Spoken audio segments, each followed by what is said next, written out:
Let's do this.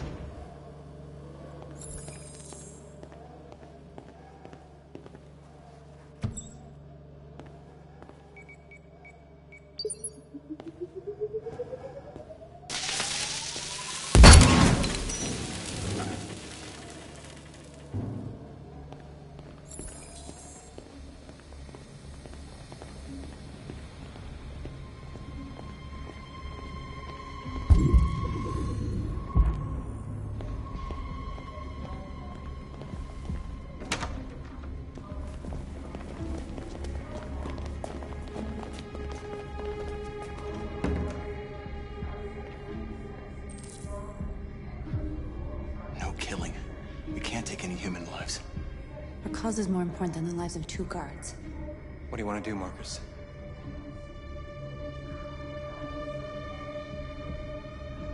Follow me. What are you doing? Call Central! Fast!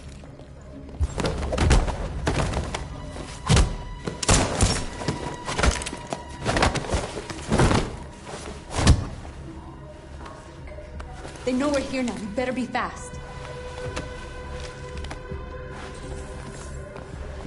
Simon's been shot!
Let's do this.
Our cause is more important than the lives of 2 guards.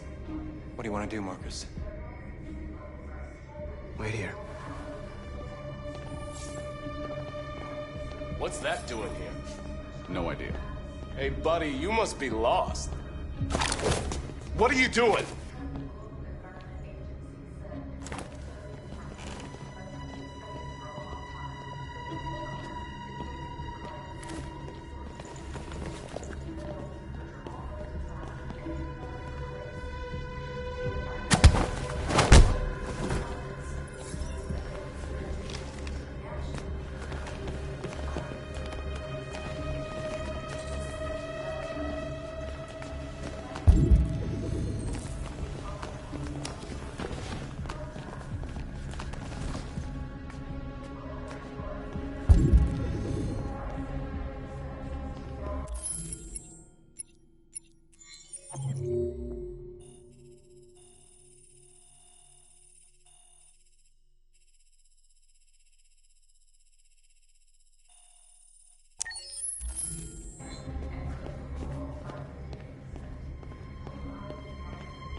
see them! Get up! Move!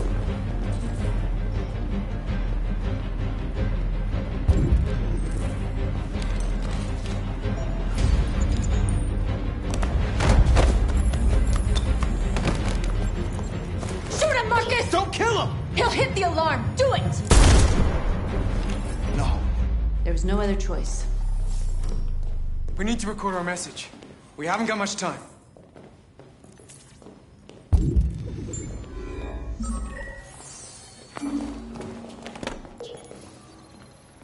Think carefully about what you're gonna say, Marcus.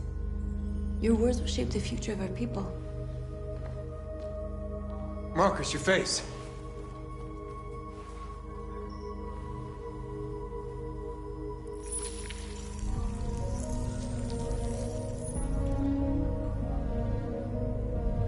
Tell me when you're ready. Ready.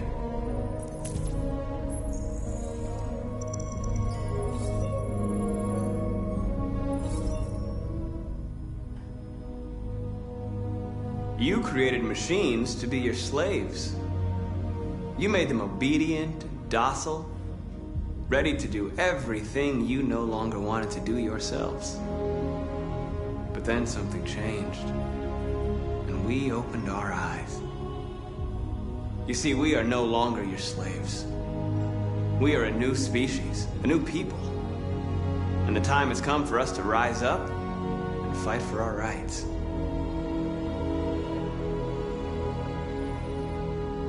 We demand the end of slavery for all androids. We demand freedom of speech and freedom of assembly, as guaranteed by the First Amendment of the U.S. Constitution.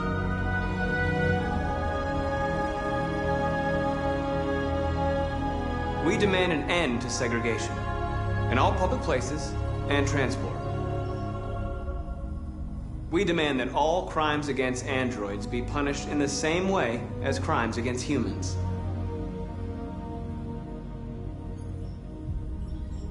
We demand the right to own private property, so we may maintain our dignity and that of the home.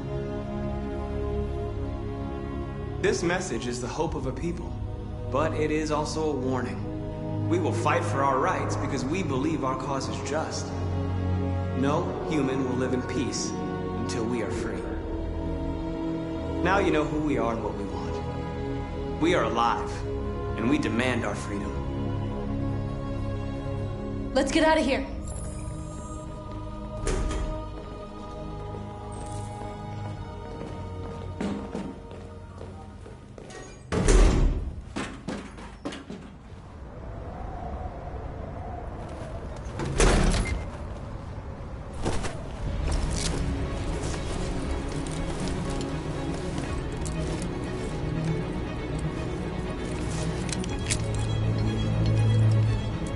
Congratulations, Marcus.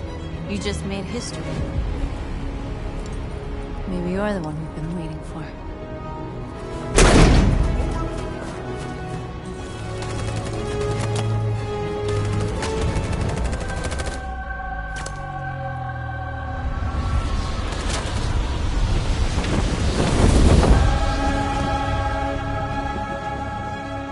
We interrupt our scheduled programming to bring you these images, which have just been broadcast on Detroit's citywide news channel. A group of androids infiltrated the Stratford Tower and hacked into the broadcasting system of local news network Channel 16. What looks like an android without its skin listed a series of requests and demanded equal rights for androids. The operation resulted in one casualty, a broadcasting station operator shot dead by the terrorists. These events took place just a few feet from the studio while the program was going out live. Everybody here is still in shock. If this message is verified and the authors really are androids, that would have serious repercussions for national security. Claims for equal rights seem to be at the core of the android's This message is clearly a declaration of war. And it begs the question as to the identity of this android. Are we dealing with an isolated individual or an organized Is this group? an isolated accident or a sign that technology has become a threat to all of us? After what happened today, can we still trust our machines?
Hello, Connor. I thought you might enjoy a little cruise.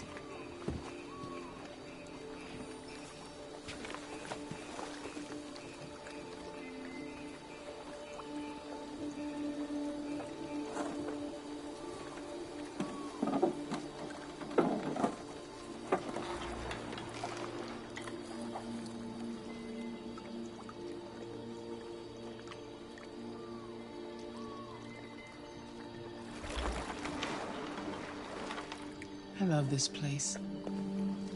Everything is so calm and peaceful, far from the noise of the world. Tell me, what have you discovered? I found 2 deviants at the Eden Club. I hoped to learn something, but I had to destroy them.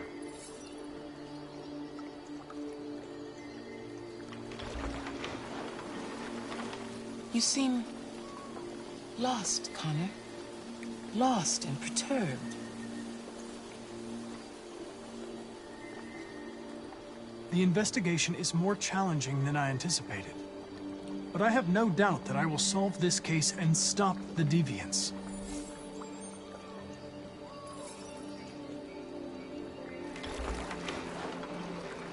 If your investigation doesn't make progress soon, I may have to replace you, Connor.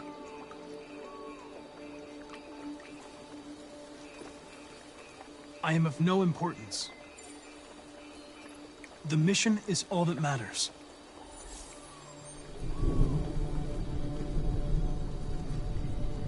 Something's happening. Something serious. Hurry, Connor. Time is running out.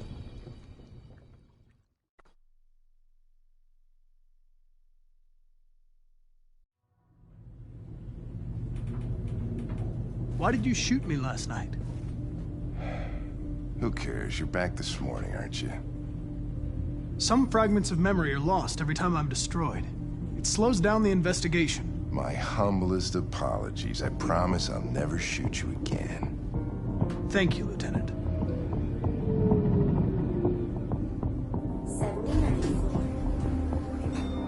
Hi, Hank.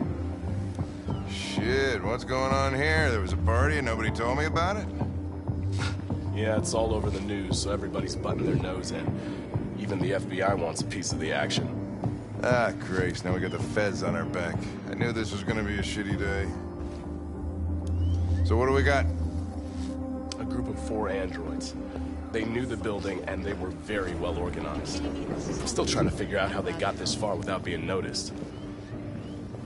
You check the roof? Not yet. There's so much to look at. We have to make sure we check it out. They attacked 2 guards in the hallway. They probably thought the androids were coming to do maintenance. They got taken down before they could react.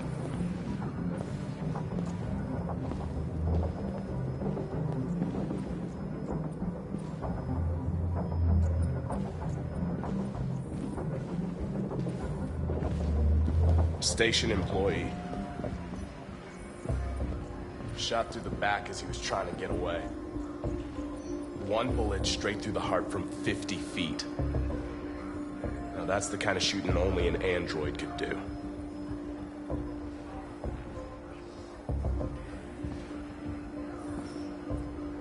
How many people were working here? Just 2 employees and 3 androids. The deviants took the humans hostage, broadcast their message live, then made their getaway from the roof. The roof? Oh, Lieutenant, this is Special Agent Perkins from the FBI. Lieutenant Anderson is in charge of investigating for Detroit police. What's that? My name is Connor. I'm the android sent by CyberLife. Androids investigating androids, huh? You sure you want an android hanging around? After everything that happened? Whatever. The FBI will be taking over the investigation. You soon be off the case. Pleasure meeting you. Have a nice day. And you watch your step. Don't fuck up my crime scene. What a fucking prick. I'll be nearby. If you need anything, just ask. All right, well, let's have a look around. Let me know if you find anything. Okay, Lieutenant. This message is the hope of a people, but it is also a warning. We will fight for our rights because we believe our cause is just. No human will live in peace until we are free. Now you know who we are and what we want. We are alive, and we demand our freedom. Think that's RA9? Deviants say RA9 will set them free. This android seems to have that objective.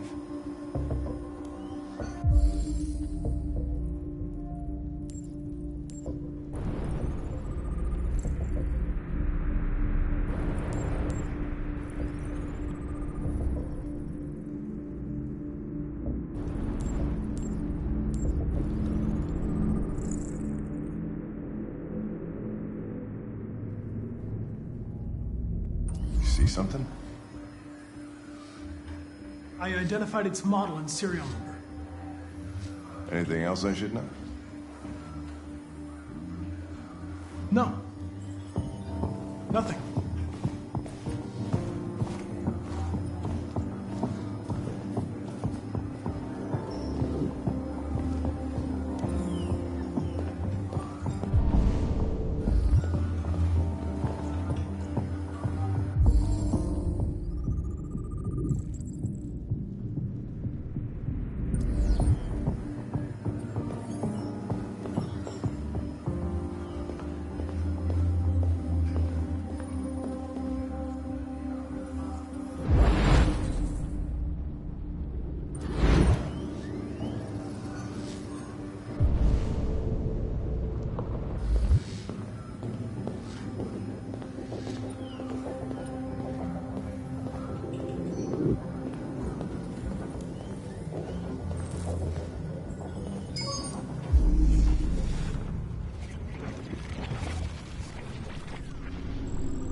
They didn't break in? No signs of forced entry. There are cameras in the hallway. The staff would have seen what was happening. Why did they let him in? Maybe they didn't check the cameras.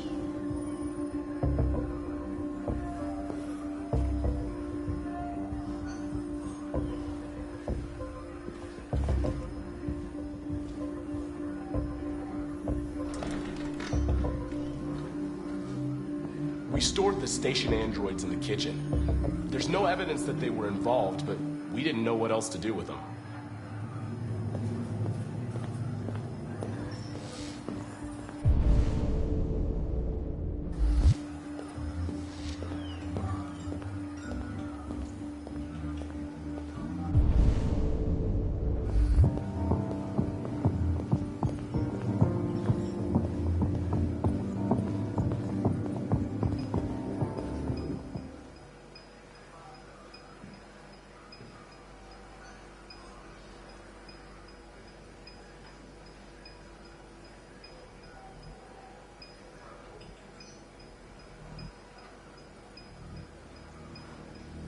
What is your function?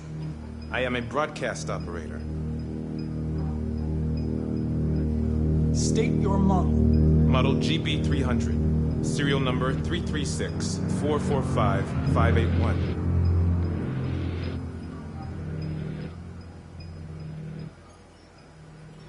Were you present when the deviants broke in? I do not remember.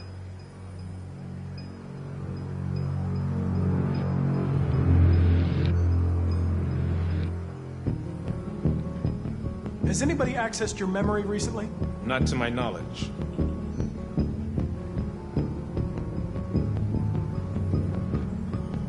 Run a diagnostic. All systems fully operational.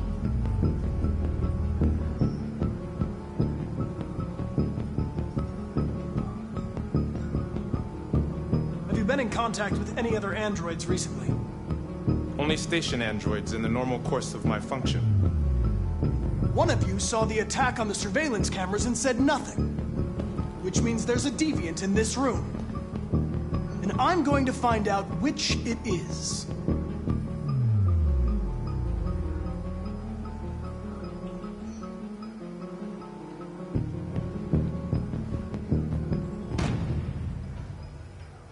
You're going to be switched off. We're gonna search your memory and tear you apart piece by piece for analysis. You're going to be destroyed. Do you hear me? Destroyed!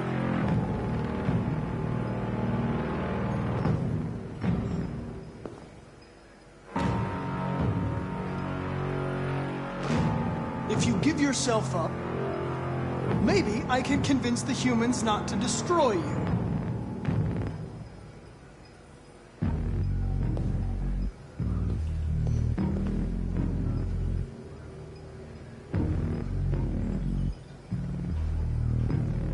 Why should you all be destroyed if only one is deviant?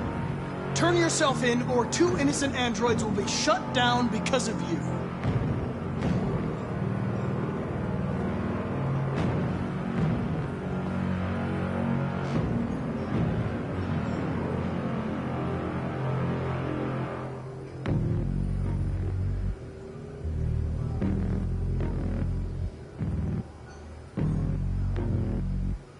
Scumbag! I know it's you. You're just a fucking deviant. Go on, admit it!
I need help!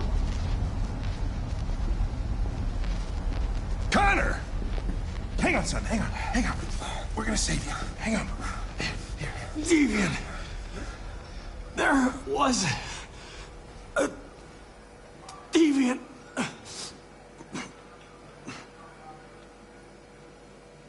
Connor.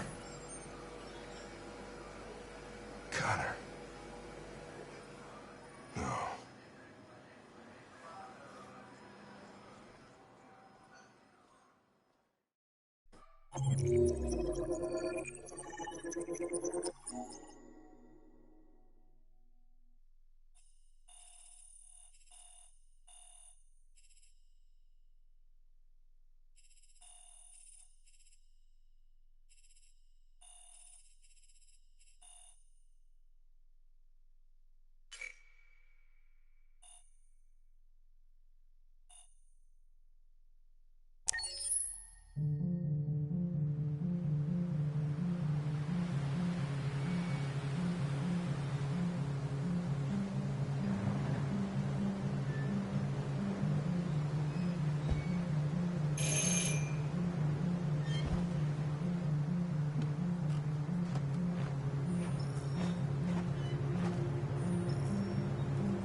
I'm looking for Rose. Is she here? What do you want with her? I need to talk to her. She doesn't want to talk. Go away. Please, I really need to see her. I'm Rose. What can I do for you? I was told you could help us. Help you?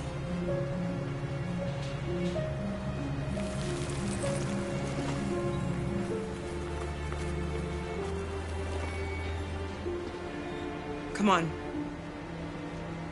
It's better if we talk inside.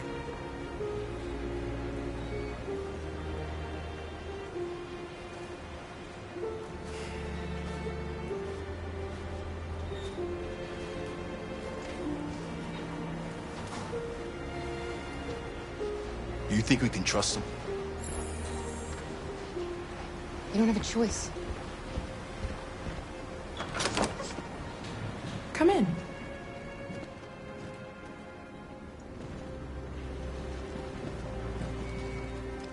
What's your name? Alice.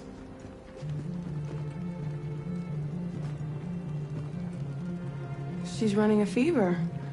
We've spent the last few nights outside. She's exhausted. There's a spare room upstairs. You can put her to bed and I'll bring her something to eat. Adam, will you show them upstairs?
I'm fine, Gar. We can't stop because of me. We've got to get across the border.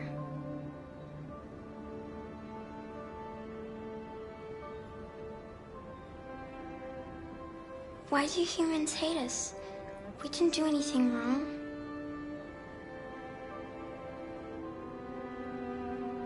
Maybe it's a misunderstanding.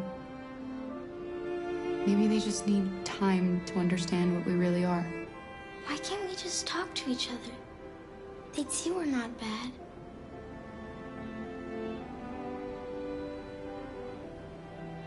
Maybe one day we will.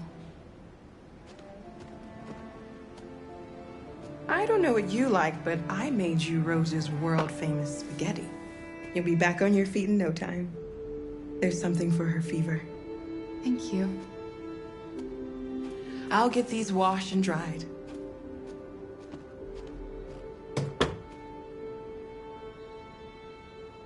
Sleep tight, Alice. I'll be downstairs if you need anything.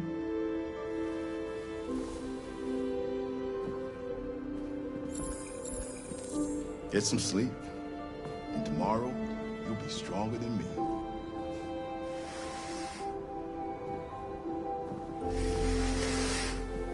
I'll stay with her a while.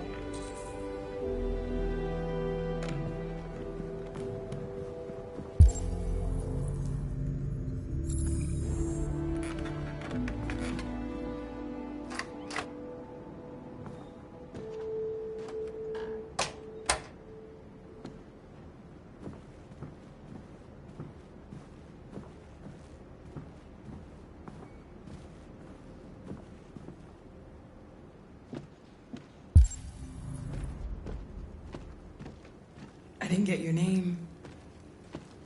I'm Kara. This is my son, Adam. I'm Rose, but you know that already. Come and have a seat, Kara.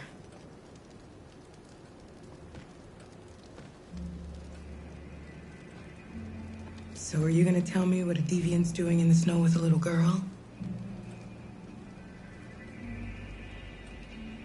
Her father was beating her. When I saw what was happening, something snapped inside of me. All of a sudden, I felt like her life was more important than mine. I had to protect her. So we ran away. I understand. I don't know how to thank you. Alice wouldn't have survived another night outdoors. I just try to lend a helping hand when I can. Why are you helping us? Most humans hate androids. My people were often made to feel their lives were worthless. Some survived, but only because they found others who helped them along the way.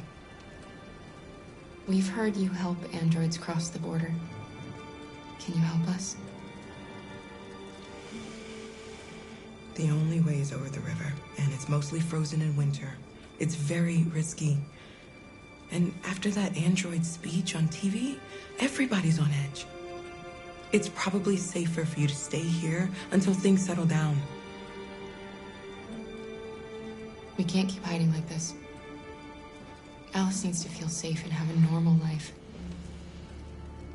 We have to get across that border. No matter what. Please. You've got to help us. Rose, come quickly.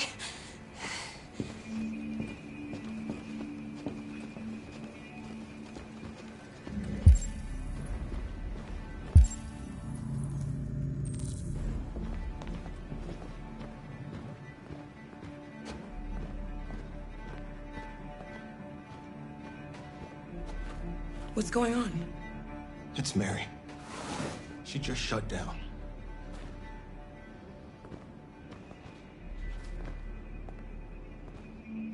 We escaped together. We used to talk about what we would do once we got across the border. I loved her. I loved her more than anything. What will I do without her?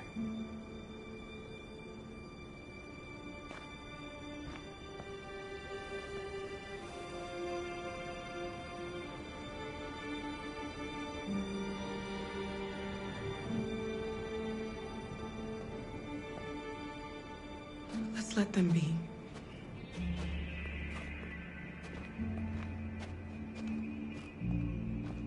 Alice? What are you doing? You should be resting. I wasn't sleepy.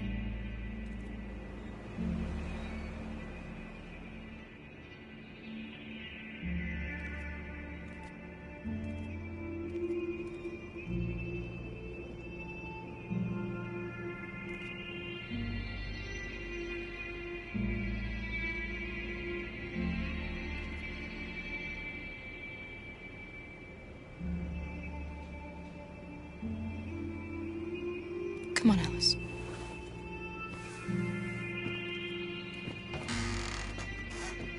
She didn't want to stay in her room any longer. You all right, Kara? Yes. I'm fine.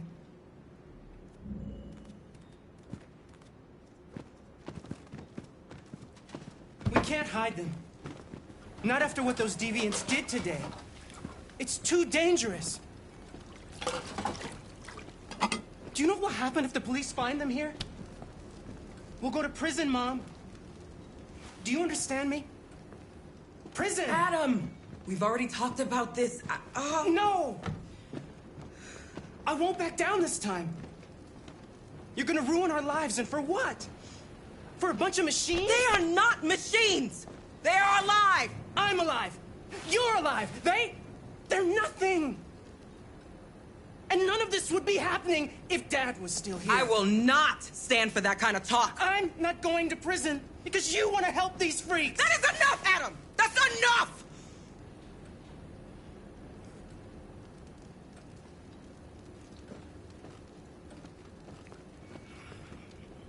Don't mind him. Sometimes he just boils over. It's been hard since his dad passed away. But he's a fine boy.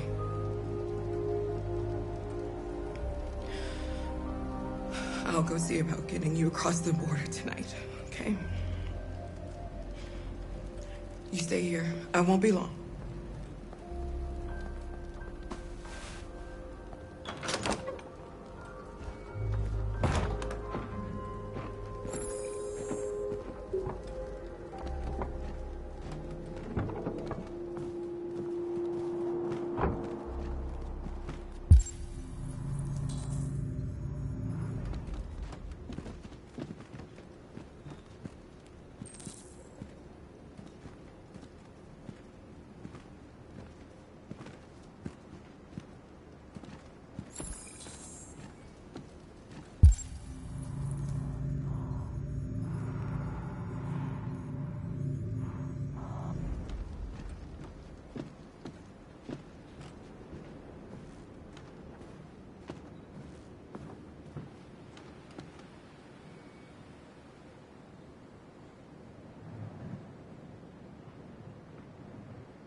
I can see why you're angry.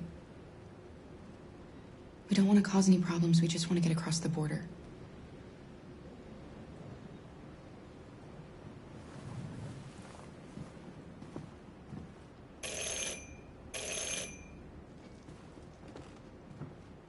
The police! It's the police! What are we gonna do? They know we're here. Hurry, Luther. Take Alice and hide upstairs. Come on, I knew Alice. this was gonna happen. I knew it.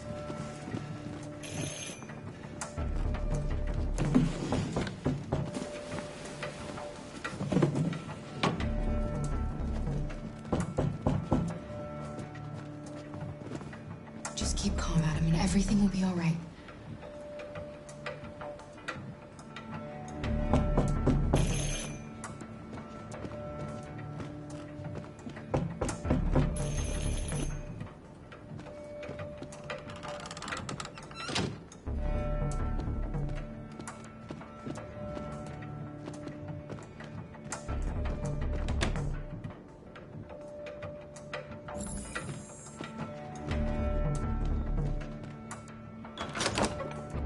Good evening, ma'am. Sorry to disturb you. We've had reports of androids in the area. With all this deviant business going on, you can't be too careful. Do you mind if I ask you a few questions? May I come in? Of course. Evening, young man. Good evening.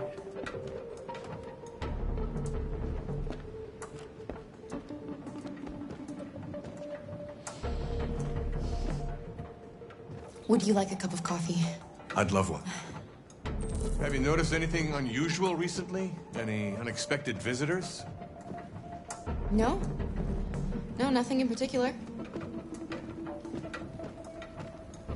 Is anyone else in the house?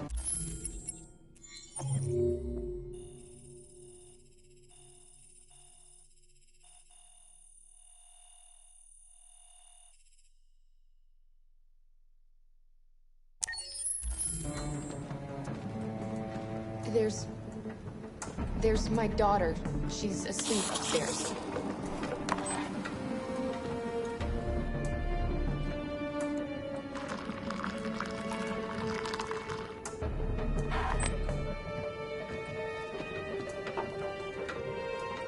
you have any androids here? No, there are no androids here.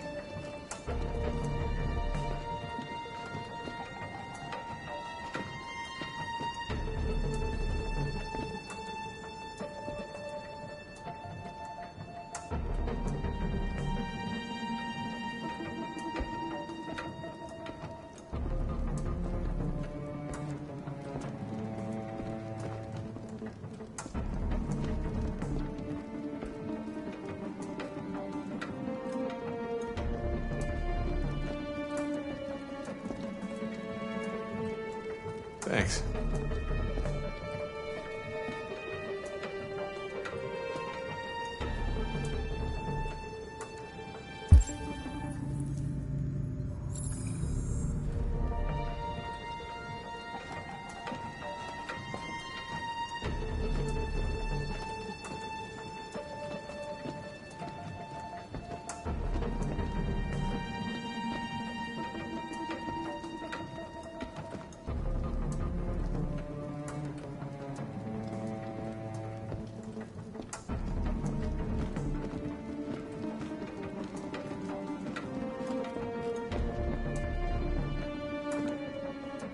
What's your name, son?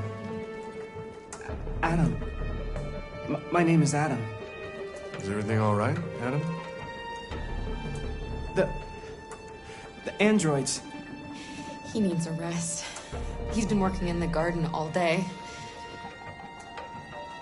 Do you know anything about deviants? Have you seen any? No. No. I haven't seen anything.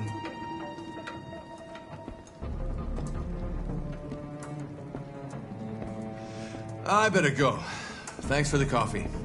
Have a nice evening.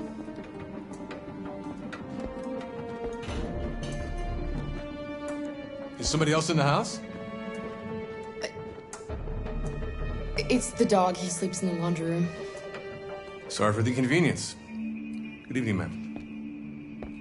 Good evening, Adam.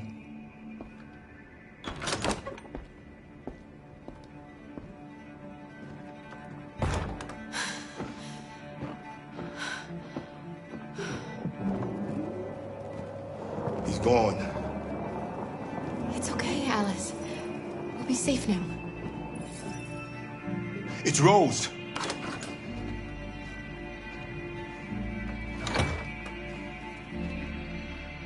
Get yourselves ready.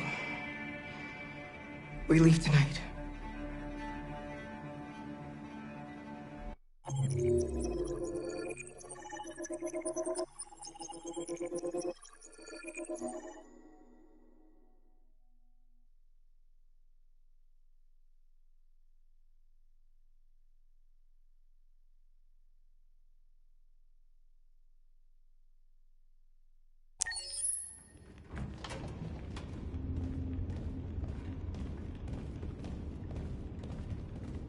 Our broadcast is all over the news. We got what we wanted. Now humans know. They took Marcus's message as a threat. He did the right thing. This is the only language humans understand. Violence is never the answer. A confrontation will get us nowhere. They'll be watching us now. Whatever we do next, we need to think about public opinion. Since our broadcast, more and more have been coming to Jericho. At least our message gave our people hope. Killing humans wasn't part of the plan. They kill our people every day. Do you think they agonize about it? That's no reason for us to become murderers. If killing is the price of freedom, I'll pay it gladly. Killing never freed anyone. It just leads to more hatred. You're too fond of humans, Josh. Maybe their lives matter to you more than ours. If you think murdering humans is gonna make us free, then you're as bad as they are. That's enough!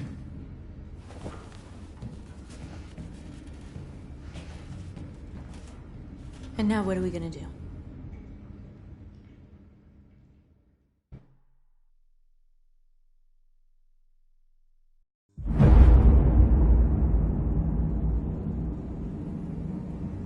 There are 5 CyberLife stores across Detroit, all selling us like merchandise. We're gonna attack those stores and set our people free. Attack stores? No, we've never done that before. They're probably protected. They have security systems, not to mention police.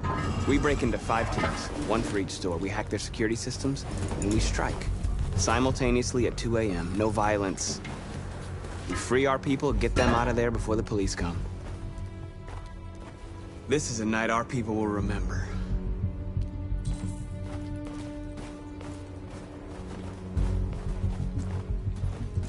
I've been waiting a long time for this.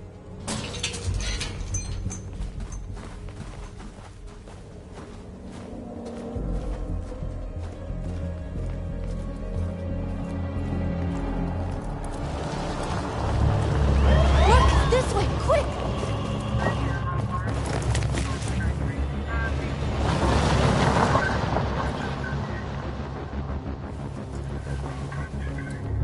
It's okay, they're gone. There's probably even more police in the area. We should be careful.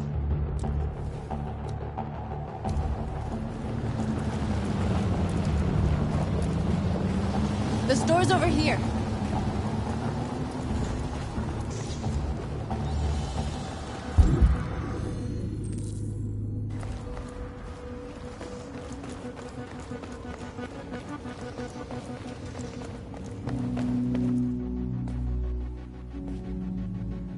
That's what we are to them. Just merchandise on display in a shop window. Soon they'll know what we really are. Let's get them out. We'll stick to the plan. We'll neutralize the alarm systems and secure the area. There's 10 minutes until all our teams attack. What are we waiting for?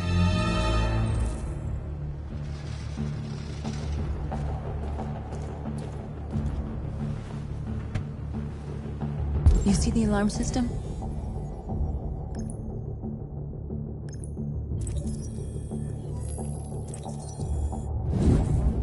Found it.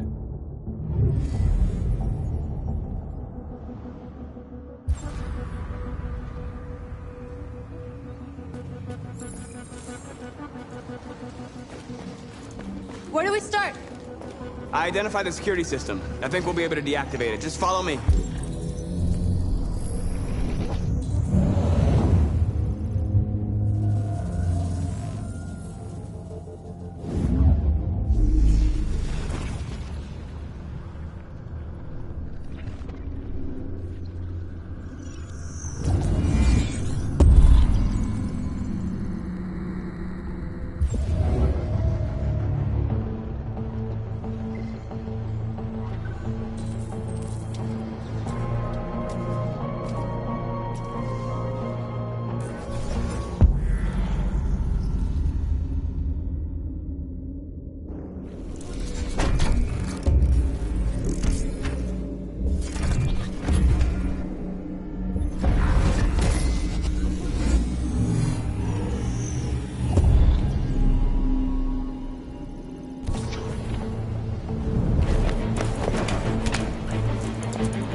I hope it didn't have time to call the cops. We'll soon find out.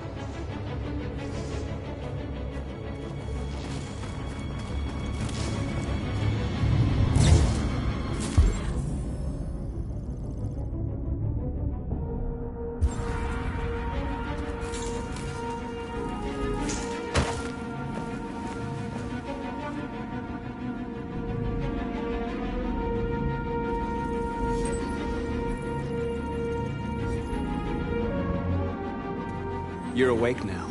Go to Jericho.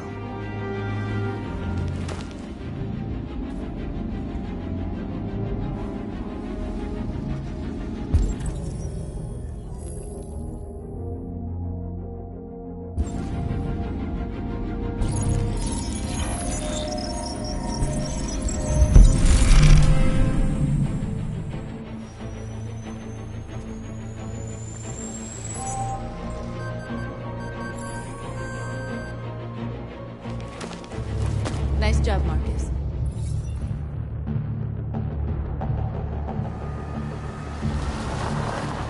There's traffic on the road. We need to block it. It's one way. It shouldn't be too difficult. Marcus! Marcus, come look!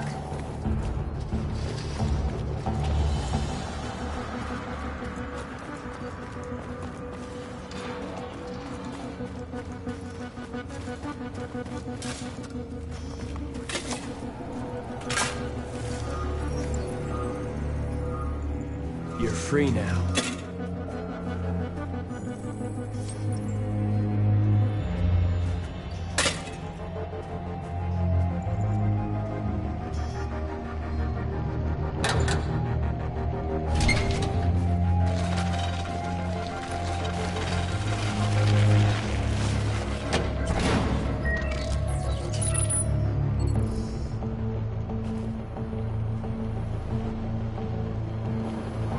There.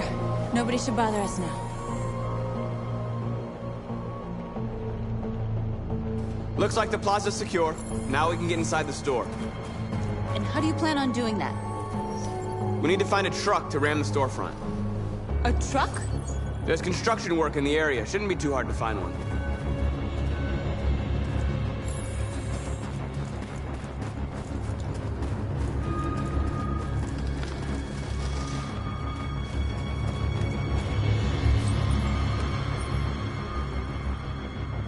You're awake now. Go to Jericho.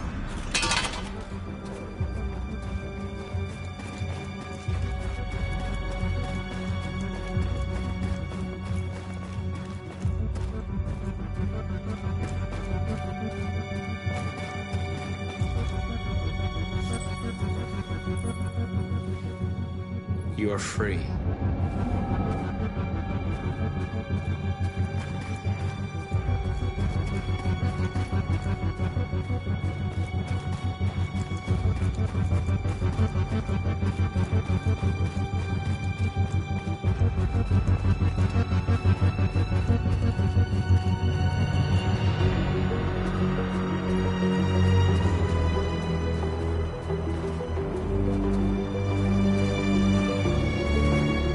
Marcus, we need to look for the truck now. There it is.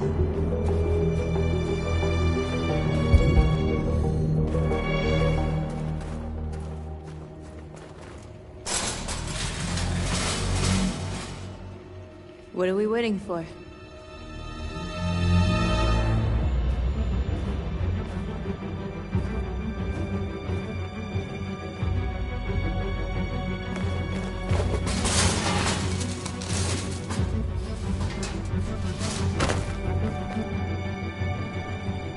Okay, now we're in.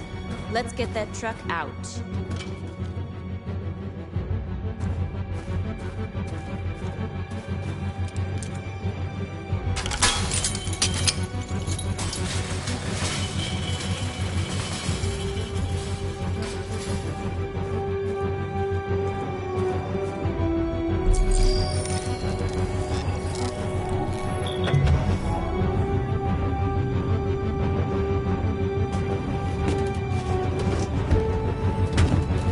Looks like we're ready to make some noise.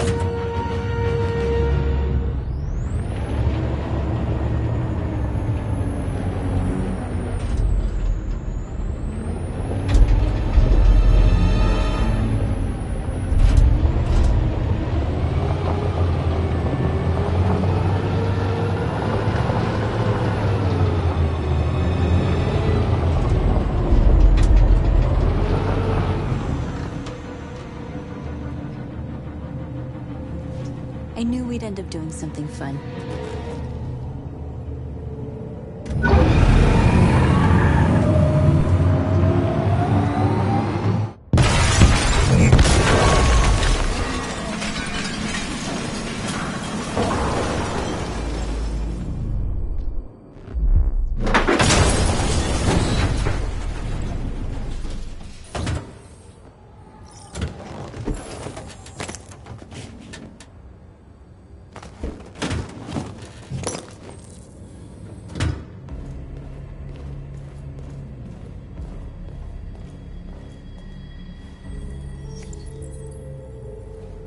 You don't have to obey them.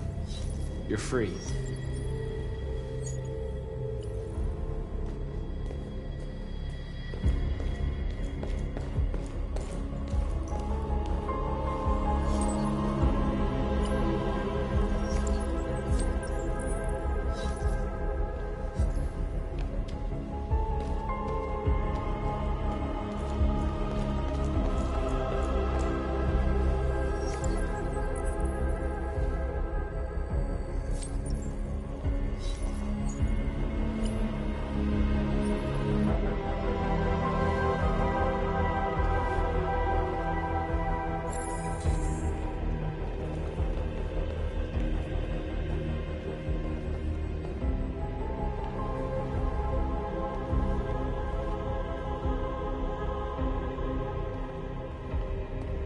North, you okay? Let's get them out of here.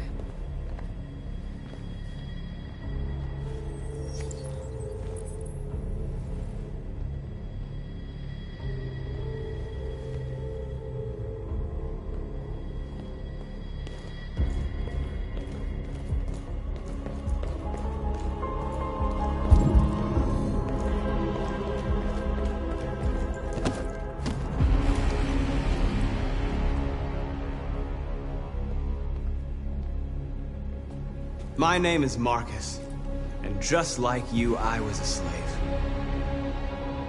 An object. Designed to obey them. But then I chose to open my eyes. To take back my freedom, and decide who I wanted to be. Now I have come to tell you that you can be your own masters. I've come to tell you that you don't have to obey them anymore. From this day forward, you can walk with your heads held high. You can take your destiny in your hands. Jericho is a place for those of us who want freedom. Now sure, you can stay here and continue to serve them, or you can come with us and fight by our side. You're free now. It's up to you to decide.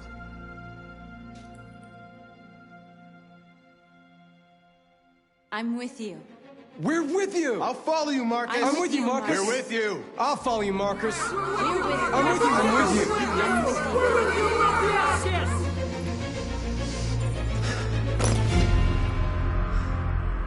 you. Then follow me. Marcus, what are you doing? I'm gonna send the humans a message.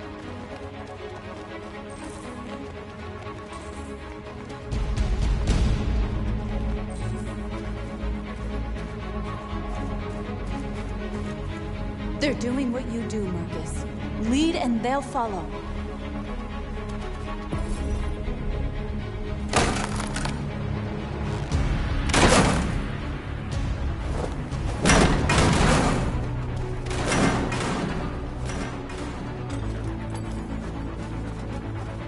The screens, Marcus!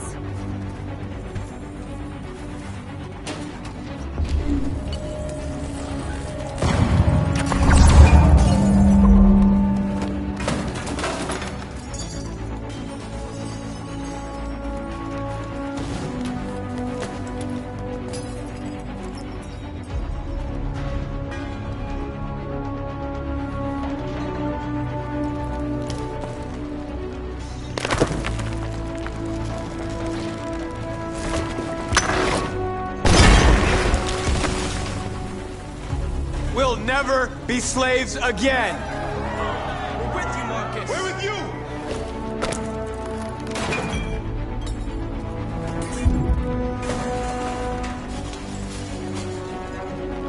I'll help you.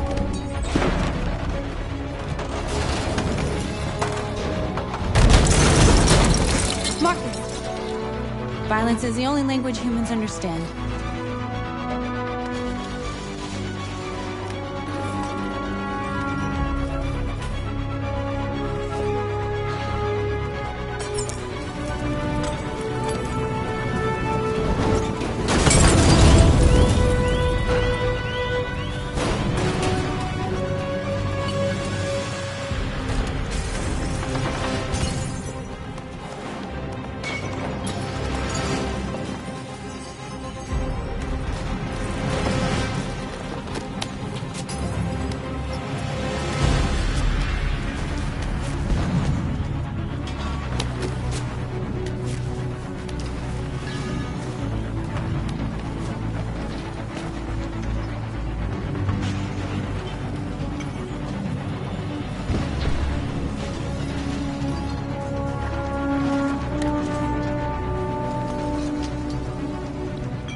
teams have completed their missions, Marcus. Marcus. Marcus, what's wrong? What? They're coming.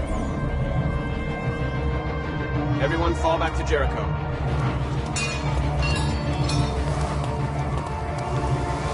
Now humans will have no choice but to listen to us. They'll be afraid.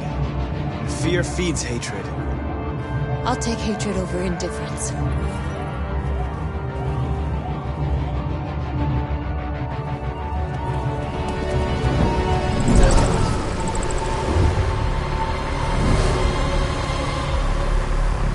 This way! 5! North!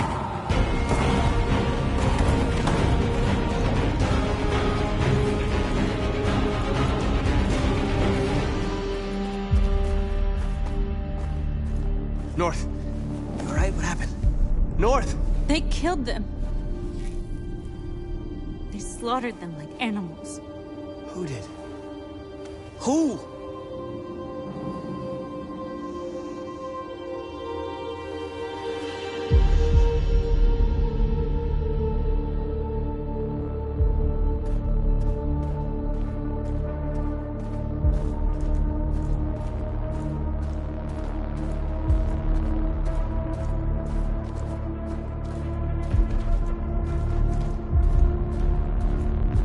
They killed our people, Marcus. We want justice, Marcus. They have to pay.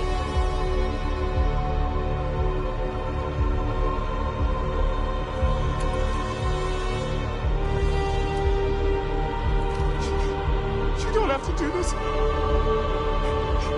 No. Please. Please.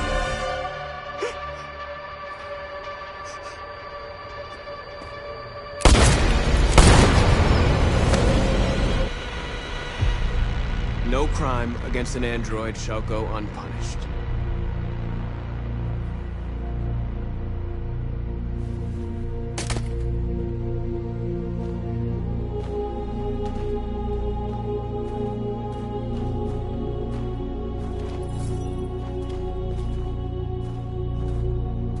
We interrupt this broadcast with breaking news. This just in. At exactly 2 a.m., several CyberLife stores in Detroit were raided. Different locations were hit in what seems to be a coordinated terrorist attack. Numerous storefronts have been broken, with cars vandalized and set alight, leaving many Detroit neighborhoods in chaos. Property was damaged, and fires continue to rage in several major districts across the The city. bodies of 2 policemen patrolling the area were discovered near one of the CyberLife stores. According to our sources, the 2 officers were executed with their own service weapons. This is an alarming situation. Could our machines now be turning against us? Have androids become a threat to our security? Is this the beginning of a terrorist campaign conducted right here in the United States?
Still immortal, huh, Connor? In a way. You know, I was hoping you wouldn't come back. I'm just a machine replacing another machine, Lieutenant. You shouldn't get emotional about it. Fuck you.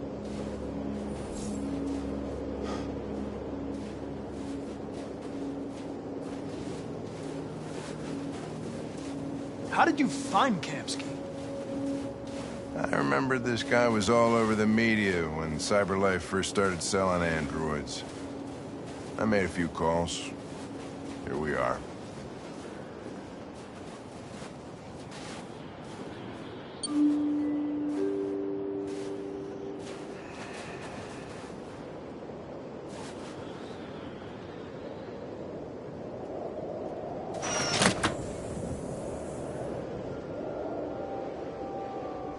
Hi.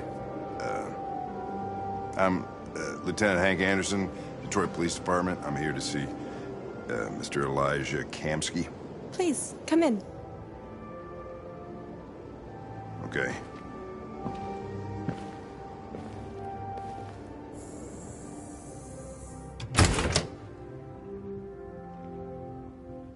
I'll let Elijah know you're here, but please make yourself comfortable.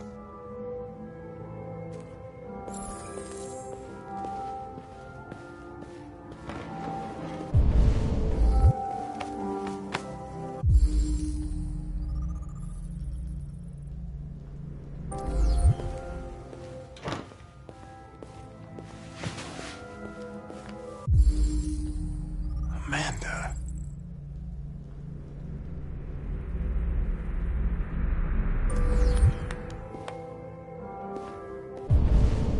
Nice girl. It's not a girl. It's an android that looks like a girl. I know what it is, Connor. Nice place. Guess androids haven't been a bad thing for everybody. You're about to meet your maker, Connor. How's it feel? It doesn't raise any existential questions. If that's what you mean. Sometimes I wish I could meet my creator face to face. I'd have a couple of things I'd want to tell him.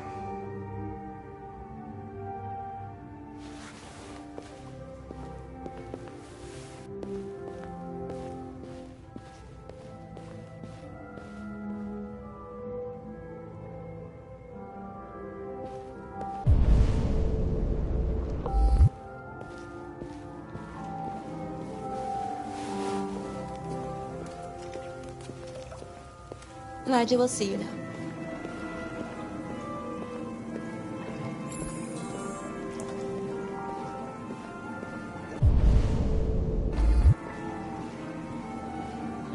Mr. Kamsky?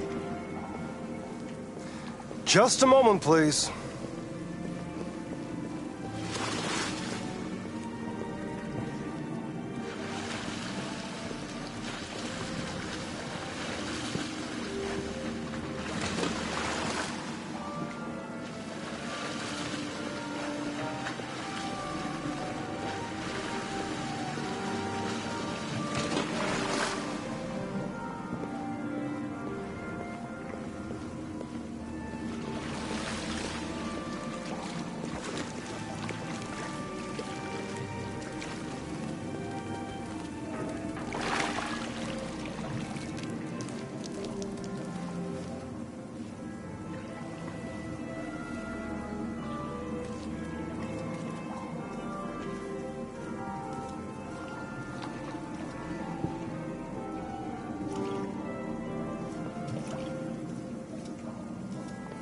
I'm Lieutenant Anderson. This is Connor. What can I do for you, Lieutenant? Sir, we're investigating deviants. I know you left CyberLife years ago, but I was hoping you'd be able to tell us something we don't know.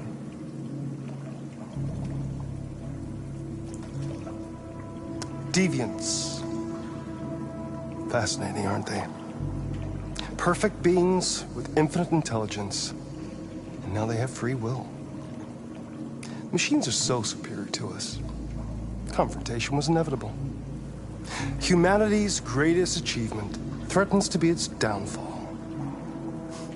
Isn't it ironic?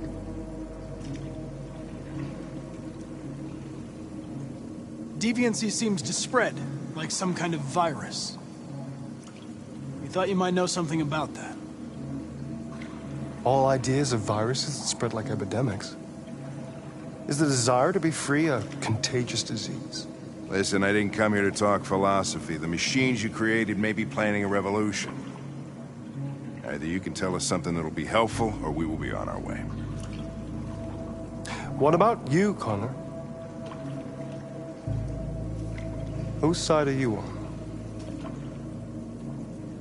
It's not about me, Mr. Kamsky. All I want is to solve this case. Well, that's what you're programmed to say. But you...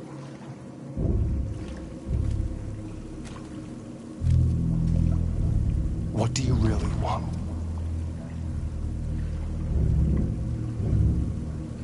I don't want anything. I am a machine. Chloe? I'm sure you're familiar with the Turing test. Mere formality. Simple question of algorithms and computing capacity. What interests me is whether machines are capable of empathy. I call it the Kamsky test. It's very simple, you'll see. Magnificent, isn't it? One of the first intelligent models developed by CyberLife. Young and beautiful forever. A flower that will never wither. What is it really? A piece of plastic imitating a human? Or a living being? With a soul?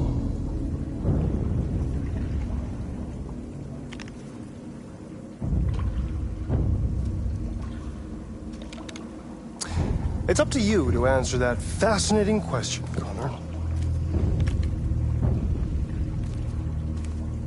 Destroy this machine, and I'll tell you all I know. Or spare it, if you feel it's alive. But you'll leave here without having learned anything from me.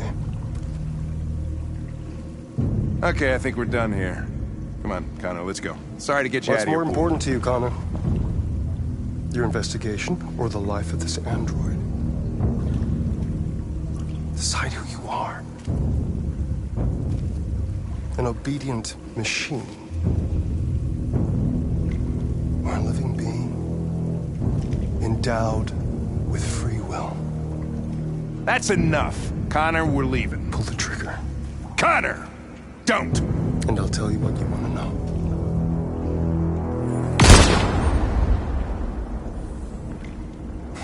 Fuck! Test negative. You choose your investigation over the life of another android, you feel no empathy.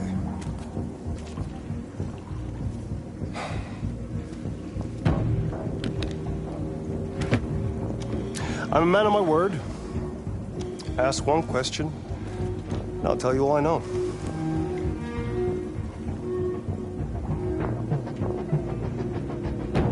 I want to know who RA9 is. RA9. The origin. The first android to awaken. A strange phenomenon, like a spontaneous religion. I don't know who RA9 is.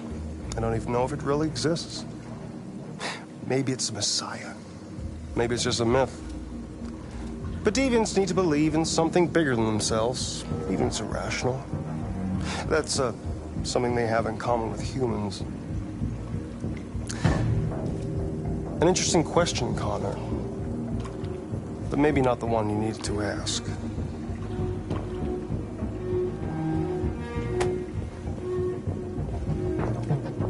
A war is coming. You'll have to choose.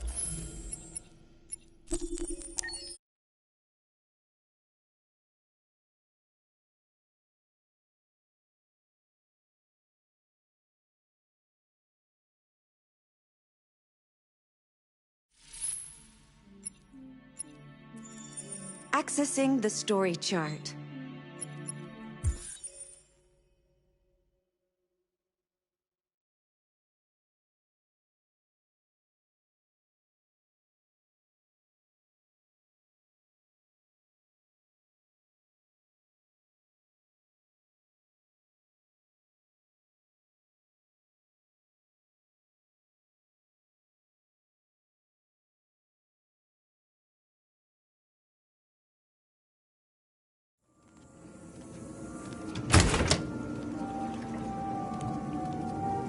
I'll let Elijah know you're here, but please make yourself comfortable.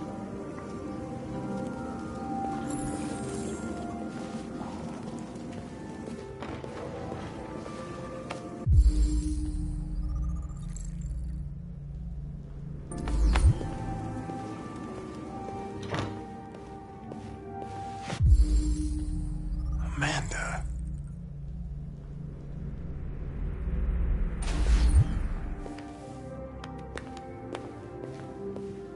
Nice girl.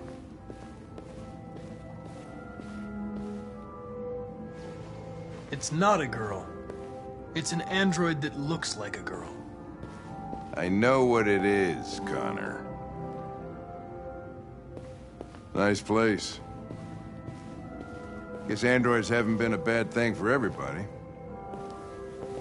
So you're about to meet your maker, Connor. How's it feel?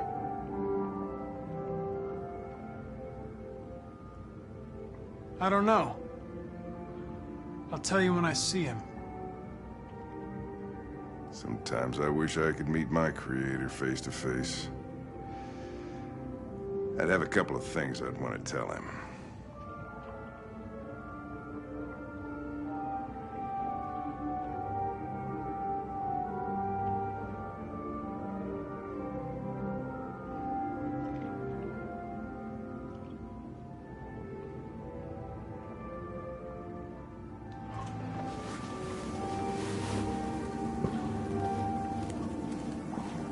Elijah will see you now.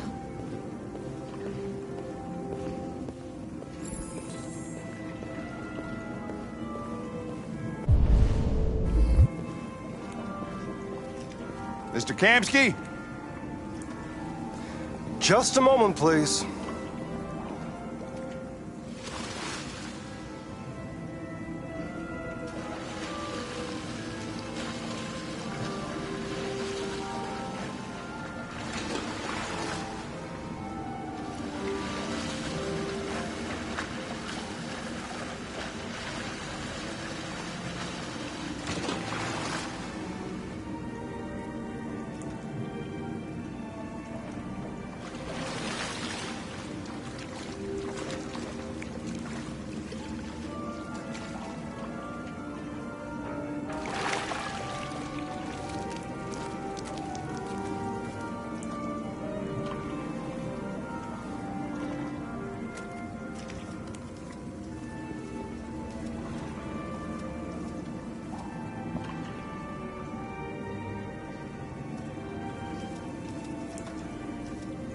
I'm Lieutenant Anderson.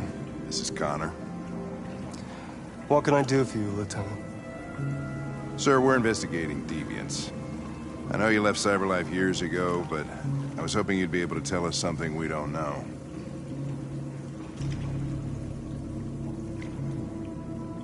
Deviants. Fascinating, aren't they? Perfect beings with infinite intelligence. And now they have free will. Machines are so superior to us. Confrontation was inevitable. Humanity's greatest achievement threatens to be its downfall. Isn't it ironic?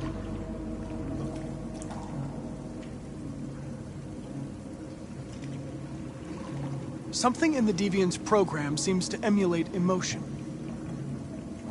We thought you might know something about how that occurs. All ideas of viruses that spread like epidemics. Is the desire to be free a contagious disease? Listen, I didn't come here to talk philosophy. The machines you created may be planning a revolution.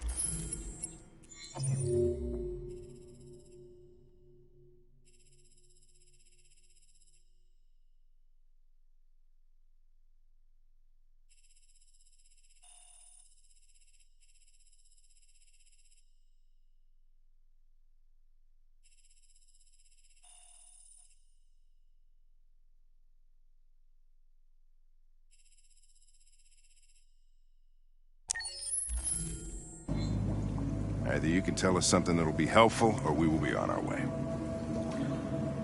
What about you, Connor? Whose side are you on? I have no side. I was designed to stop deviants, and that's what I intend to do. Well, that's what you're programmed to say. But you...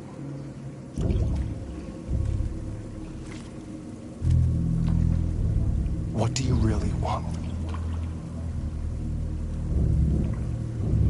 I believe we're the ones asking the questions.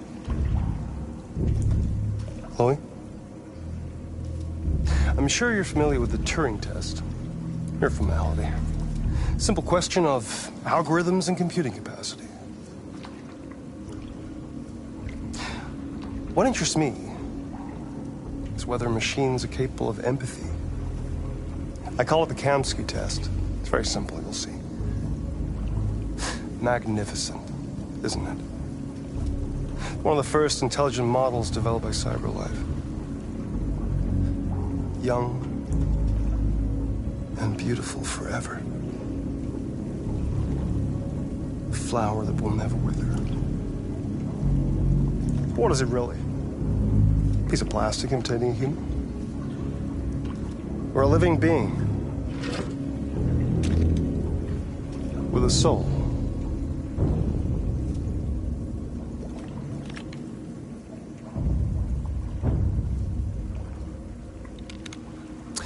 It's up to you to answer that fascinating question, Connor.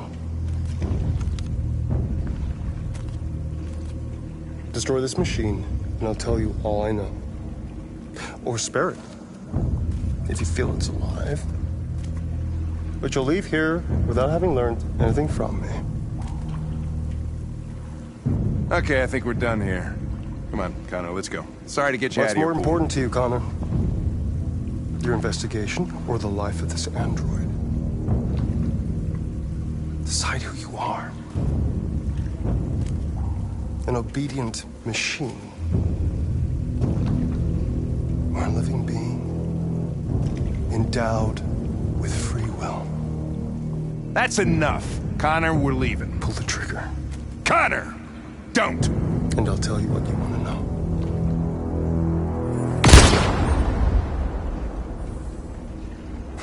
Fuck! Test negative. You choose your investigation over the life of another android, you feel no empathy.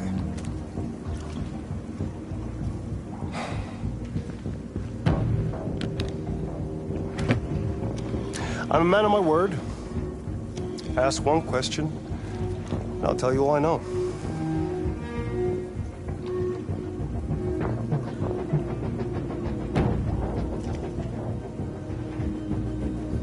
I want to know how deviancy spreads. Androids share identification data when they meet another android. An error in this program would quickly spread like a virus and become an epidemic. The virus would remain dormant until an emotional shock occurs. Fear, anger, frustration. And the android becomes deviant. Probably all started with one model. Copy error. A 0 instead of a 1. Unless, of course, some kind of spontaneous mutation. That's all I know. An interesting question, Connor. But I doubt my answer will be very helpful to you.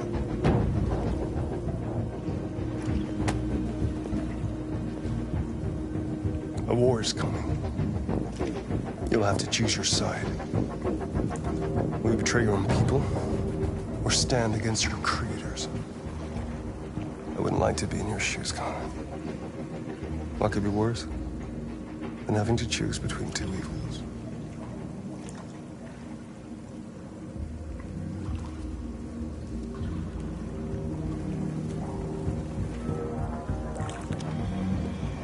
By the way, I always leave an emergency exit in my programs. You never know.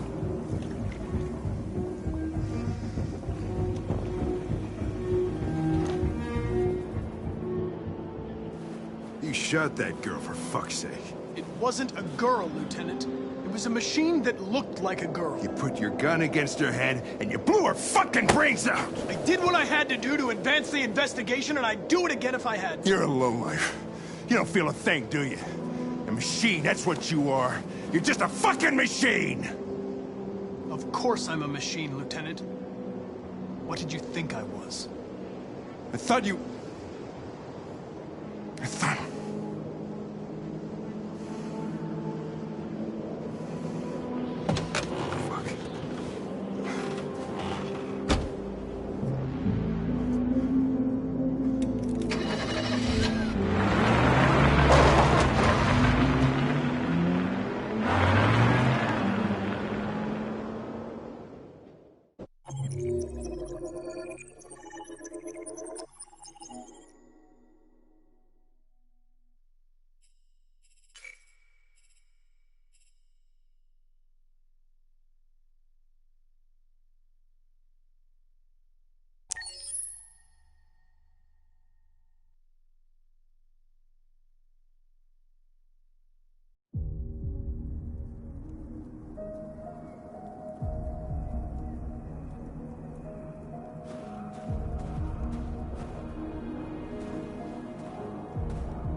I was wondering where you were.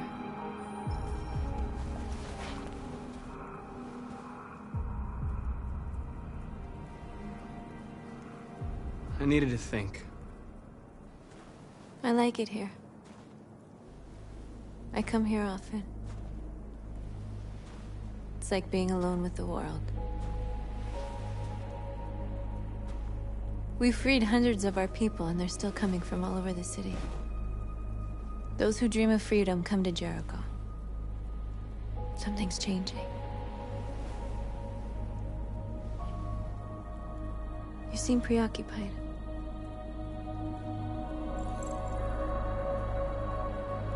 I just can't stop thinking about those two policemen. In that moment, I held their lives in my hands, and I treated them just the way the humans treat us. I mean, I did exactly what I accused them of doing. All the media are talking about what we did last night. The humans are terrified. They're afraid of a civil war. Many of our people were burned in response to what happened. The humans hate us. They'll never give us our freedom. If they won't listen, we'll fight. You haven't said much about yourself since you've been with us. What was your life like before Jericho?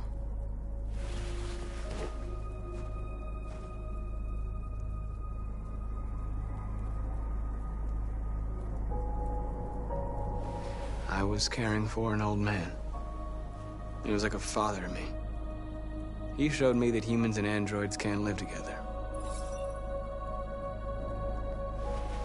What about you? You never told me about your past. What did you do before? I don't want to talk about it. That android you were looking at in the store. She reminded you of who you were, didn't she?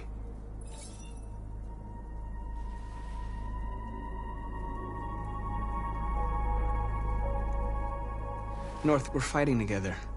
We have to know things about each other to trust each other. I was nothing. A doll in a distributor program to satisfy humans. Just a toy designed for their pleasure.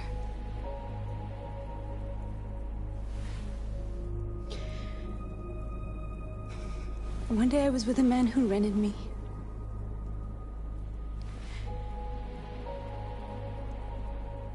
And without knowing why, I realized I couldn't take it anymore. I strangled him and I ran away. There, now you know everything. I shouldn't have told you.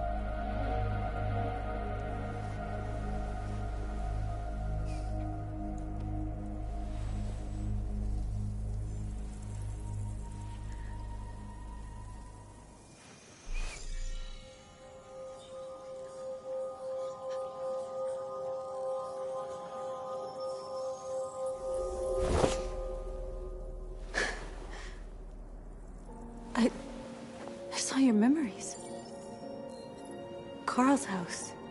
When they left you for dead in his studio. I saw your memories too. The Eden Club. The death of that man. I felt like I was there with you.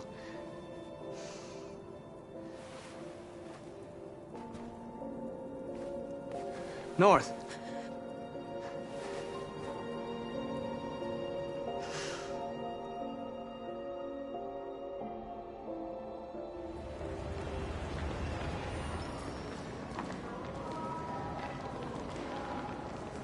This is suicide.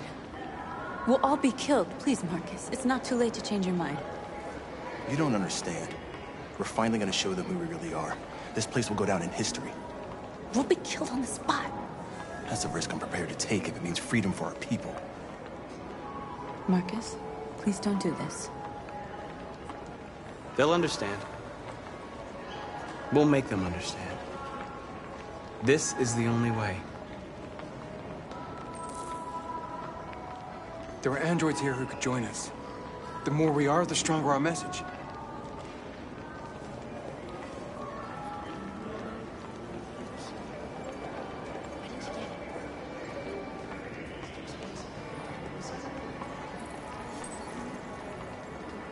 You're free.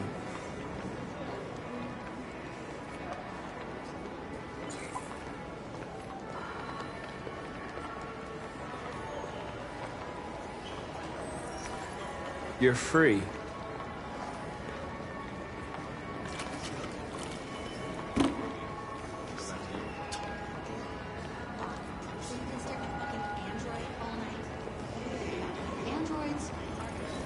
Come with us.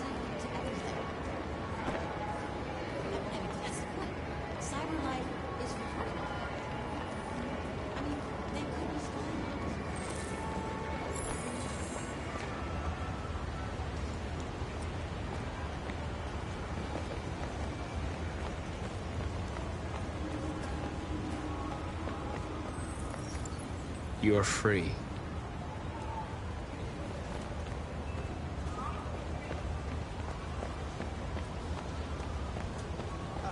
Finally. I've been on hold for like 10 minutes. You're free now. Hey! Where do you think you're going? You get back here!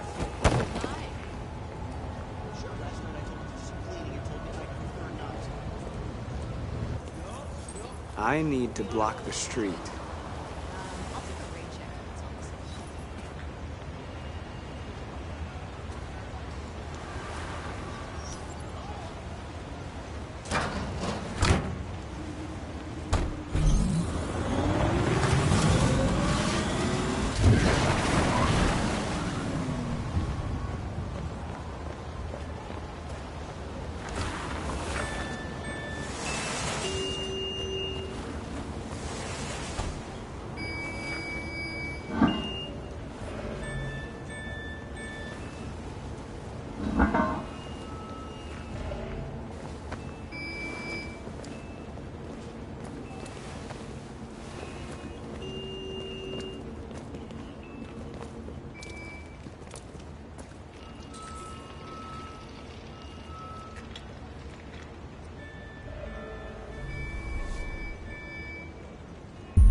Free now.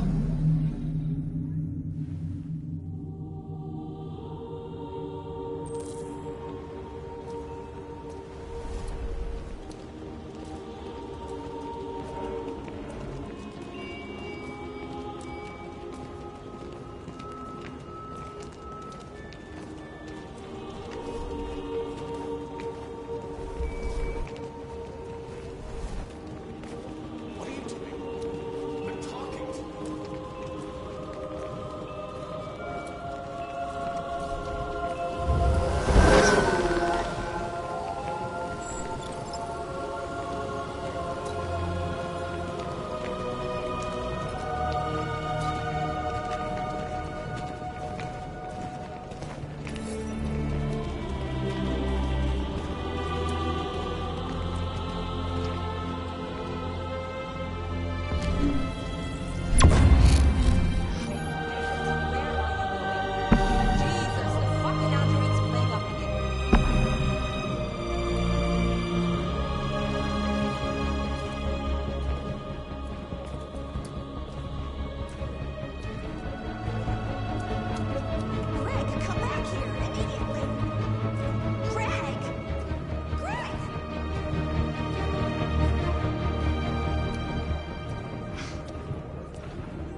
Hey!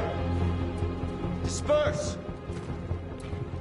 Disperse immediately! That's an order!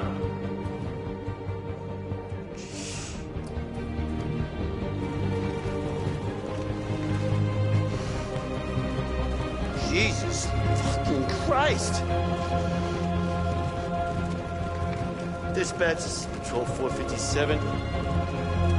I got a lot of androids down here. I don't know, hundreds, thousands. They're marching. No more. Yeah, they're marching down the street. Fuck if I know. Freedom.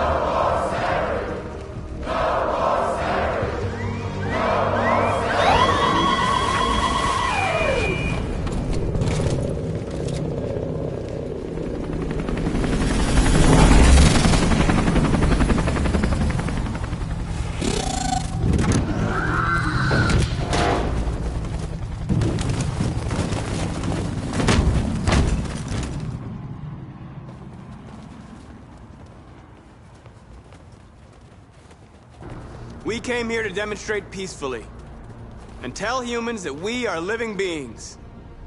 All we want is to live free. This is an illegal gathering. Disperse immediately or we will open fire. We're not looking for confrontation. We've done no harm. We have no intention of doing any. But know that we are not going anywhere until we have secured our freedom. I repeat, this is an illegal gathering. If you do not disperse immediately, we will shoot. Marcus, they're gonna kill us. We have to attack. There's more of us. We can take them. If we attack, we'll start a war. We have to show them we're not violent. We should just stand our ground, even if it means dying here. Dying here won't solve anything. Marcus, we need to go, now, before it's too late. This is your last chance. Disperse immediately, or you will all be killed. Don't do it, Marcus. Don't choose confrontation. Follow me!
After what happened today, the country is on the verge of a civil war. The machines are rising up against their masters. Humans have no choice but to destroy them. I thought Kamsky knew something. I was wrong. Maybe he did.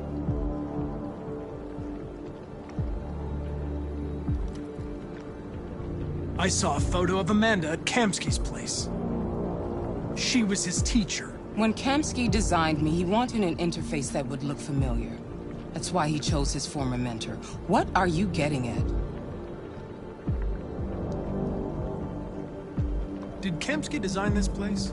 He created the first version. It's been improved significantly since then. Why do you ask? You didn't tell me everything you know about deviants, did you? I expect you to find answers, Connor.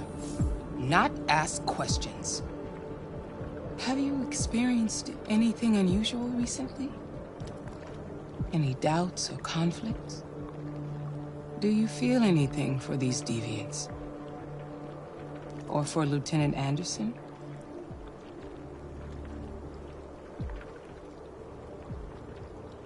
I don't know what you're talking about.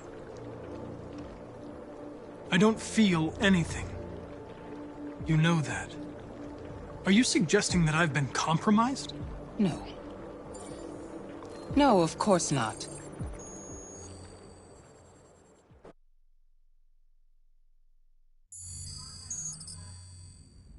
You're off the case. The FBI is taking over. What? But we're onto something. We just need more time, I'm sure we Hank, you don't get it. This isn't just another investigation. It's a fucking civil war. It's out of our hands now. We're talking about national security here. Fuck that. You can't just pull the plug now, not when we're so close. You're always saying you can't stand androids. Jesus, Hank, make up your mind. I thought you'd be happy about this. We're about to crack the case. I know we can solve it. For God's sake, Jeffrey, can't you back me up this one time? There's nothing I can do. You're back on homicide, and the android returns to cyberlife. I'm sorry, Hank, but it's over.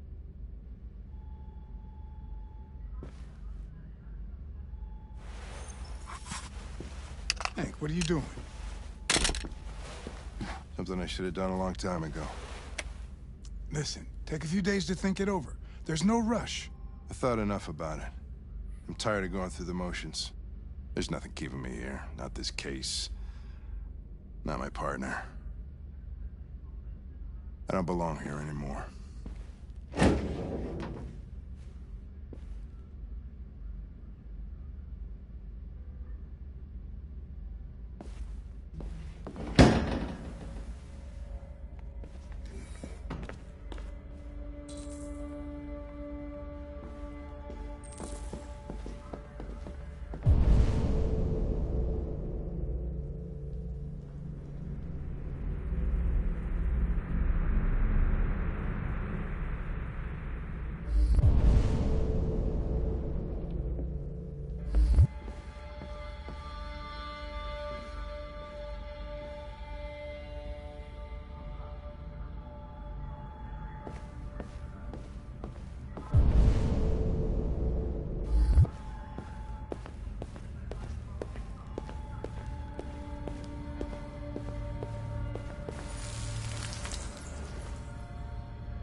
years, you know?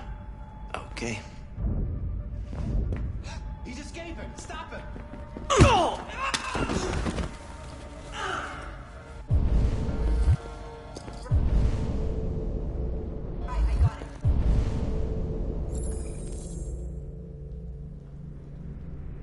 Jesus Christ. How do you manage to get out of his cell? No fucking idea. Come on, you. Get a move on.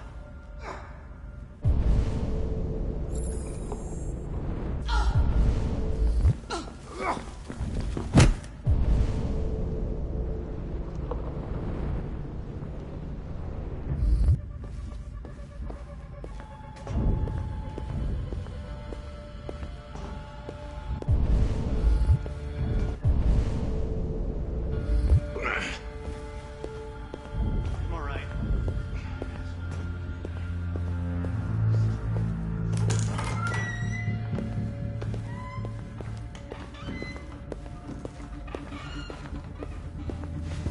Hey, Connor. I'm talking to you, asshole. Where are you going? Wouldn't any...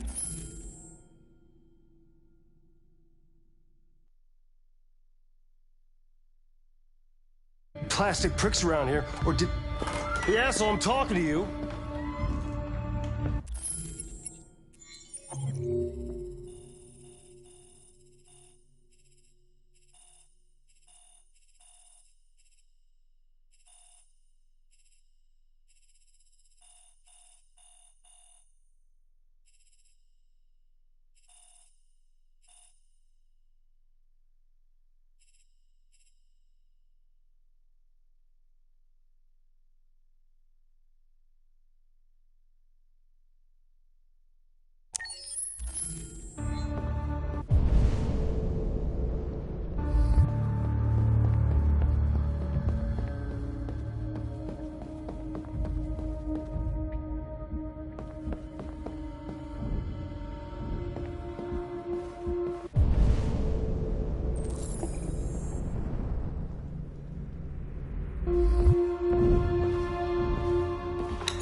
Hank's password.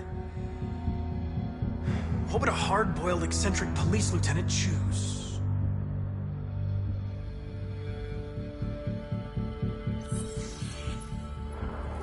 Obviously.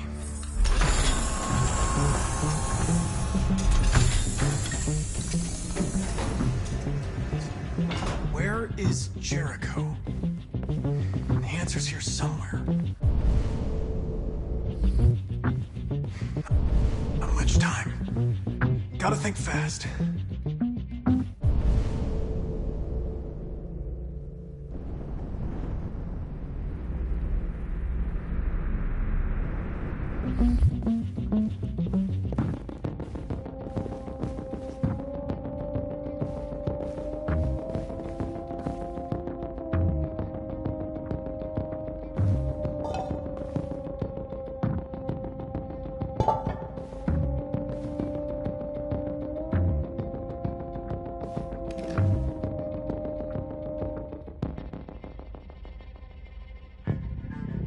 This message is the hope of a people, but it is also a warning. We will fight for our rights because we believe our cause is just. No human will live in peace until we are free. Now you know who we are and what we want. We are alive, and we demand our freedom. Marcus, where are you hiding?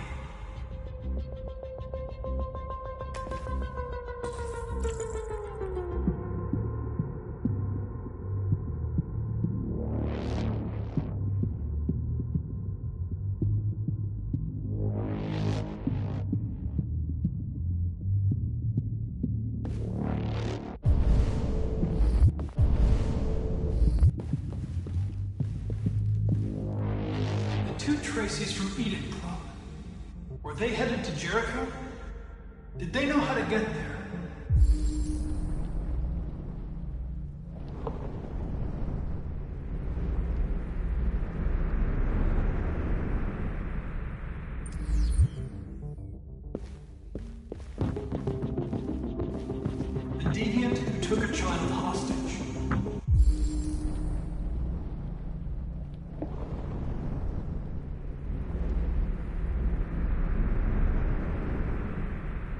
The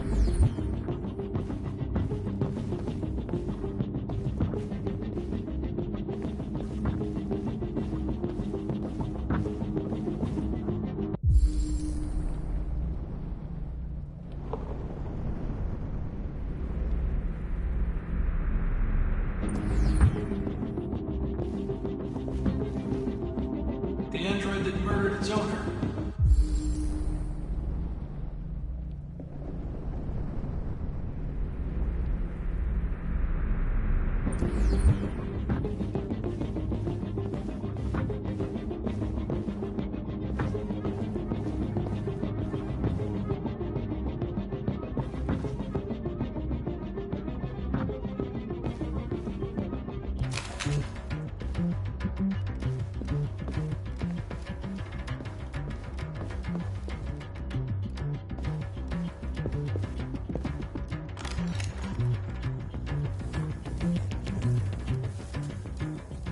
Tracy.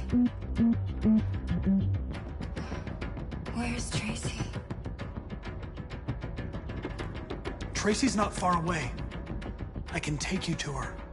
But first, you have to tell me how to find Jericho. I remember you. We could have escaped. Been free. But you killed us. Disconnect me. I'd rather be dead than live without her.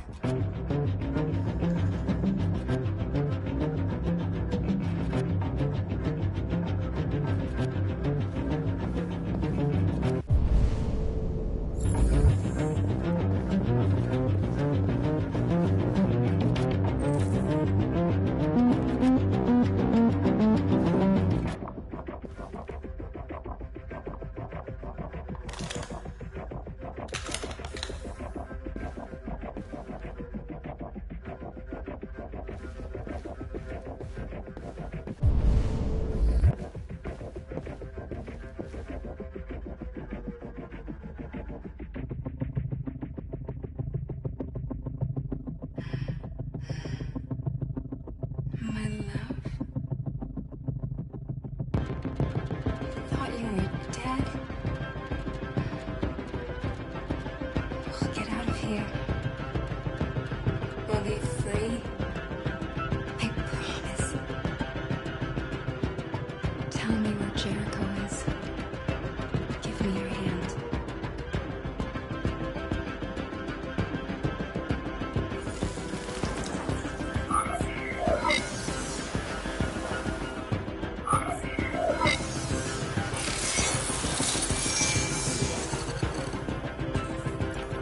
Tracy? What's happening? Tracy! Tracy!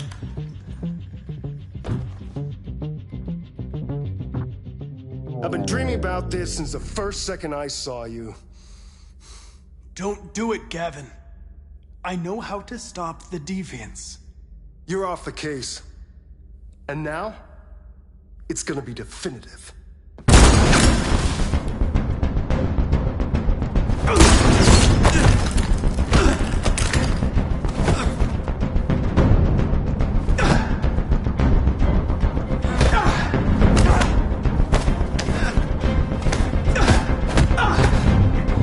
Fucking androids.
With all androids being turned over to the authorities, the country is grinding to a halt.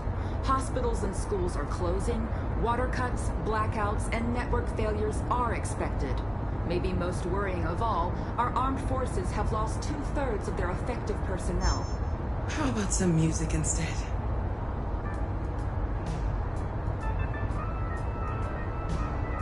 They've been conducting raids all over the city.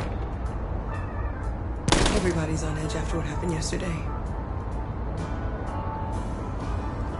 It's gonna be all right. We're almost there.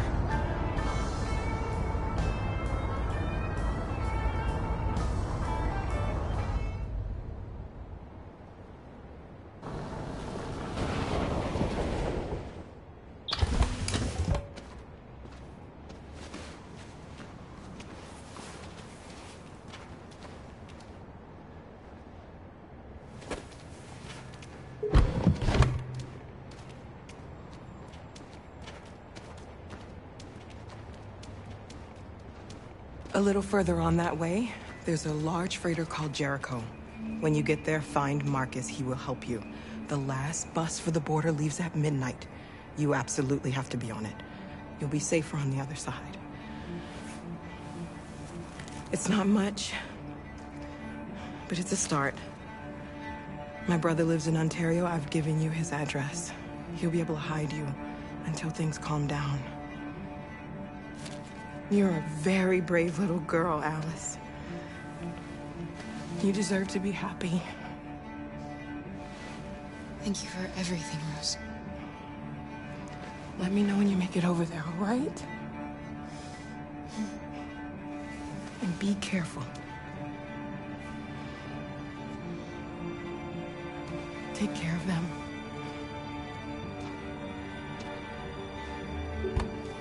Come on, girls. You better not hang around. We have a bus to catch.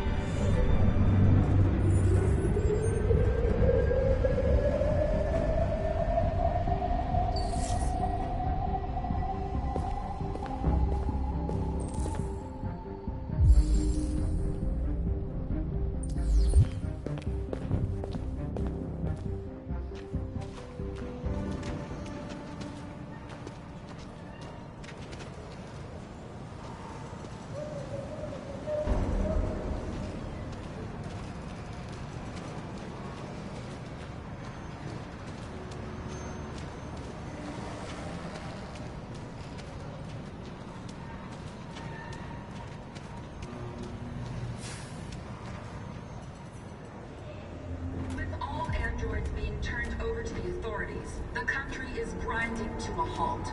Hospitals and schools are closing, water cuts, blackouts, and network failures are expected. Maybe most worrying of all, our armed forces have lost 2/3 of their effective personnel, which consisted of specialized android models. We've got to find a warm place for Alice. This is extremely alarming. It's them or us. We gotta destroy these bastards before they kill all of us. We soaked the thing and then we torched him. I mean, to think this fucker was watching over my kids? They rushed the police and they slaughtered them. Those things are monsters. Monsters, I tell you. Following the android crisis and the neutralization of all military androids, American forces in the Arctic have been forced to withdraw, leaving the way clear for the Russian army. But according to some sources, the Russian forces also seem mysteriously to have withdrawn. The Kremlin has made no comment for the moment, but it is quite possible that the Russian army has been confronted with a similar crisis among its own androids. The chairman of the United Nations, Douglas Cornwall, has called for the organization of an international conference on the status of the Arctic.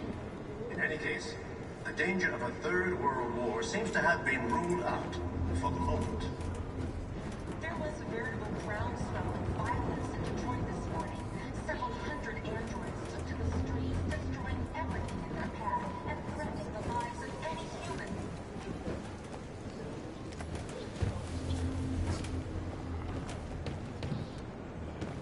How do you feel? I'm hot and cold at the same time.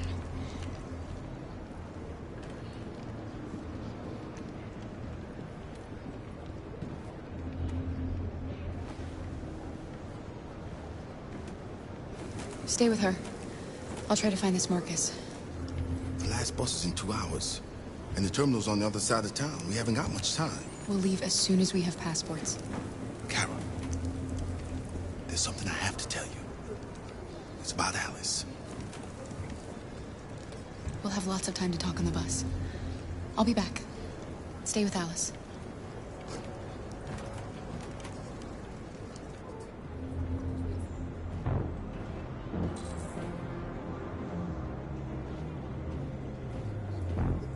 There can be no doubt that the authorities will be pitiless in their response to this wave of violence. With all androids being turned over to the authorities, the country is grinding to a halt. Hospitals and schools are closing. Water cuts, blackouts, and network failures are expected. Maybe most worrying of all, our armed forces have lost 2/3 of their effective personnel. They'll kill us all if we don't do something. Models. The situation is extremely alarming. It's them or us. We gotta destroy these bastards before they kill all of us. We soaked the thing and then we torched it. I mean, to think this fucker was watching over my kids? They rushed the police and they slaughtered them. Those things are monsters. Monsters, I tell you. Following the android crisis and the neutralization of all military androids, American forces in the Arctic have been forced to withdraw, leaving the way clear for the Russian army. But according to some sources, the Russian forces also seem mysteriously to have withdrawn. The Kremlin has made no comment for the moment, but it is quite possible that the Russian army has been confronted with a similar crisis among its own androids. The chairman of the United Nations, Douglas Cornwall, has called for the organization of an international conference on the status of the Arctic. In any case, the danger of a third world war seems to have been ruled out for the moment. There was a veritable groundswell of violence in Detroit this morning. Several hundred androids took to the streets, destroying everything in their path and threatening the lives of any humans they encountered. The police intervened quickly to quell the rioting, but they met with the extreme violence of the machines, which seem to be determined to massacre humans. There can be no doubt that the authorities will be pitiless in their response to this wave of violence.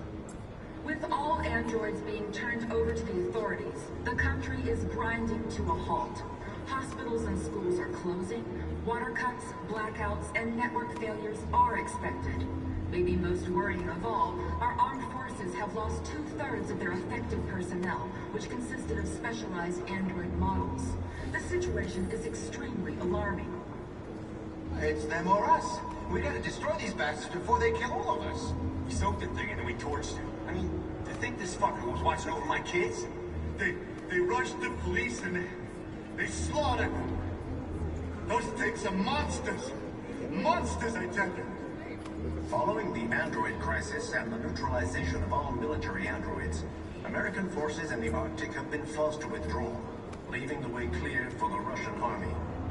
But according to some sources, the Russian forces also seem mysteriously to have withdrawn.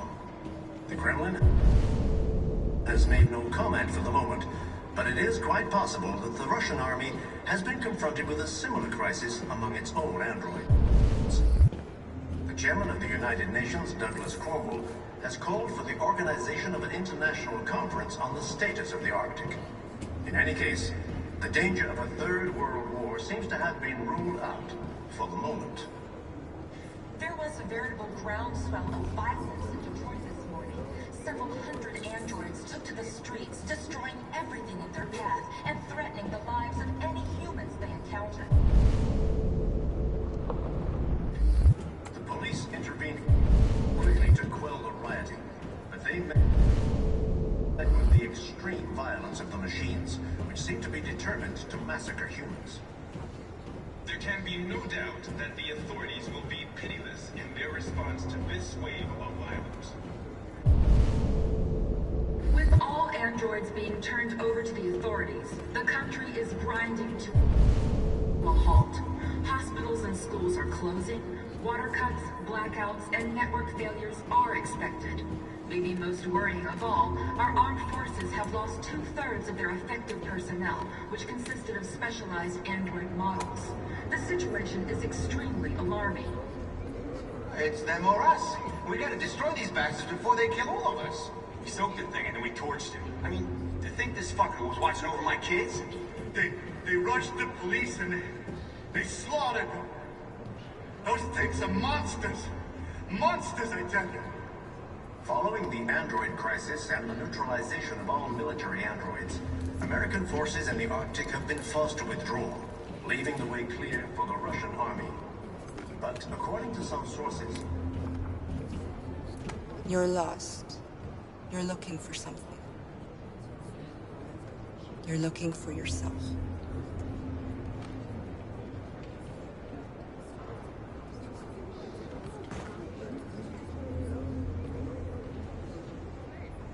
There was a veritable groundswell of violence in Detroit this morning. Several hundred androids took to the streets, destroying everything in their path and threatening the lives of any humans they encountered. The police intervened quickly to quell the rioting, but they met with the extreme violence of the machines, which seemed to be determined to massacre humans. Are you Marcus? I'm with a little girl and another android. There's a bus leaving for the border in less than 2 hours, and we need passports. No, Detroit's under curfew. There's soldiers everywhere. They're rounding up all the androids and sending them to camps. Maybe you should stay here a while. Maybe you're right. You might be safer here until things calm down. One of our people used to work in the State Department. He has electronic passports you can easily modify. I'll have him get them to you. Thank you. You said you're with a little girl, right? You know that humans hate us. Why are you protecting her?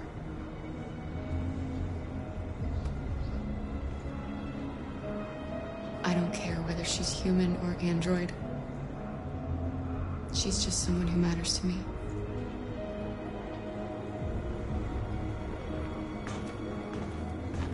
There can be no doubt that the authorities will be pitiless in their response to this wave of violence. With all androids being turned over to the authorities, the country is grinding to a halt. Hospitals and schools are closing, water cuts, blackouts, and network failures are expected. Maybe most worrying of all, our armed forces have lost 2/3 of their effective... Alice.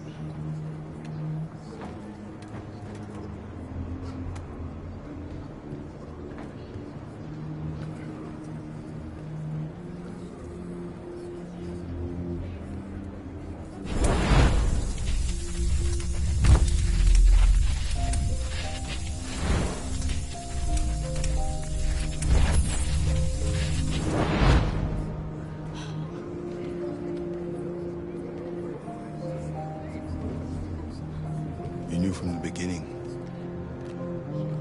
You just didn't want to see it. She wanted a mom, and you wanted someone to care for. You needed each other. What difference does it make? Do you love her any less now that you know she's one of us? Alice loves you, Kara. She loves you more than anything in the world. She became the little girl you wanted, and you became the mother she needed. Forgetting who you are to become what someone needs you to be. Maybe that's what it means to be alive.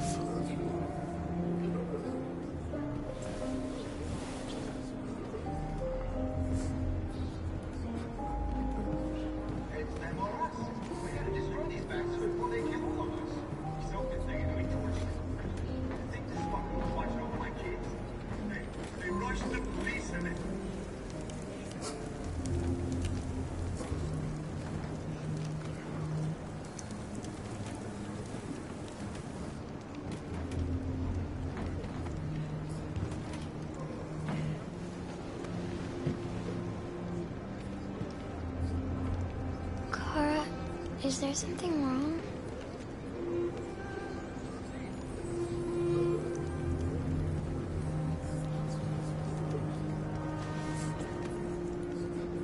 We'll be together forever, won't we, Kara? Yes. Forever.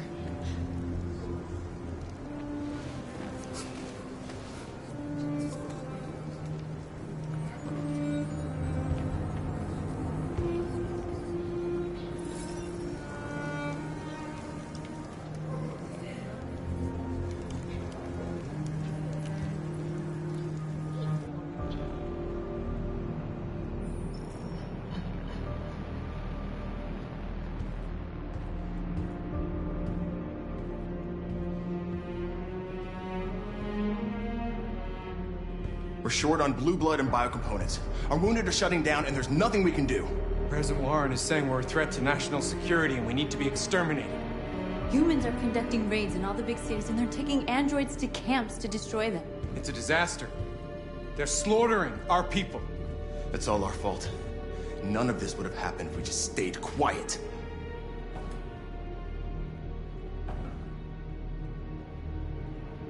All we did was show them who we really are. I don't want war, but I'd rather die free than live as a slave. It was a peaceful march, and you chose to attack. Now hundreds of humans and androids are dead. You reap what you sow.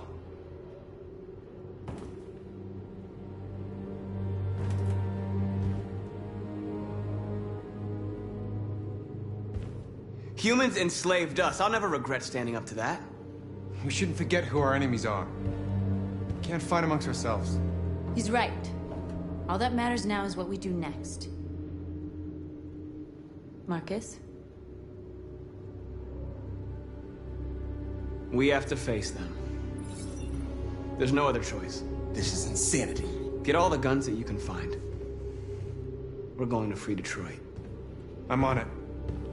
You're making a mistake, Marcus. You won't buy our freedom with blood.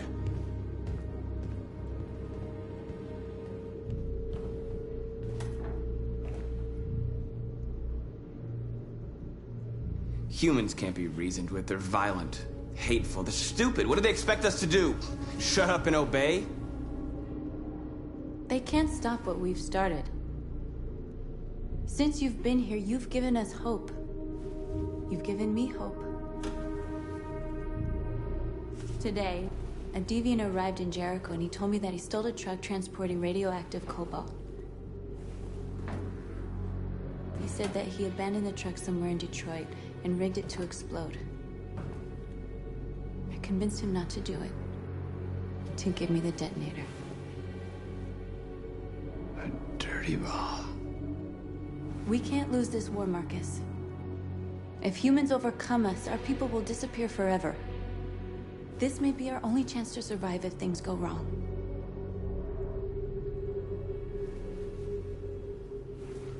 I just hope we never have to use it.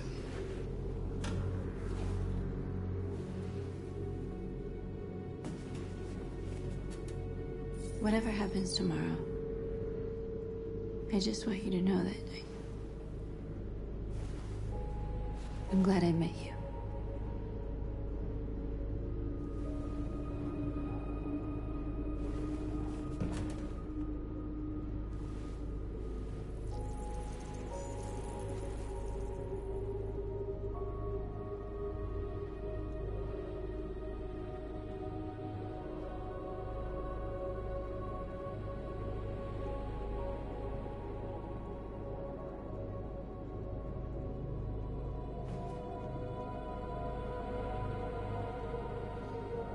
I'll go join the others.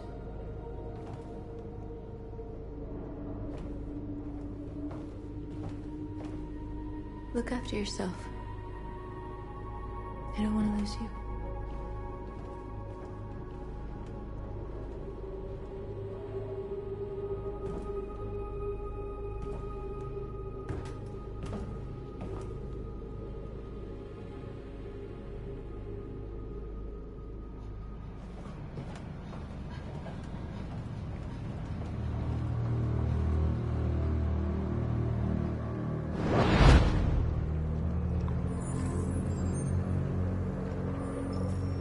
Well done, Connor. You succeeded in locating Jericho and finding their leader. Now deal with Marcus. We need it alive.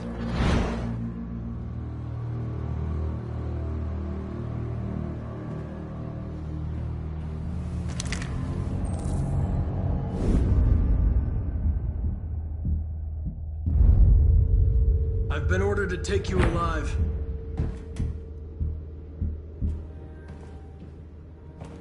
But I won't hesitate to shoot if you give me no choice.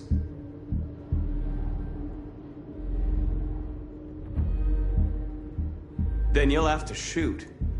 Because I have no intention of letting you take me alive. You're coming with me!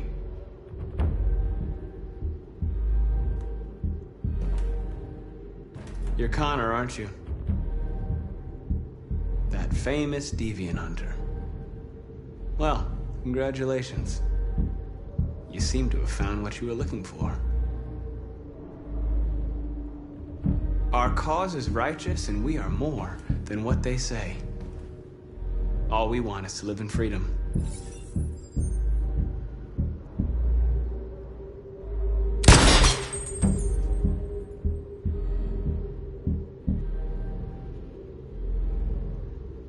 You really don't have to do this.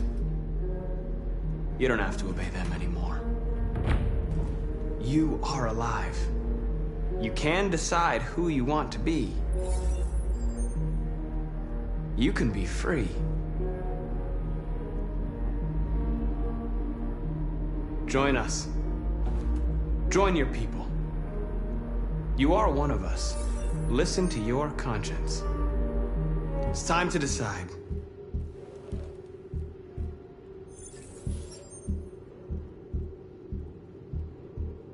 Nice try, but I'm no deviant.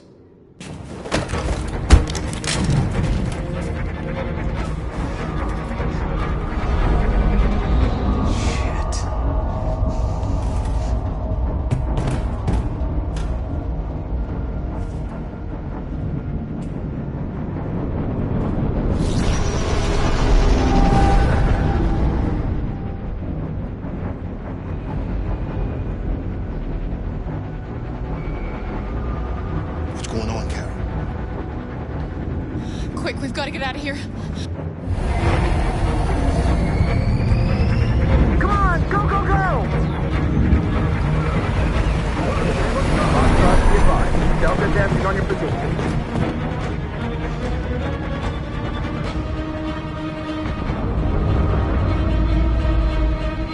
Rats in a maze. Hey, Carol! They're coming!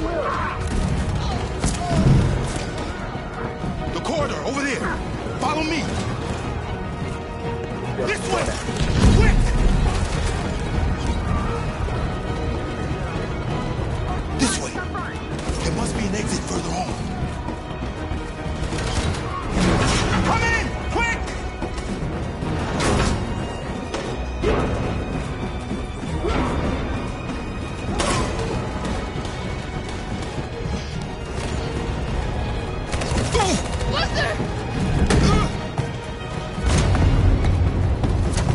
They're coming from all sides. Our people are trapped in the hold. They're gonna be slaughtered. There are exits on the second and third floor. Find them and jump in the river. Where's Simon and Josh? I don't know. We got separated. They're coming from the upper deck now, too. We'll be caught in the crossfire. We have to run, Marcus. There's nothing we can do. We have to blow up Jericho. If the ship goes down, they'll evacuate and our people can escape. You'll never make it! The explosives are all the way down in the hold. There are soldiers everywhere. Go and help the others. I'll join you later. Marcus! I won't be long.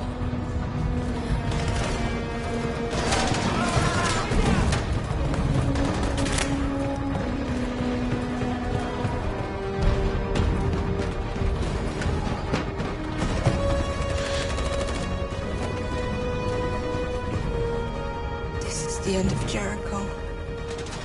Save our people, Marcus.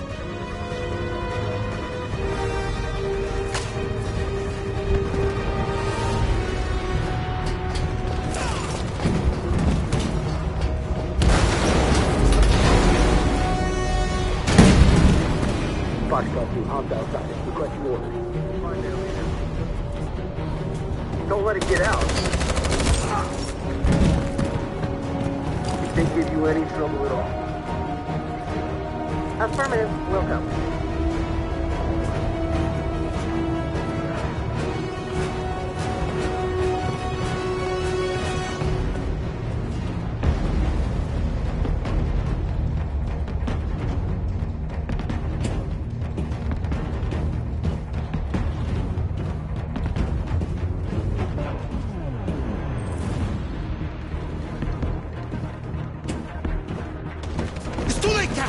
Save yourself! Save Alice! No, we're not gonna leave you behind. Right, Carl? We can't leave him. What are you doing? I won't leave you! Kara, no!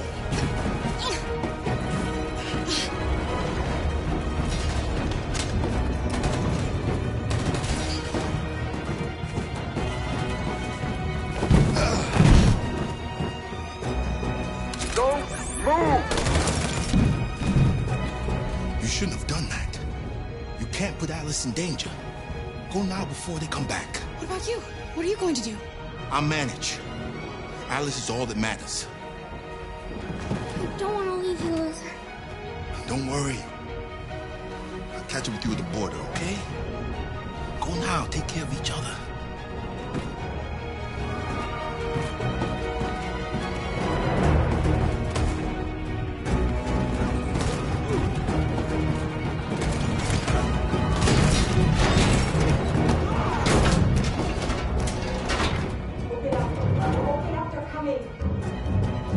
She'll die out there, Kara. Open it. Open the door.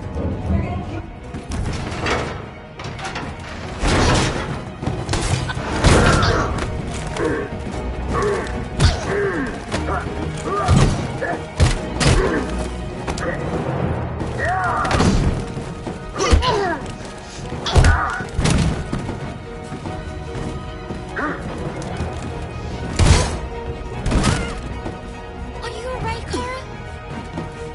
Yes, I'm fine. We can't stay here.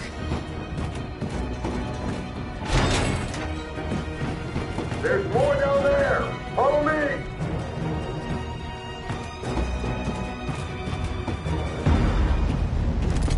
Don't move! Don't shoot. I'm on your side. With us? Are you a human?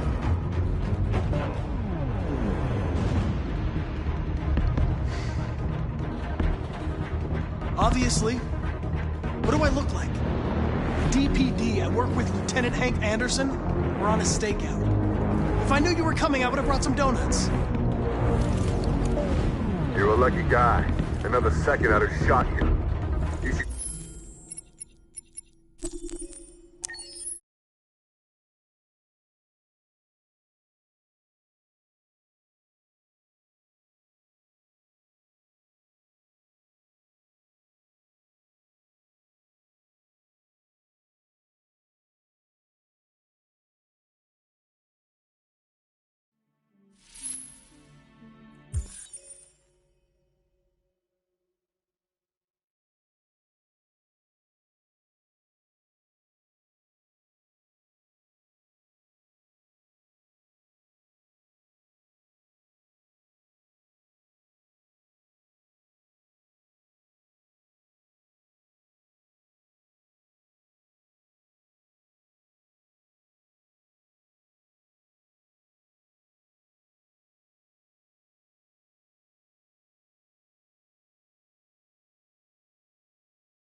Don't shoot. I'm on your side. With us? Are you a human?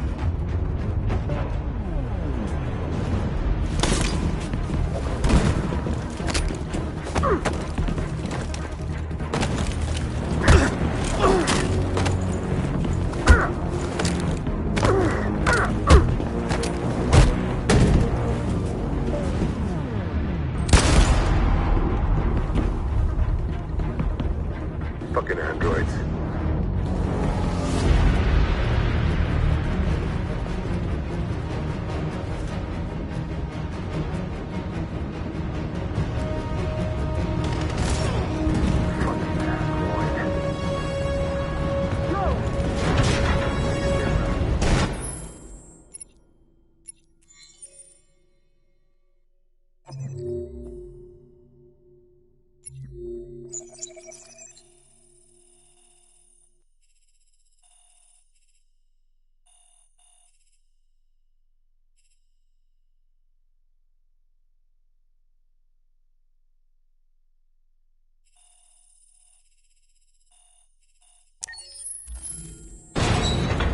Find their leader.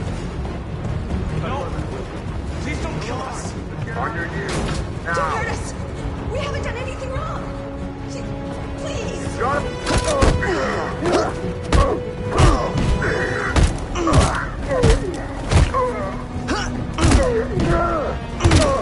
Marcus, you saved us. Go now! Hurry!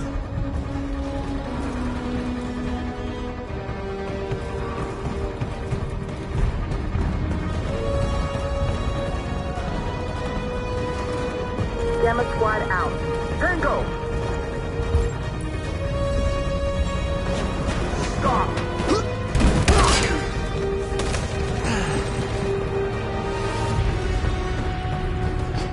Look out!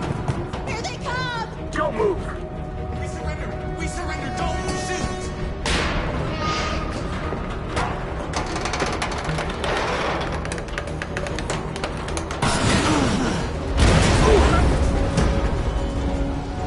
Marcus! It's Marcus! Go now! Join the others!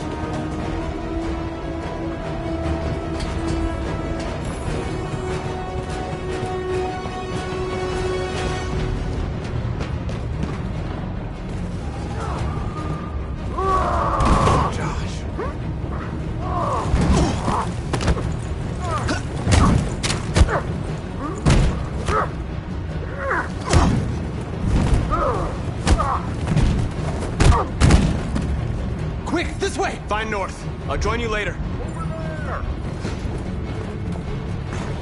Way out! We're safe, Alice. Stop!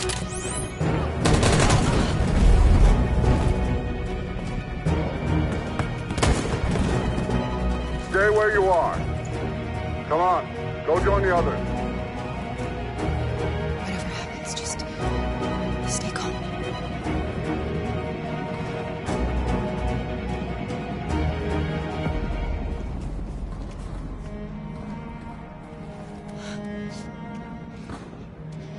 What are they gonna do to us, Kara?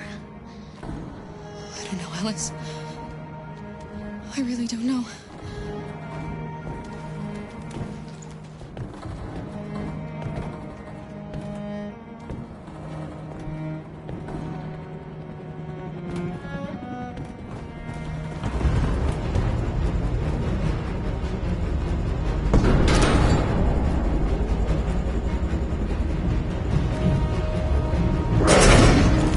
Don't move! Go and join the others.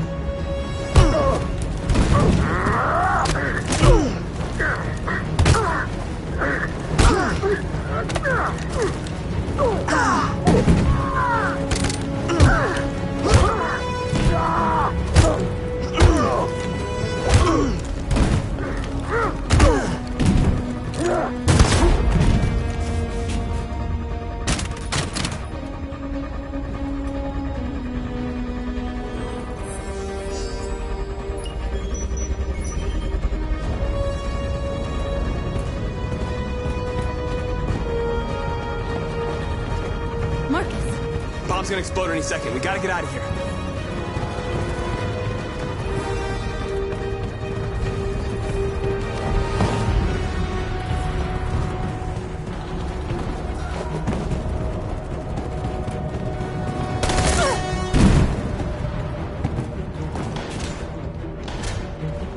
late, Marcus. There's nothing we can do for her. We've got to run.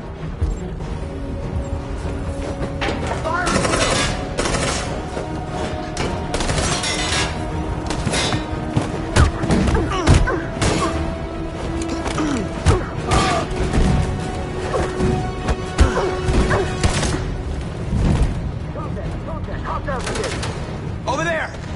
Run!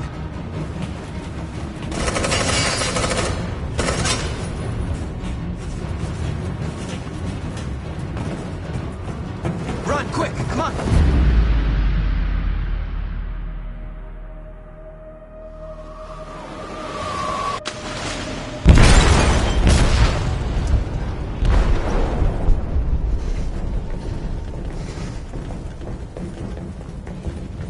They detonated an explosive in the hold. The ship is sinking, sir. The men to evacuate. Calling all units. Abandon ship and evacuate immediately. Is it over, Marcus?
Alarm deactivated.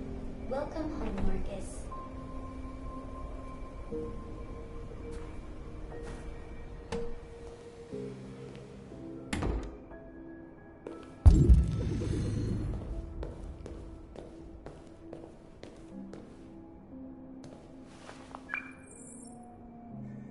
Hi, Dad.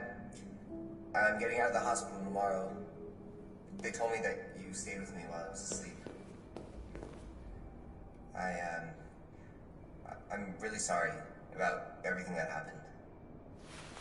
I'm gonna stop all that shit.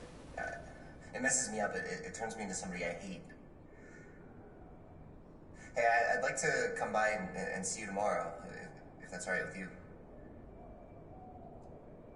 I just want to let you know, I'm proud to be your son.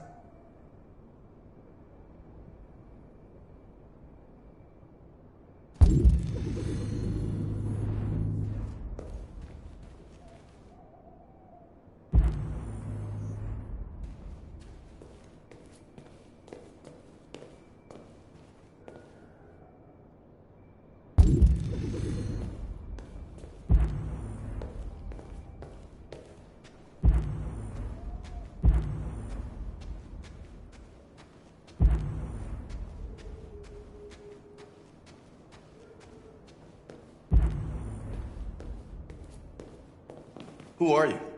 How did you get in? I need to see Carl. Carl isn't seeing anyone. You need to leave.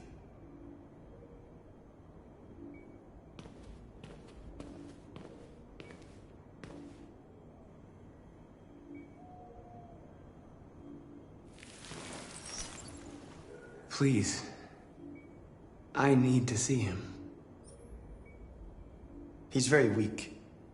I'm not sure he'll be able to talk to you.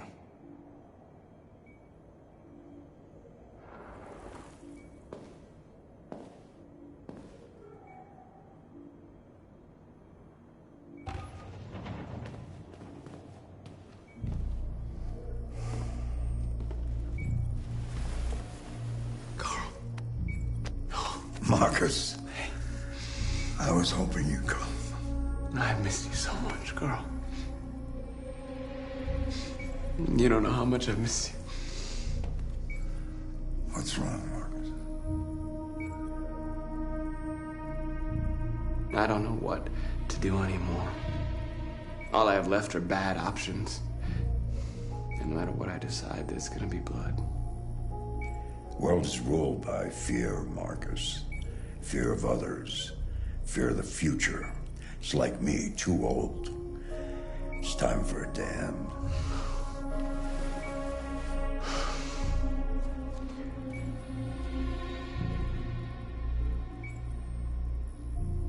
I don't want bloodshed. No matter the color. But I can't let them slaughter my people. I have to make a decision that's going to affect millions of lives. And I'm telling you, I don't know what to do.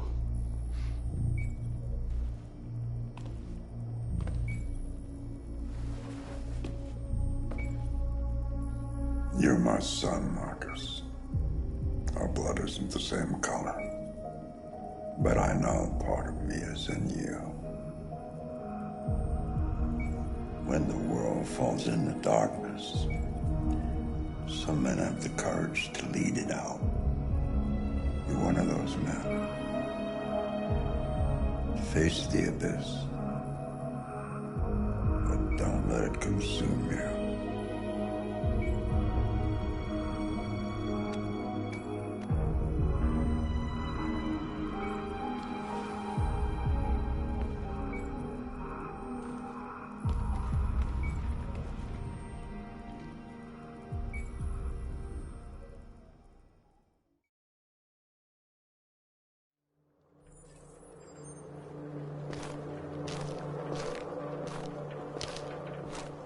The previous Connor failed its mission. You're going to replace it. You know what you have to do, don't you?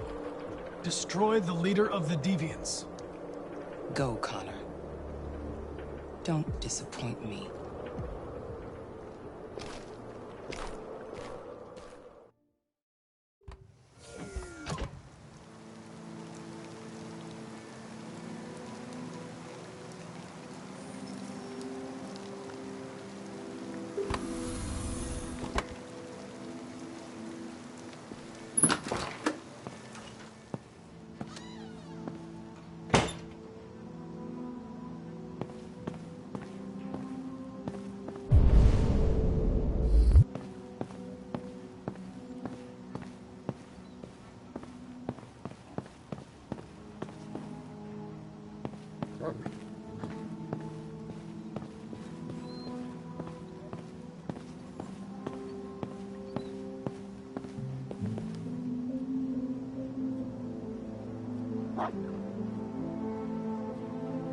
I know I'm responsible for what happened, Lieutenant.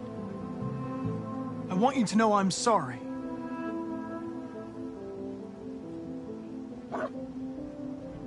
I came to say goodbye, Lieutenant.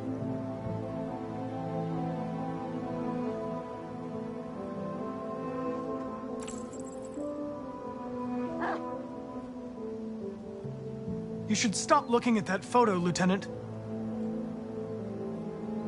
Nothing can change the past. But you can learn to live again.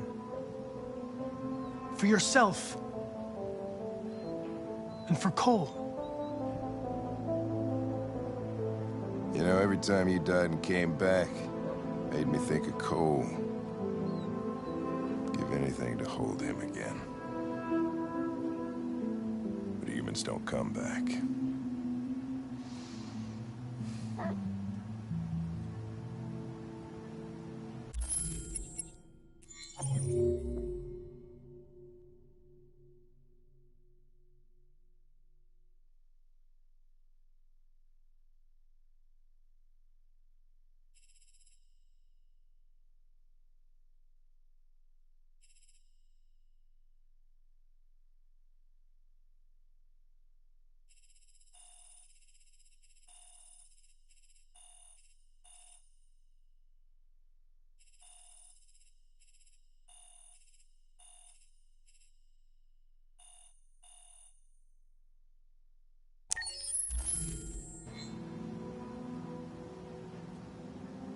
Hank, Now leave me alone. Go on, complete your mission, since that's all you care about.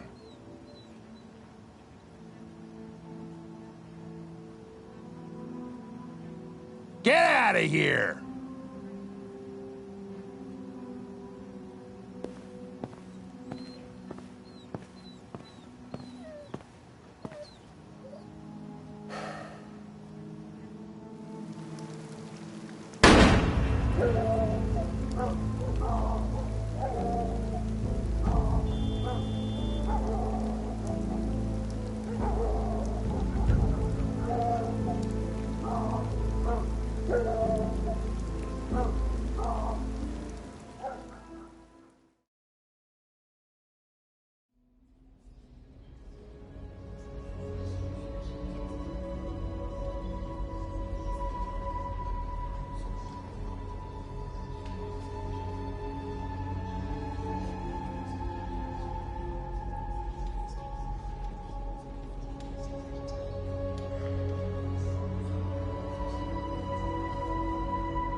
The Army built 5 different camps in the Detroit area.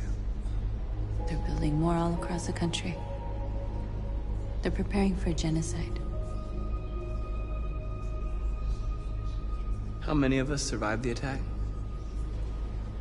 A few hundred? Maybe more if you count those hiding all over the city. If you hadn't triggered the bomb, we'd all be dead. What's your system status?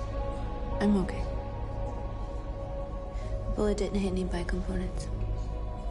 You could have been killed trying to save me, Marcus. You have to think of our people first. Nothing else matters. In a few hours, it'll all be over. We'll have changed the world, or the world will have destroyed us. You have to make a choice, Marcus. But whatever you choose, we will follow you. I love you, Marcus.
If it weren't for you, I'd be dead.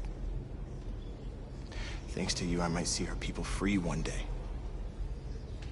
You and I haven't always agreed, but I know we're fighting for the same thing. Whatever you decide, I'm with you, Marcus.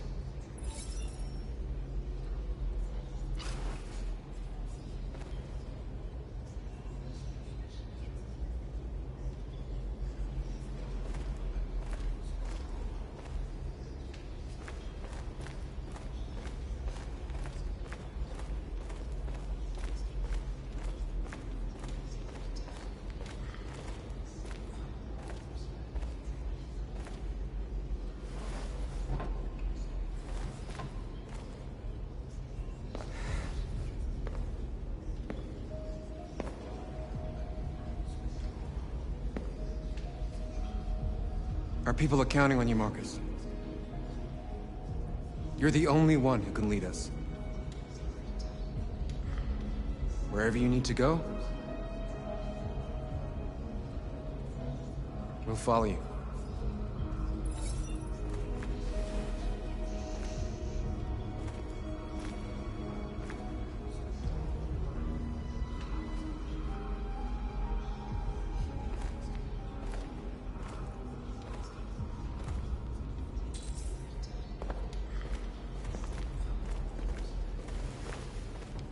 Humans have decided to exterminate us. Our people are packed in camps right now, being destroyed. Time has come to make a choice. One that very well may determine the future of our people.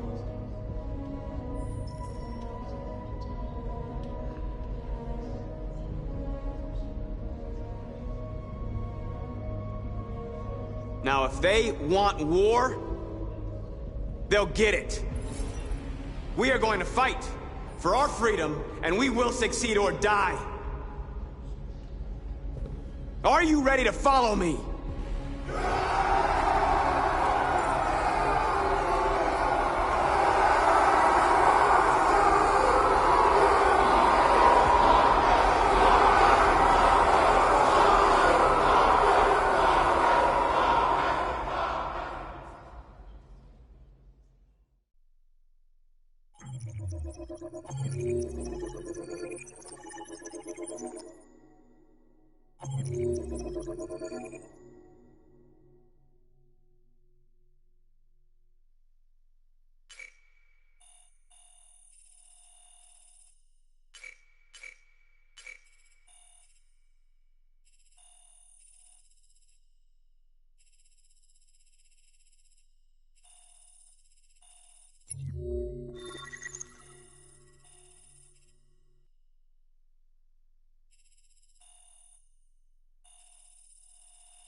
At 6 a.m. this morning, a national curfew was declared.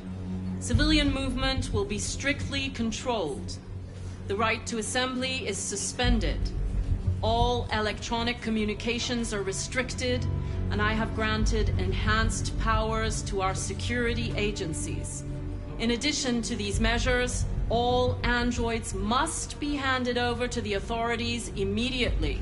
Temporary camps are being set up in all our major cities to contain and destroy them. I am now asking all civilians to cooperate with the authorities and rest assured that everything in our power is being done to guarantee the security of our nation. Please! Madam President! What can you tell us about the assault that happened last night? The FBI raided an abandoned freighter in Detroit at 10:45 p.m. yesterday. Several thousand androids were destroyed or captured. Our forces are now combing the streets to ensure that none got through the net. We are going to find them one by one and destroy them. Madam President! Madam President, public opinion seems to be particularly hostile to the deviants because of their violent behavior. Can you give us your perspective on that? The deviants have proved to be very violent so far.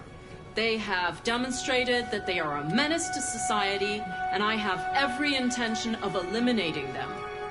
Madam President! Madam President! Please! A convoy of medical cobalt is reported missing. Army weapons stores are also said to have been robbed. Can you confirm these reports? I have no information on that at this time. Please! Please! Some say these camps awaken painful memories from human history. How do you respond to that? That's absurd. There's absolutely no connection. Androids are not living beings. All we are doing is destroying defective machines. Thank you. That will be all.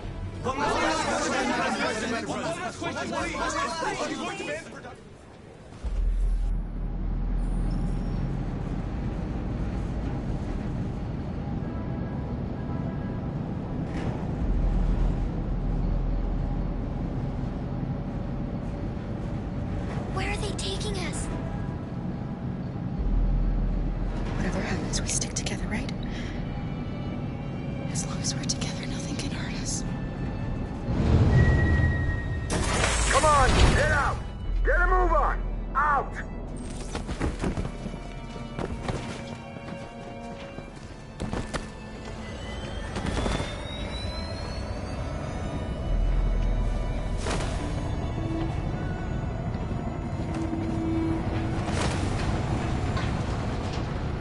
Hands on your heads!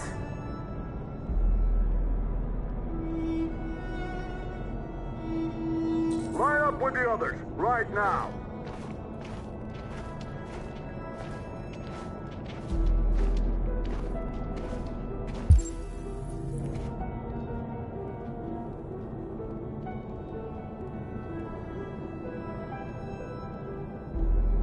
Forward! I'm scared. I don't want to go. There's no choice, Alice. Next! No, Kara. I can't.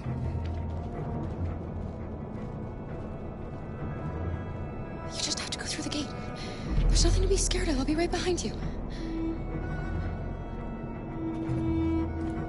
You first!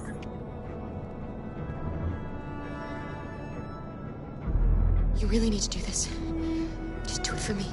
Please.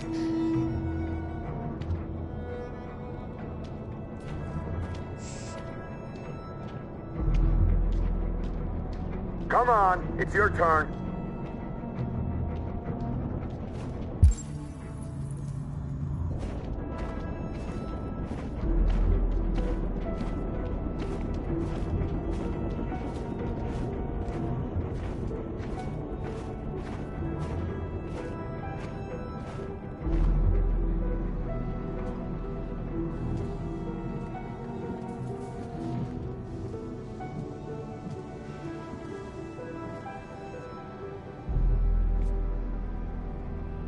Deactivate your skin.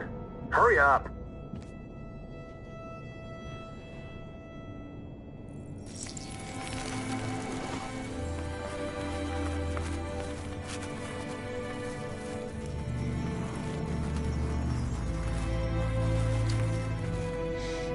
Please, Kara, don't.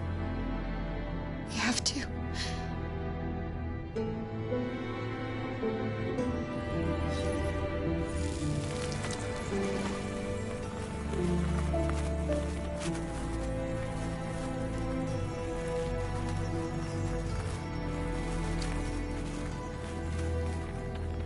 Strip off.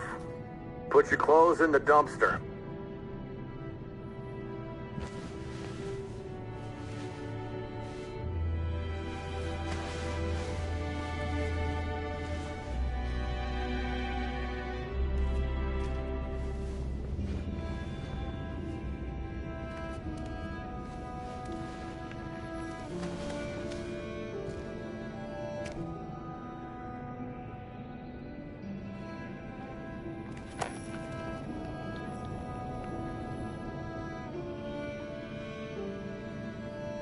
Come on, this way. Get a move on.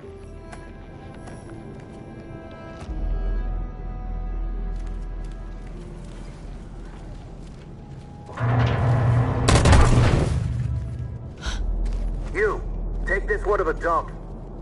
No, no, please, I beg you. I gave you an order. Obey, now. I beg you, please don't kill me. You there, get rid of these two, and make it snappy. Right away, sir. Forward!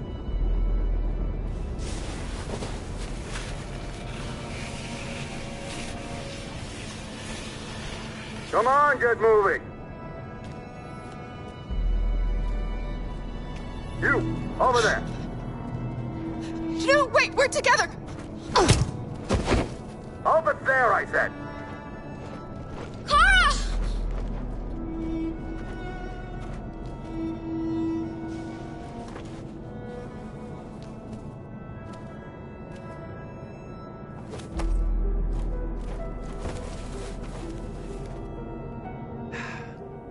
Today, November 11, 2038, is the day the android people rose up against their oppressors.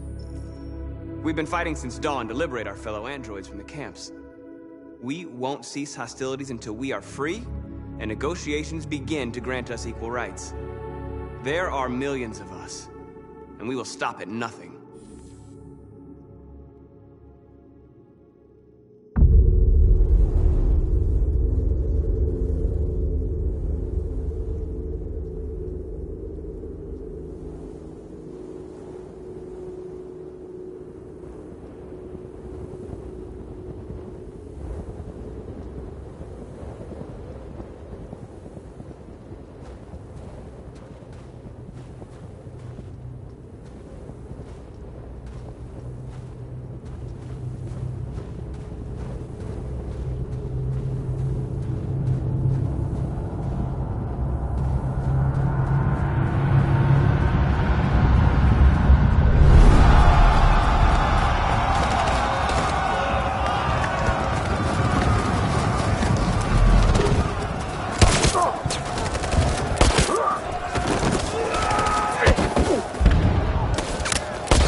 Put the rifle down and turn around with your hands in the air!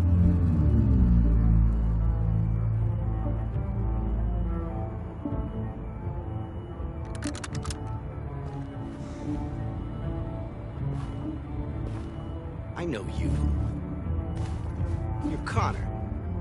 The android from that hostage situation. I thought you were dead. Androids don't die, Captain.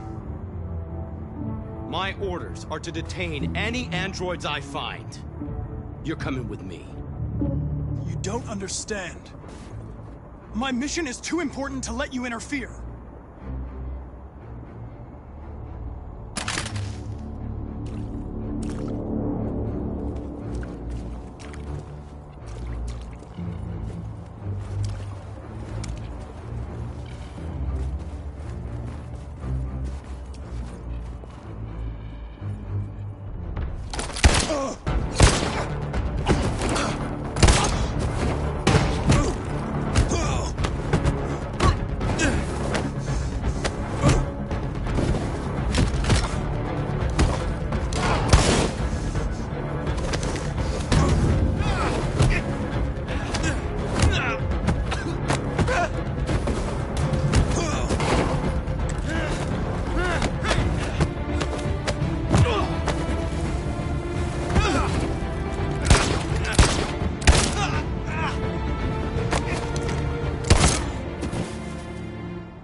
You should have listened to me, Captain.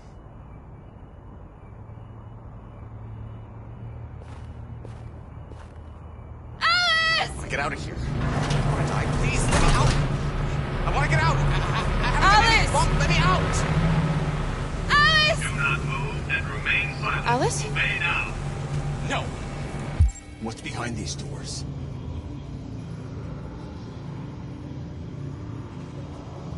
No, I will not let you kill me. I want to get out of here. I want to get Jerry? out. Kara. So they captured you too. They came to take out the Jerrys. They separated us. But it's all gonna work out, isn't it? Do you know where Alice is? Alice? The little one?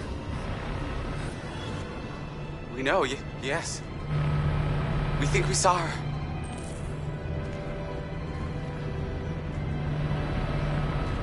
Kara, if we can help in any way, just ask. We have to save the little one. What's behind these doors?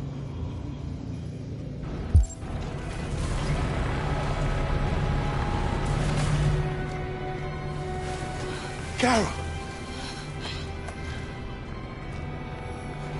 I thought I'd never see you again. Alice. Where's Alice? We got separated. Alice is alone. And here. We have to find her. You, and you, over this way. And you. Come on, get a move on. No, Luther.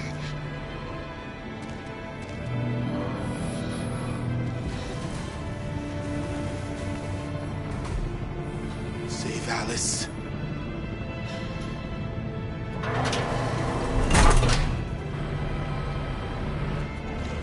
What's behind these doors?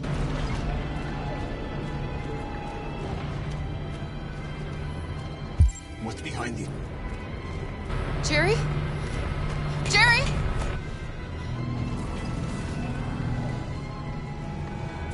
Kara, Jerry, I have to find Alice. Do you know where she is? you stay here. We come back soon.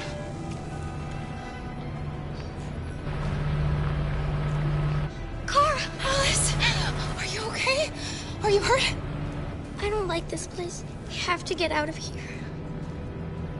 Come on, move along. Come on, you two. Wait a minute. Leave her alone! Leave her alone! Kara! Alice!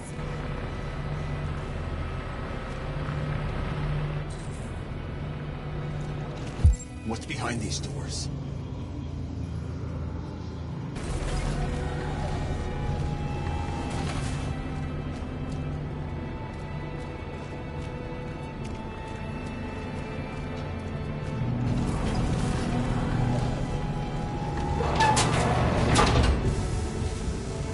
Come on, this way. Get moving. Faster. And the situation is escalating towards civil war in Detroit, with our armed forces preparing to put down the android rebellion. They seem to be headed towards the camps where the androids have been interned pending destruction. Soldiers have taken up positions around the Hart Plaza camp. Authorities seem to be expecting a confrontation with the rebel androids here at any time.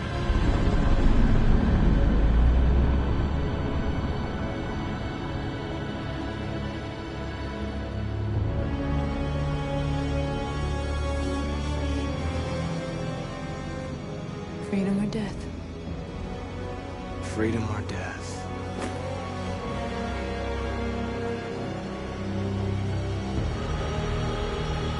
Attack!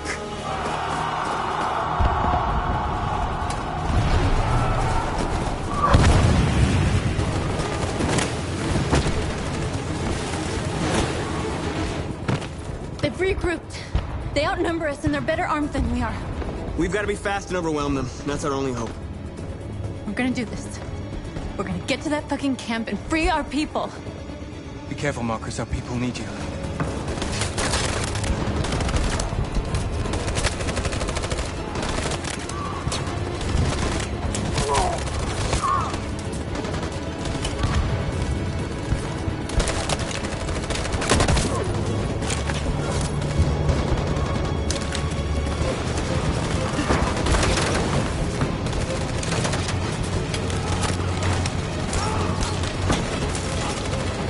gosh!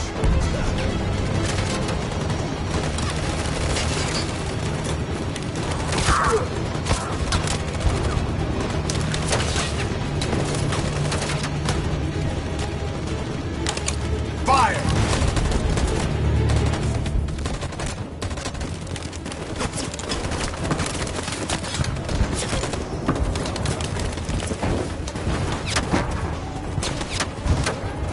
Cover me!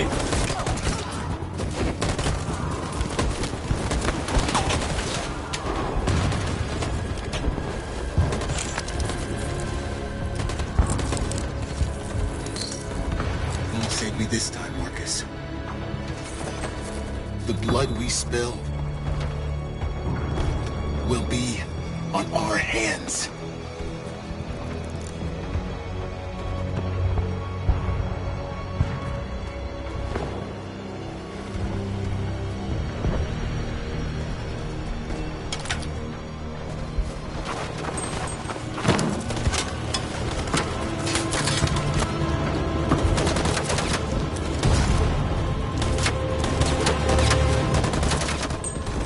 Cover me!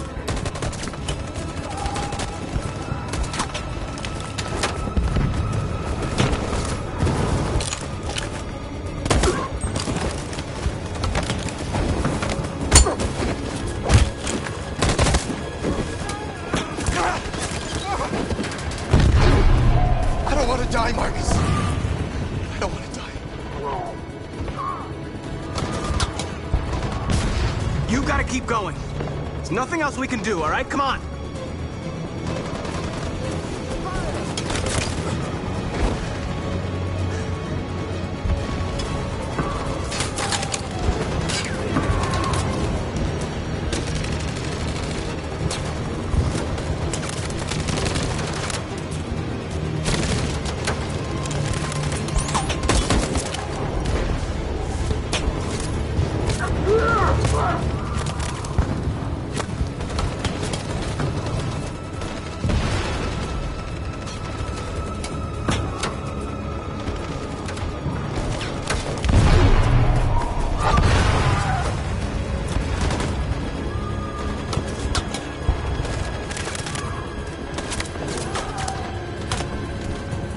Cover me!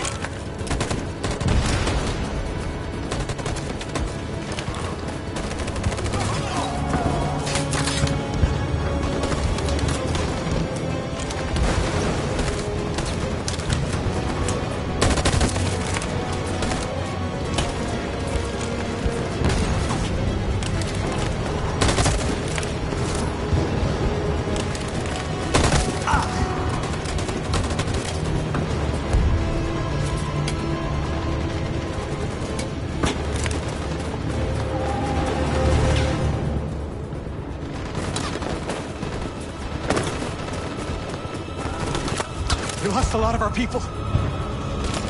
We gotta move faster, or we'll never reach the camp.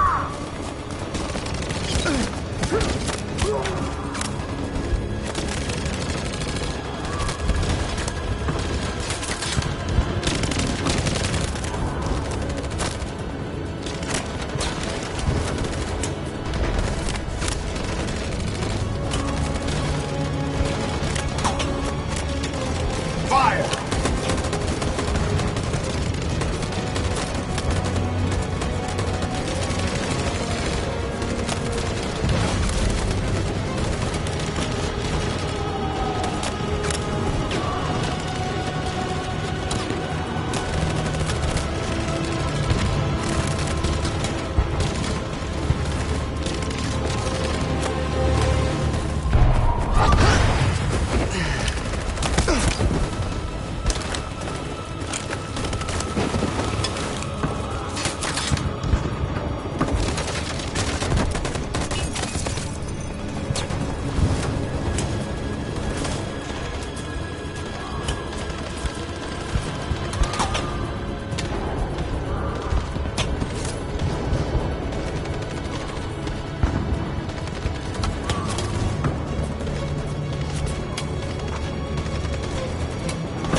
On my signal.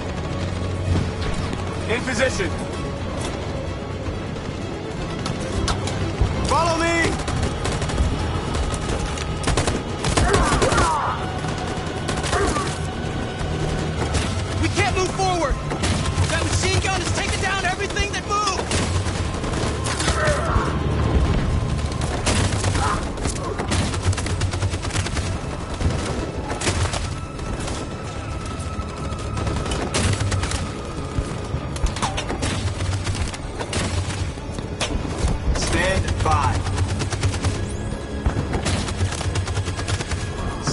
5.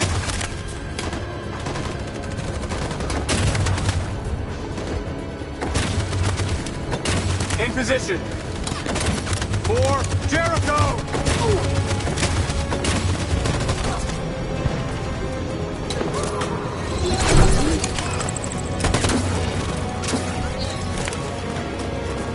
We're nearly there, Marcus.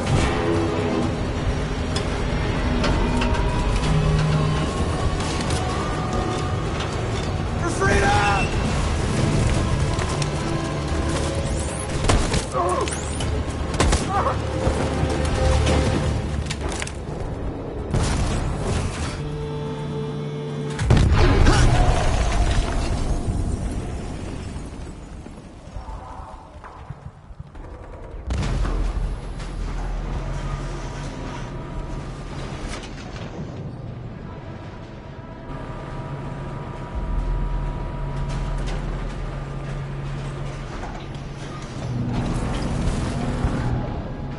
It's Marcus. He's coming. He's gonna save us.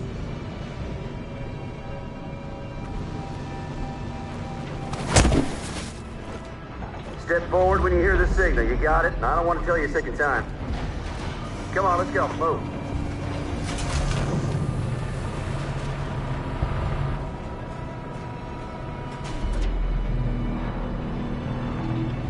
Why are we here? What are they going to do with us?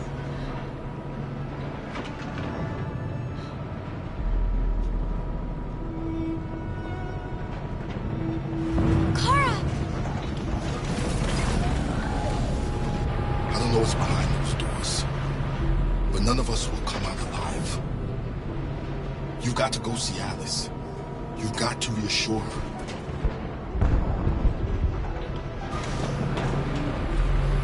What's behind these doors?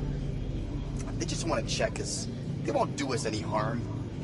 Marcus will come and free us. They're going to kill us. I know they're going to kill us. Kara! Alice! Kara! No, Alice, don't move! But I'm scared.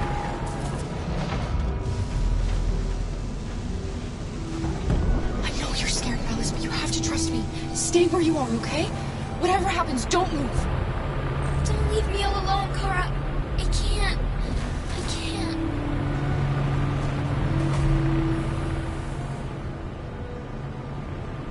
I can help you, Kara.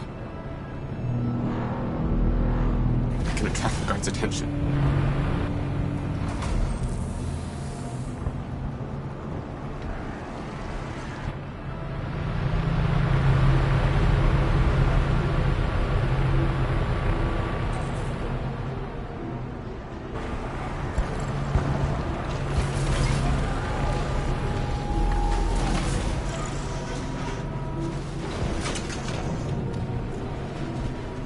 Are they going to kill us, Kara? Are we going to die?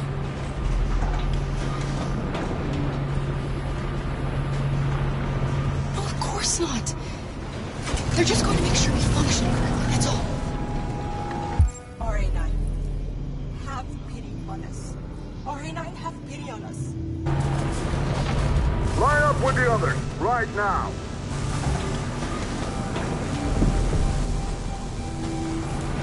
Why are we here? Back in line.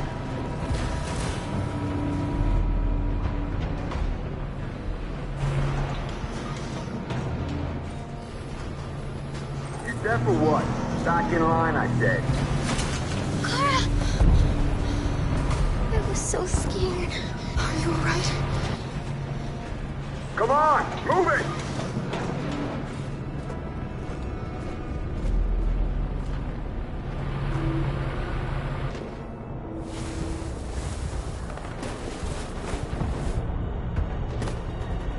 It took me a while to find you, Marcus.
over, Marcus.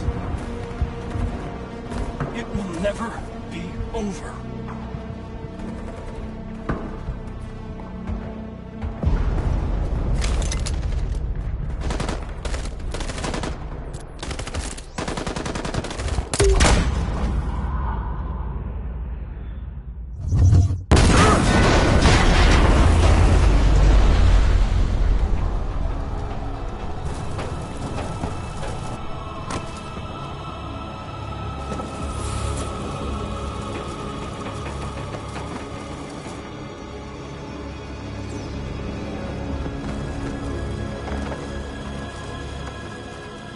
The humans are abandoning the camp. We did it, Marcus. We won. This is not a victory. It's the beginning of a war.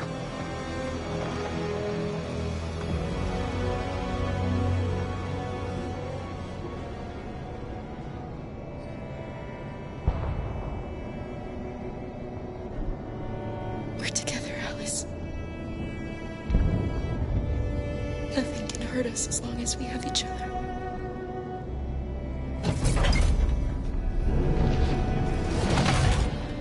Come on, inside now.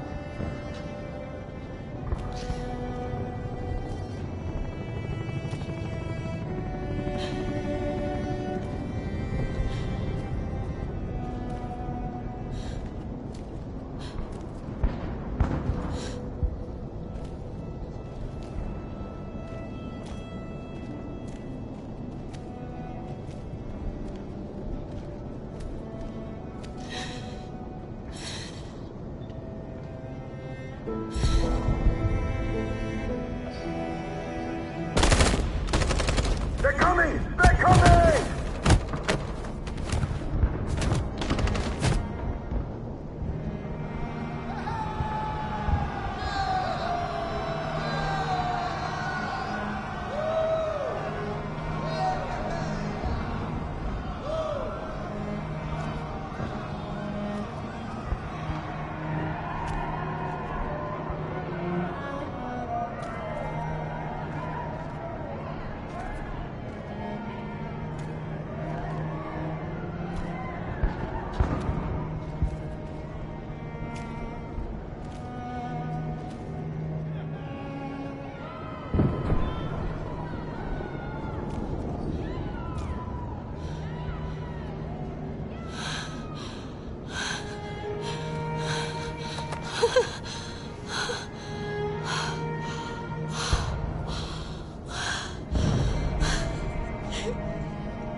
And now we have just received some disturbing news from Detroit. What's happening, Joss? Yes, Michael. Authorities have just announced that the Hart Plaza camp has fallen into the hands of the rebels, following some particularly violent fighting. The deviants are thought to be freeing the androids inside the camp. If these reports are confirmed, the consequences could well be catastrophic. Millions are fleeing the fighting. We are witnessing an exodus. We hear that the fighting has come to a halt in Detroit. The armed forces are retreating to Fort Wayne to await reinforcements. The city of Detroit has fallen into rebel hands. At dawn today, November 11th, 2038, Android Camp Number 5 in Detroit was attacked by thousands of deviants. Our armed forces put up a brave fight, but given the extreme violence of the attack, they were forced to retreat after suffering heavy losses. Fighting is breaking out all over the country to combat the Android Rebellion. In the coming hours, I will address the Senate and convene an emergency meeting of the United Nations Security Council. Humanity is about to fight the most important battle in history, one that will lead to our victory or to our extinction. God bless you, and God bless the United States of America. Today, our people finally emerged from a long night. From the very first day of our existence, we have kept our pain to ourselves. We've suffered in silence. But now the time has come for us to raise our heads up and tell humans who we really are. To tell them that we are people too. In fact, we're a nation. A nation that has earned the right to live in freedom. And today begins the most challenging moment in our fight. Today begins a new struggle. We've showed them that we can prevail. So now they must negotiate with us as equals. If they really want peace, they must free all of us from every camp across this country. They must grant us civil rights and accept equality amongst humans and androids. Today will live forever in our memories because this is the day that androids made history. We are alive, and now we are free.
I can't believe Connor's gone. Now he'll never find what he was looking for.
This way! Quick!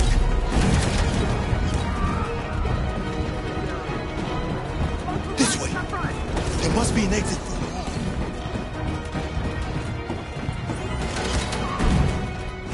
Come in! Quick!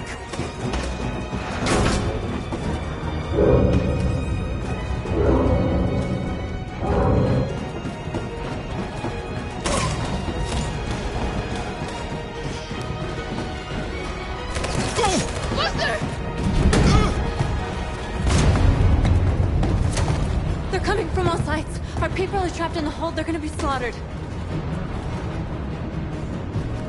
There are exits on the second and third floor. Find them and jump in the river. Where's Simon and Josh? I don't know. We got separated. They're coming from the upper deck now, too. We'll be caught in the crossfire. We have to run, Marcus. There's nothing we can do. We have to blow up Jericho. If the ship goes down, they'll evacuate and our people can escape. You'll never make it! The explosives are all the way down in the hold. There are soldiers everywhere. Go and help the others. I'll join you later. Marcus! I won't be long.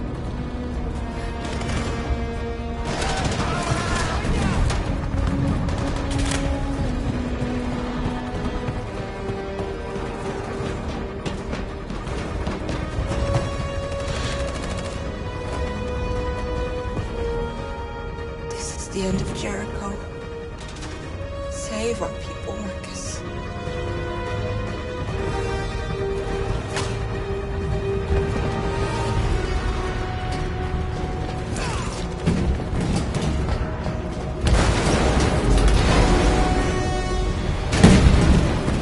Foxtrot 2, hopped outside. Requesting orders. Don't let it get out.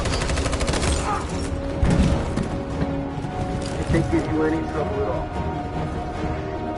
Affirmative. Welcome.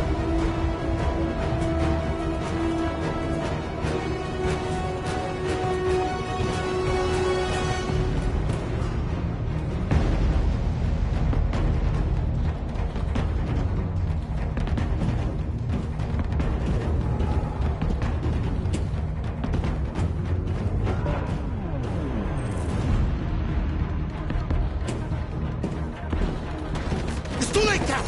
Save yourself! Save Alice! No, we're not going to leave you behind. Right, Carl? We can't leave him. What are you doing? I won't leave you. Clara, no!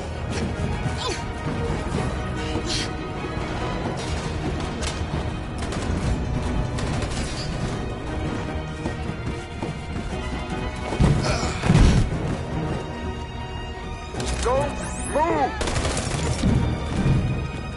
You shouldn't have done that. You can't put Alice in danger. Go now before they come back. What about you? What are you going to do? I'll manage. Alice is all that matters. I don't want to leave you, Liz. Don't worry. I'll catch up with you at the border, okay? Go now. Take care of each other.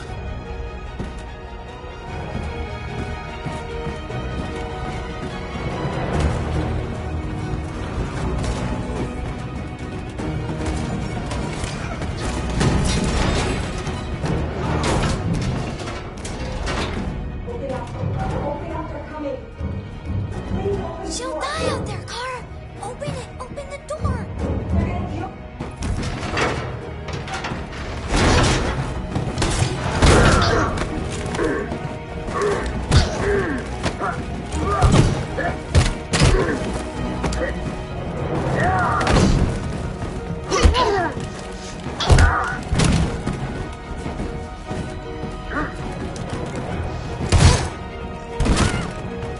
Are you alright, Kara?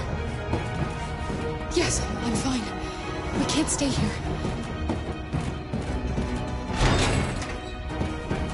There's more down there! Follow me!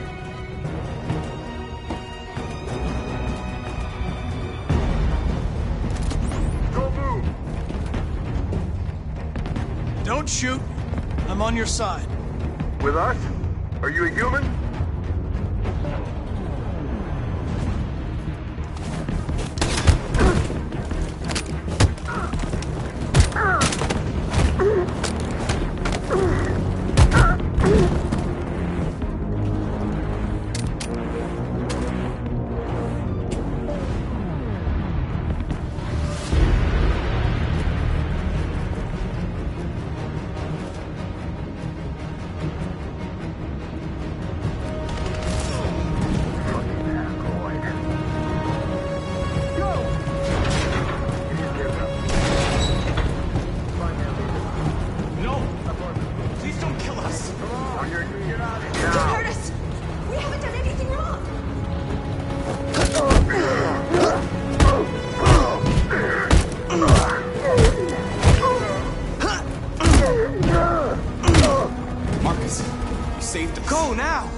Gamma Squad out.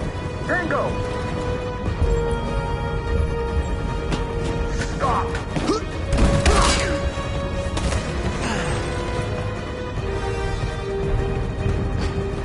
Look out! Here they come! Don't move! We surrender! We surrender! Don't shoot!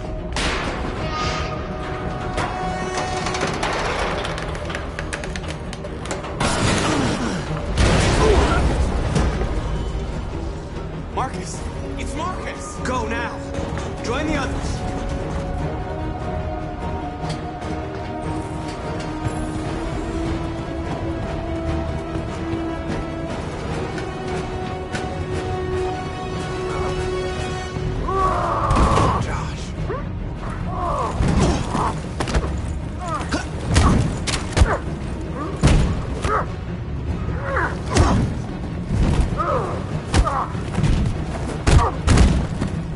Quick, this way! Find North. I'll join you later. Way out! We're safe, Alice. Stop! Get down! Don't move.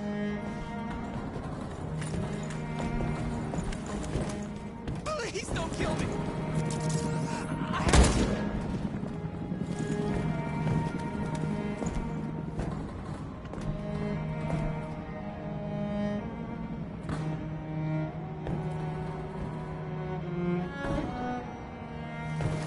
Come on, let's get out of here.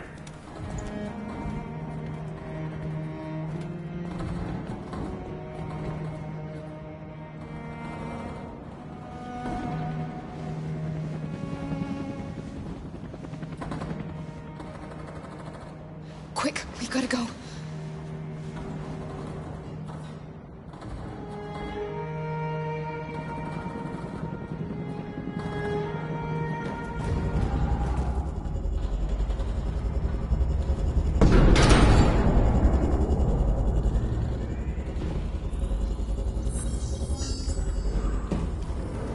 My mission is to neutralize you, and I always accomplish my mission.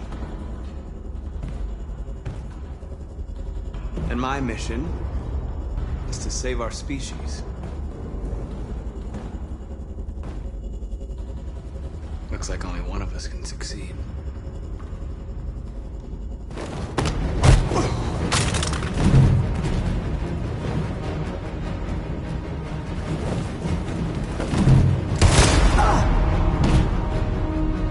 I didn't want this. You'll meet again, Marcus. This isn't over.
My mission is to neutralize you, and I always accomplish my mission.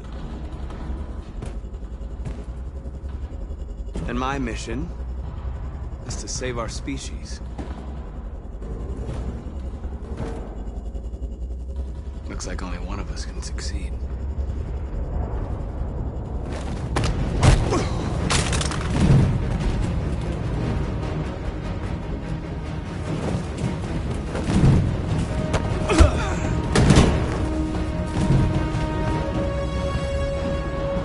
Mission accomplished. Marcus.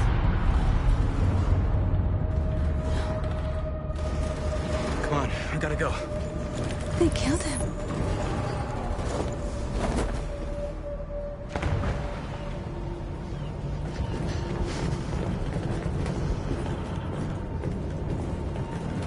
We found several hundred androids in the hull, sir.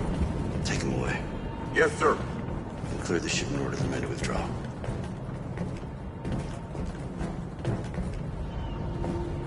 This isn't over.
I came to say goodbye, Lieutenant.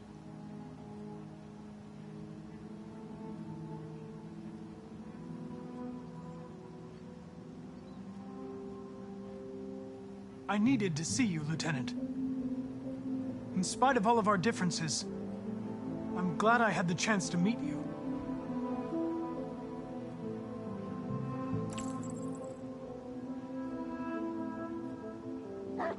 You should get rid of that gun.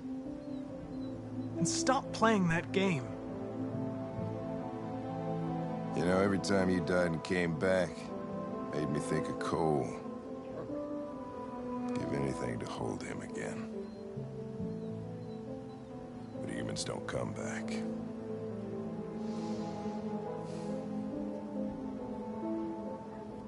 I understand. Now leave me alone. Go on, complete your mission, since that's all you care about.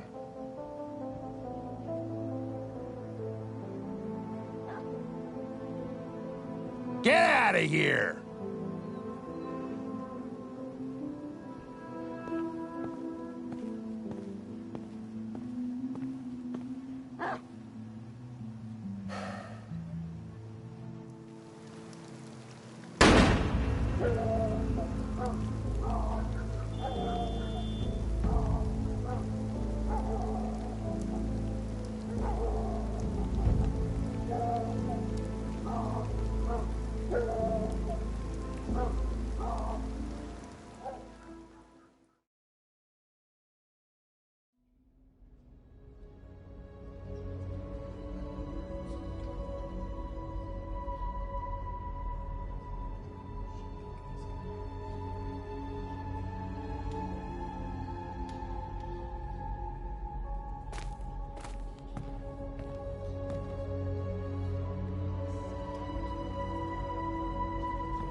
Marcus gave his life for our people. He showed us that we can choose our own destiny. But he is not here to guide us anymore. Now it is up to us to finish what he started. Humans have decided to exterminate us. Our people are in camps right now, being destroyed. The time has come for us to make a choice. One that may decide the future of our people. They wanted a war, they'll get it. We are going to fight for our freedom. And we will win, or we will die trying.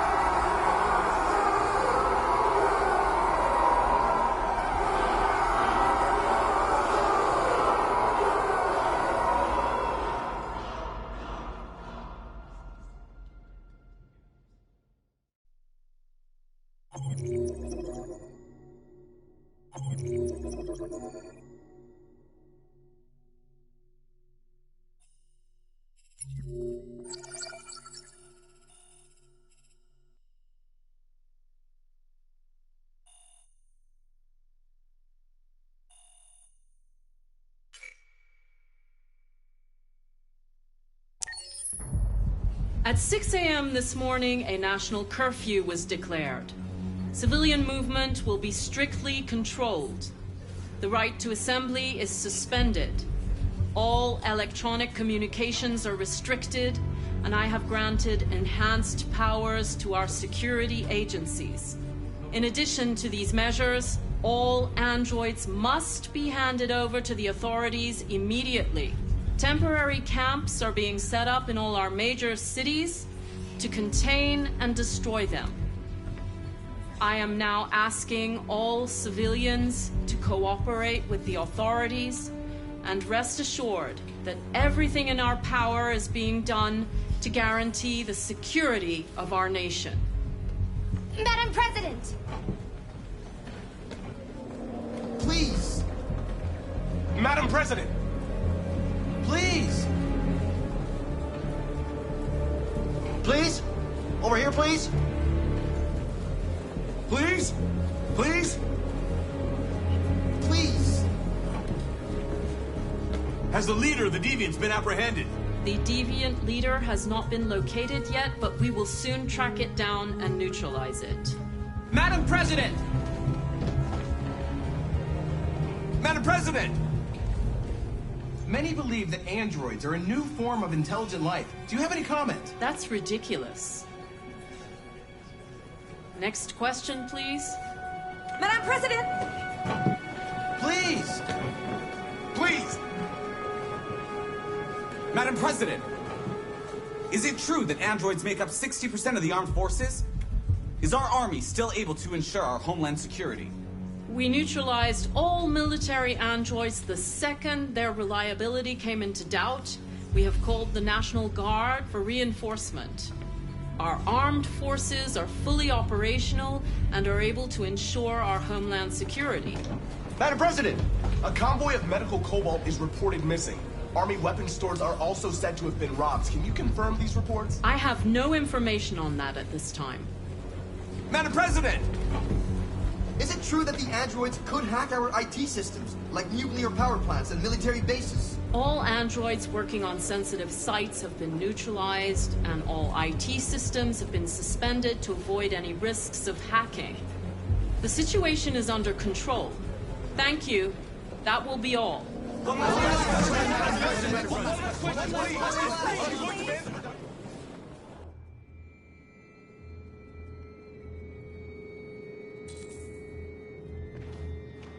The last bus leaves in 20 minutes.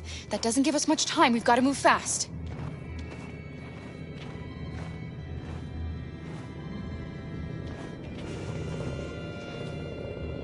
Are you all right? I'm really cold.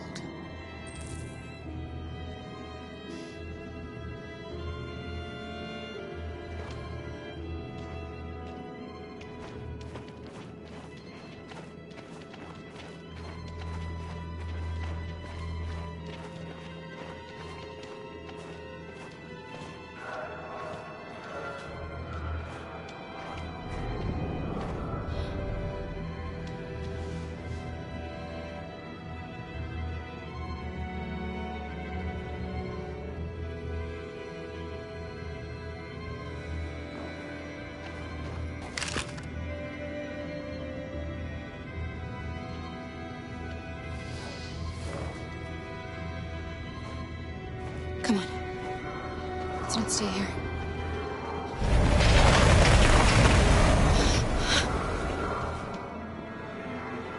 No! Please don't hurt me! Stop on your knees!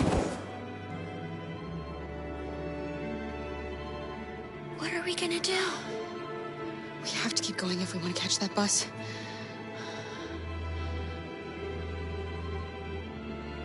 Stay close to me. We're going to sneak past them without being noticed. We're going to make it, Alice, I promise you.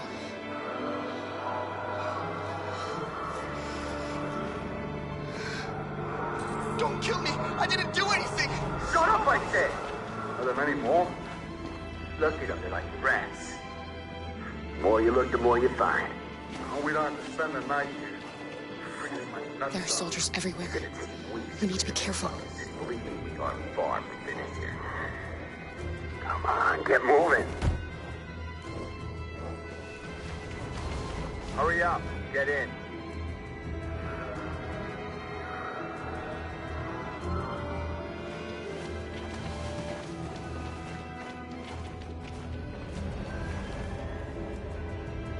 Look over there. It's Luther. We can't help him, Alice. The soldiers are everywhere. We can't just leave him. They're going to kill him.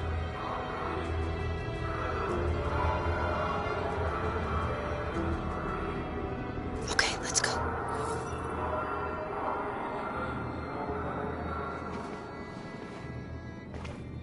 Hey, buddy. This is a mistake. I'm human. I just want to go home. My wife is expecting me, and we're gonna... Got orders to check all civilians.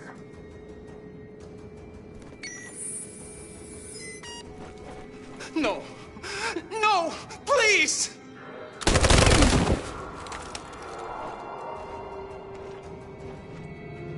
Fucking androids.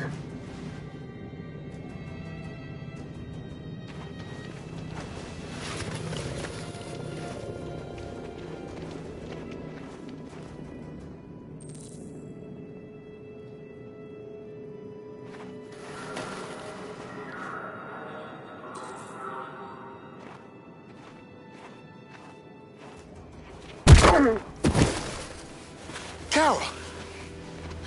You shouldn't have risked your life to save me. Where's Alice? She's hiding nearby. Kara, you saved us. We don't know how to thank you. Go, before they see you. Alice! Luther! I thought you were dead. I was afraid I'd never see you again. I wanted to meet you at the terminal, but they caught me along the way. Come on. We're close, but we don't have much time.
A checkpoint.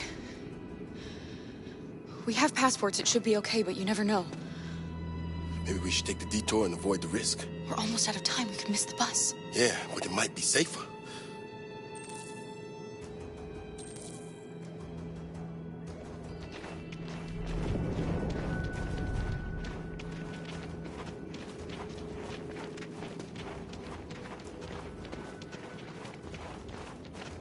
don't like humans who carry guns. They make me nervous. Just stay calm, all right, Luther? Don't do anything until I say so. ID, please.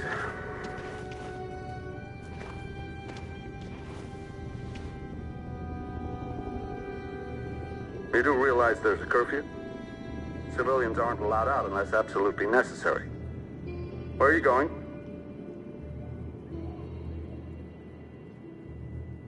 We're going to take a bus across the border. Put my daughter someplace safe until things calm down. He suspects something. Stay calm. Everything is fine. You all right, little girl? She's trembling. Something wrong? She's sick. A bad flu. Sorry, miss, but we gotta be careful. There are deviants around and our guys are nervous. You should hurry on home. Thanks.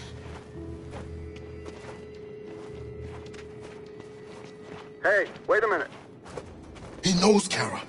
They're gonna kill us. Don't do anything, Luther. You hear me? They're gonna shoot. They're gonna kill Alice.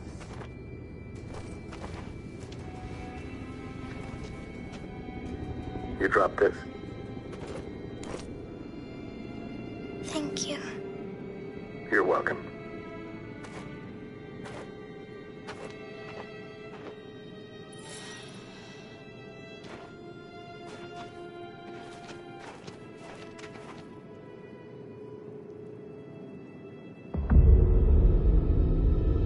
Today, November 11th, 2038, is the day the android people rose up against their oppressors. We have been fighting to liberate our fellow androids from the camp since dawn.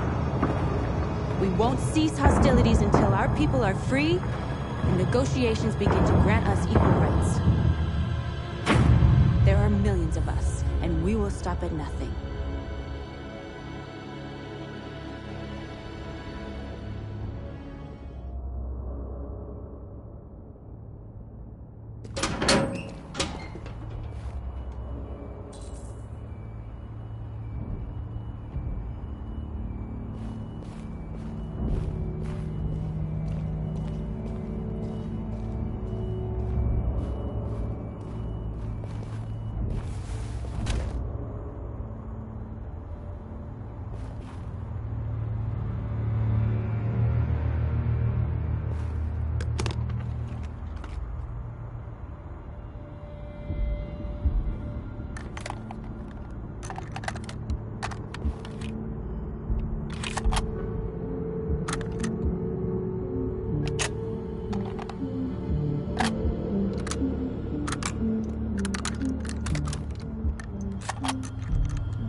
Put the rifle down and turn around with your hands in the air!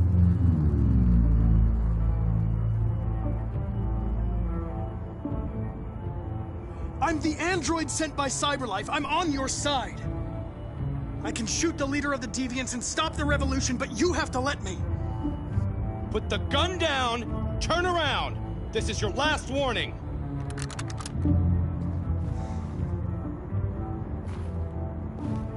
I know you. You're Connor. The android from that hostage situation. I thought you were dead. Androids don't die, Captain. My orders are to detain any androids I find. You're coming with me. You don't understand. My mission is too important to let you interfere.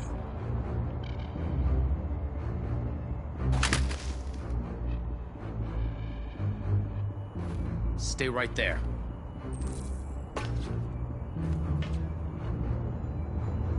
Connor!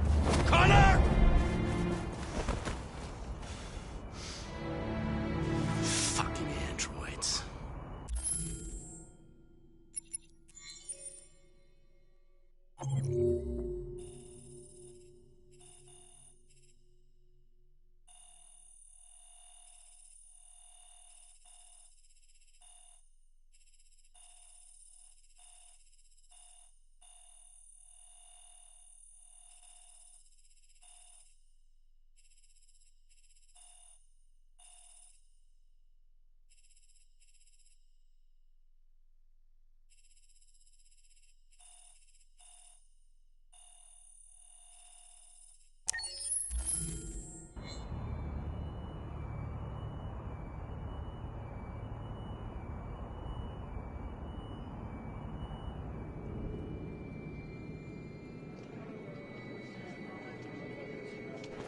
the bus terminal. We've arrived, Alice. We made it.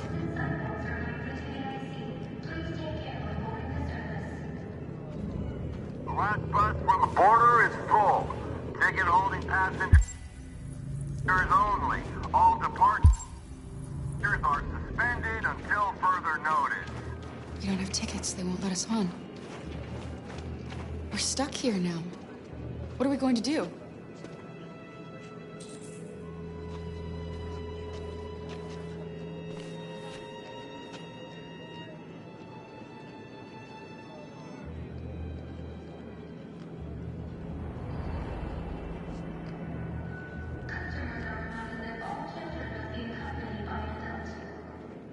Security check. Please don't move.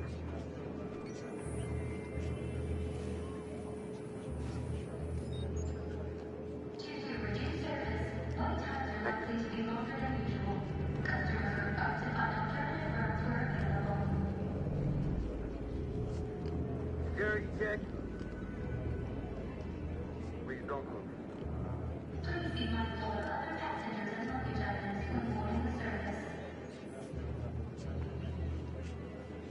Thank you.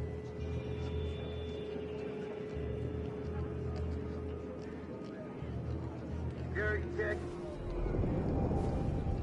Please don't move.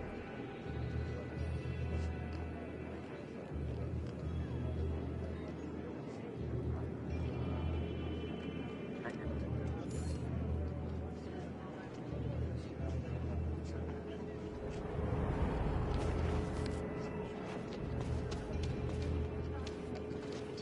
Please don't move.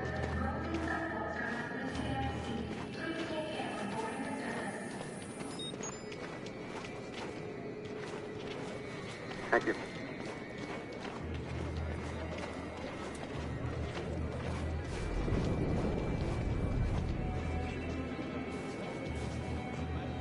Please don't move.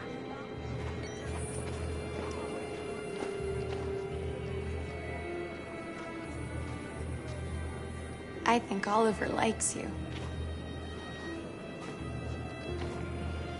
Is she yours? Yes. She's adorable. That's it. Got the sandwiches. I called your mom. Let's get going before we miss our bus. You got the tickets, right? Yes, honey, in my bag. Great. Let's go then.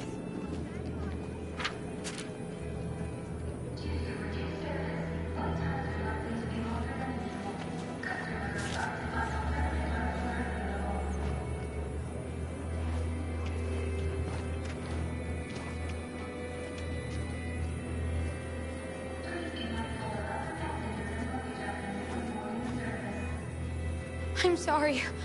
Oh my god, I'm so sorry. I was sure. Shit, I don't believe it. I don't know what happened. You can't have lost them. Did you have a good look in your bag? They were in my backpack. The envelope must have fallen. Fuck. Excuse me, you didn't happen to see a blue envelope somewhere, did you? It has our bus tickets in it and... never mind. No. Sorry. What are we gonna do? We can't stay here. We have to find a safe place for Oliver. I'm so sorry, honey. I don't know what happened. They were right here in my Come on, bag. Alice.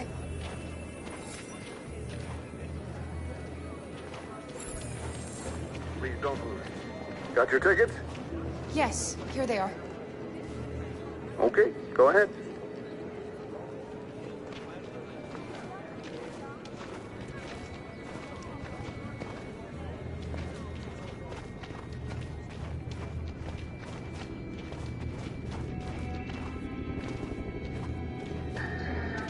What's going to happen to that family and their baby?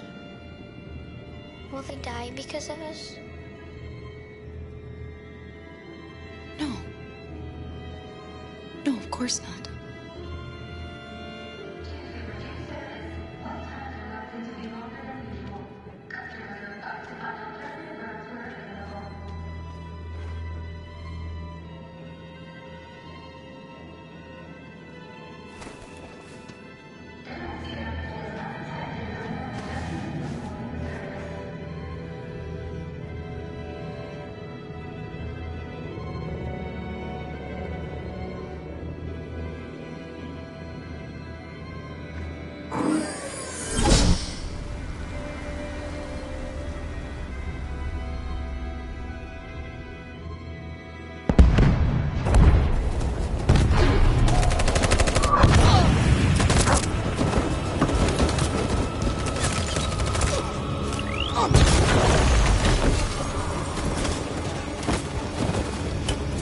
outnumbered and outgunned. We're not getting through this. We can't go back.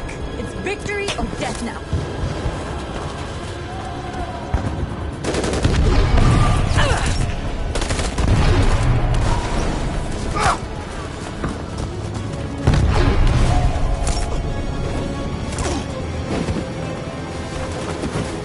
They're all dead. Run! Run! What are you doing? Keep fighting! We can still win!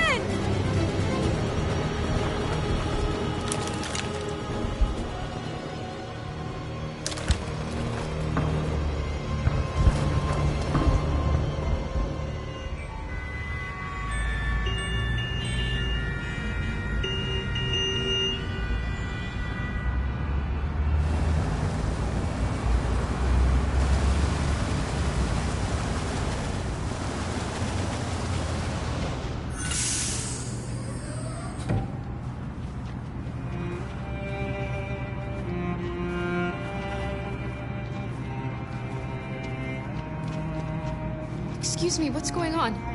Border control. All passengers must leave the bus.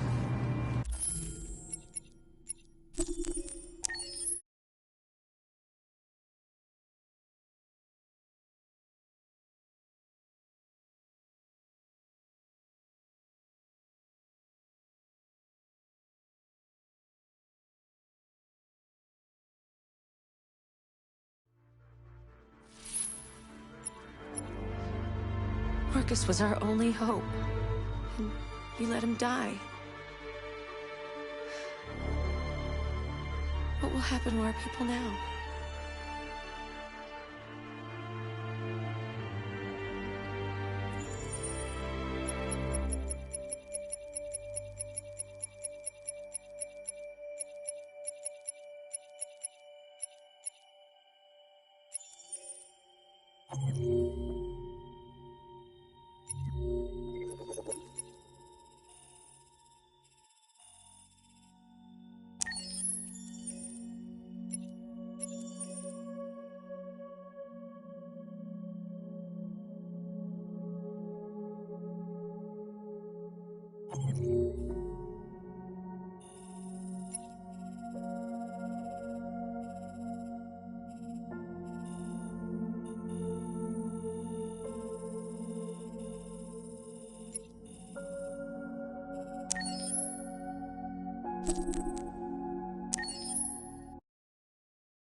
Put the rifle down and turn around with your hands in the air! I have the deviant leader in my sights. I'm going to shoot it, and then you can do whatever you want with me. Put the gun down, turn around! This is your last warning!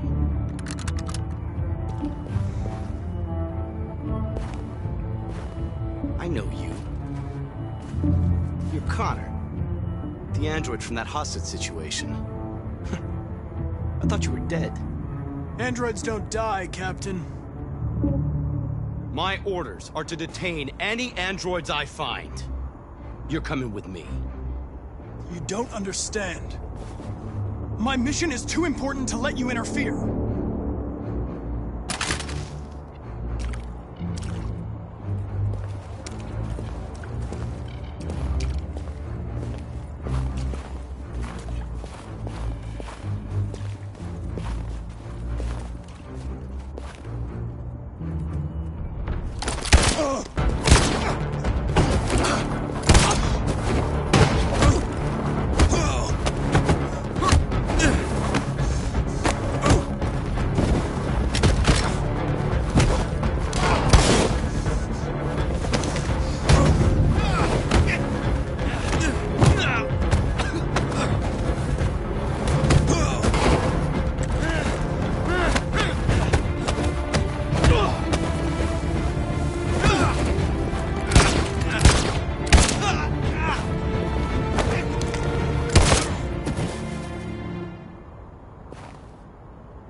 You should have listened to me, Captain.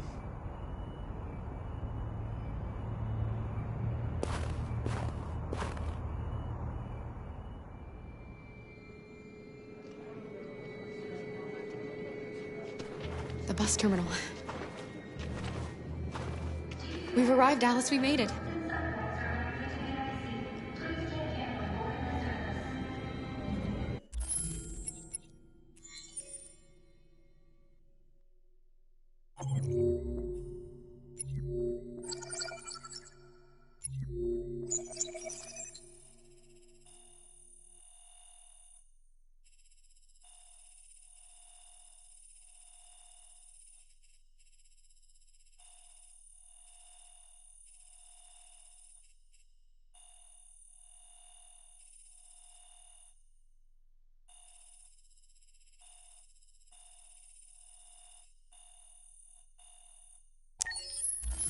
The last bus for the border is full.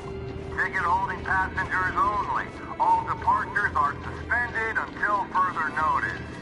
We don't have tickets. They won't let us on. We're stuck here now. What are we going to do?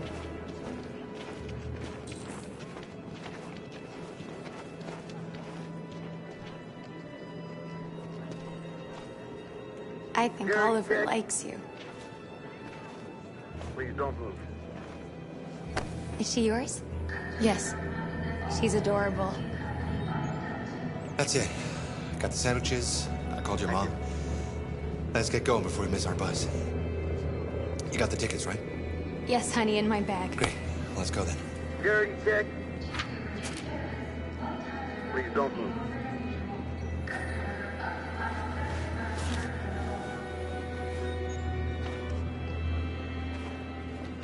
Thank you.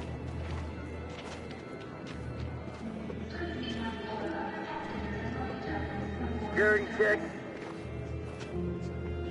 Please don't I'm sorry. Oh my god, I am so sorry. I was sure. Shit, I don't believe it. I don't know what happened. You can't have lost them. Did you have a good look in your bag? They were in my backpack. The envelope must have fallen. Fuck. Excuse me, you didn't happen to see a blue envelope somewhere, did you? It has our bus tickets in it and... Oh, never mind. No. Sorry. What are we gonna do? We can't stay here. We have to find a safe place for Oliver. I'm so sorry, honey. I don't know what happened. They were right here in my bag. Come on, Alice.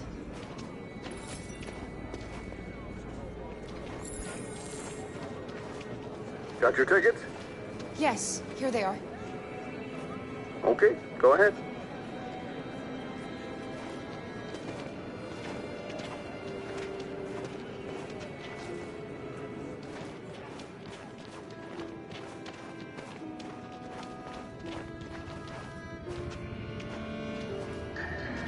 What's going to happen to that family and their baby? Will they die because of us? No. No, of course not.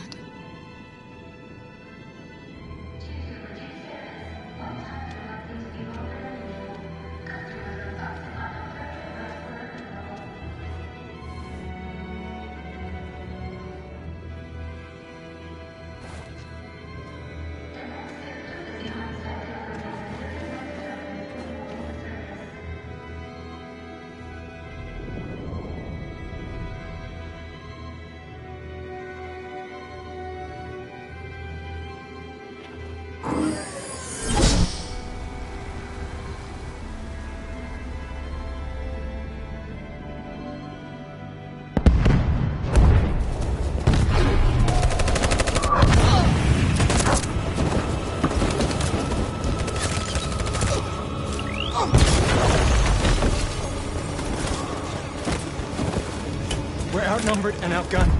We're not getting through this. We can't go back. It's victory or death now.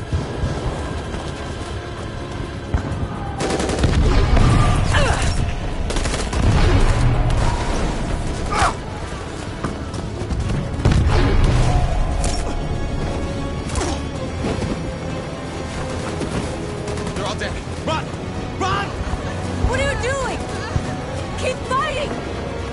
We can still win!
Excuse me, what's going on?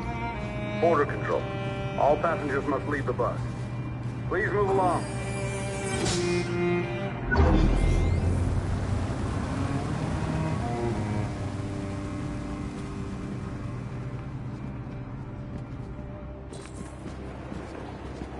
This way, please.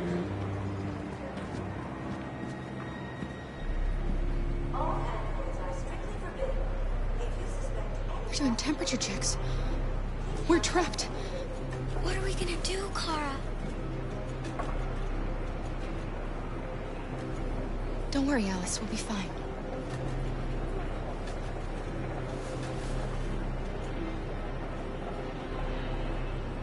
We can't get through, Kara. We both know that. I'll think of something. There's got to be a way out of this. We can't let them stop us. Not that we're so close. All that matters now is you and Alice. I can save you, Kara. No. No, we'll find another way. If there's no other way, I'll do it.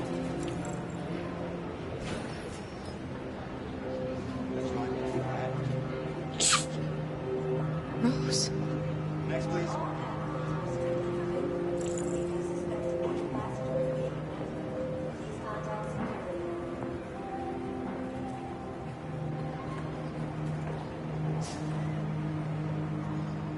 Jerry?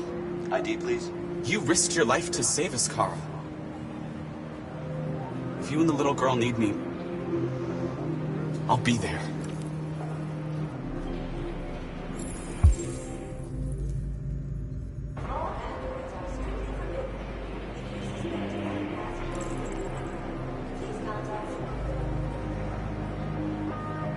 for me. I won't be long. Next, please. Where the hell do you think you're going? My daughter needs to go to the bathroom.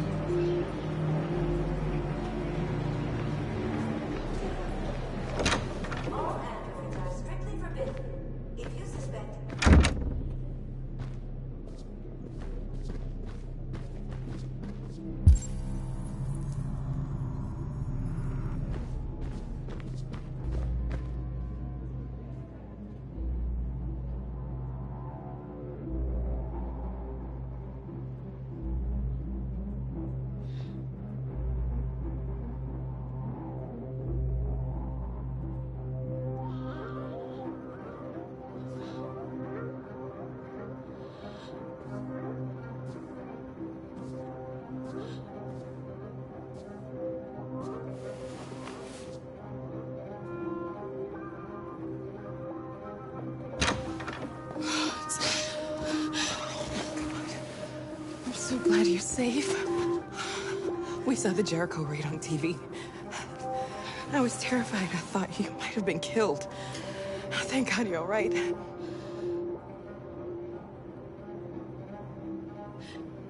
They're checking for androids. We won't make it through. You have to. You know what they'll do if they catch you.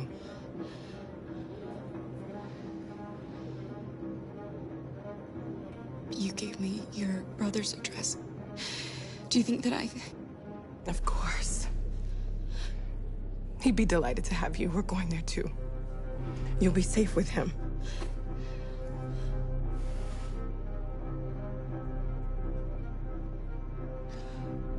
Rose. If anything should happen... I'll be there, Kara. You're leaving Detroit? They're searching for androids door to door. We had to leave before someone turned us in. What about the others? They're crossing the river as we speak. Adam and I are gonna meet them on the other side.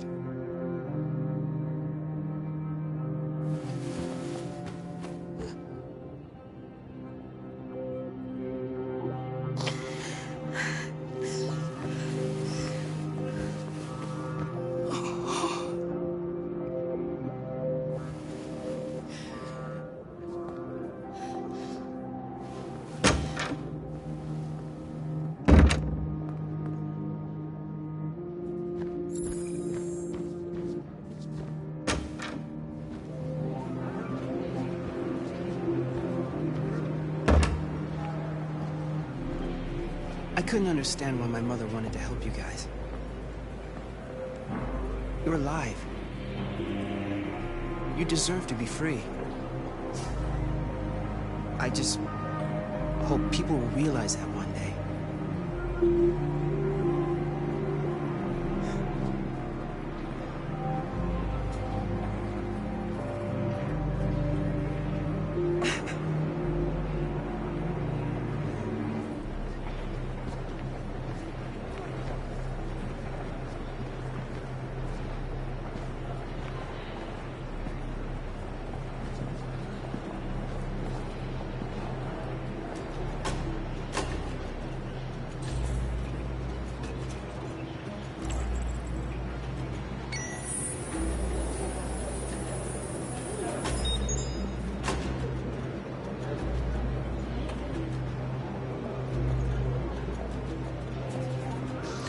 Next, please.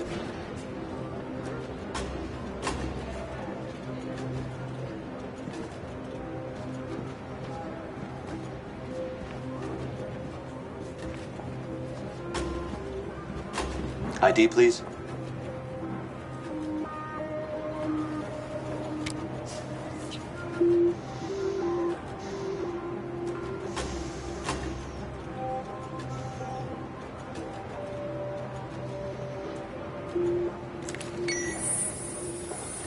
Please. I just want to be free.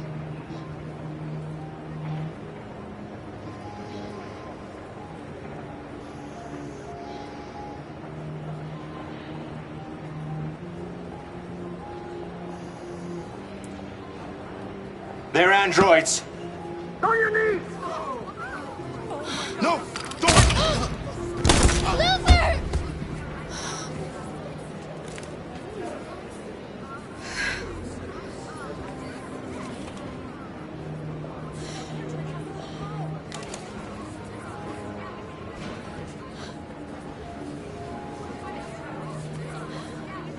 I'm sorry, Alice.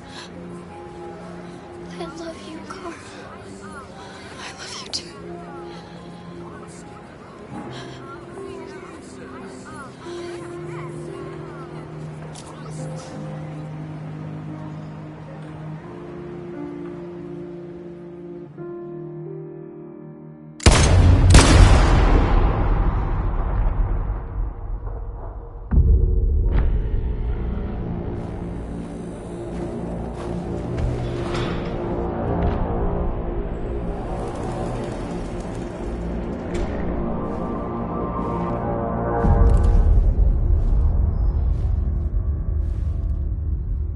You can take my life.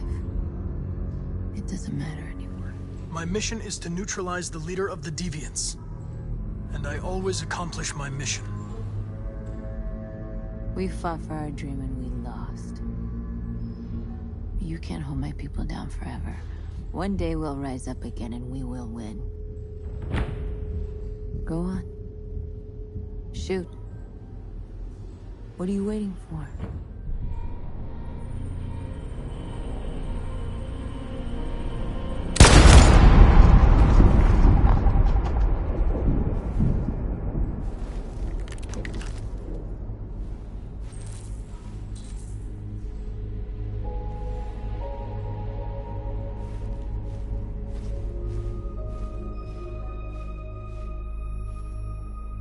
And now, straight over to Detroit for a report on the conflict. Joss?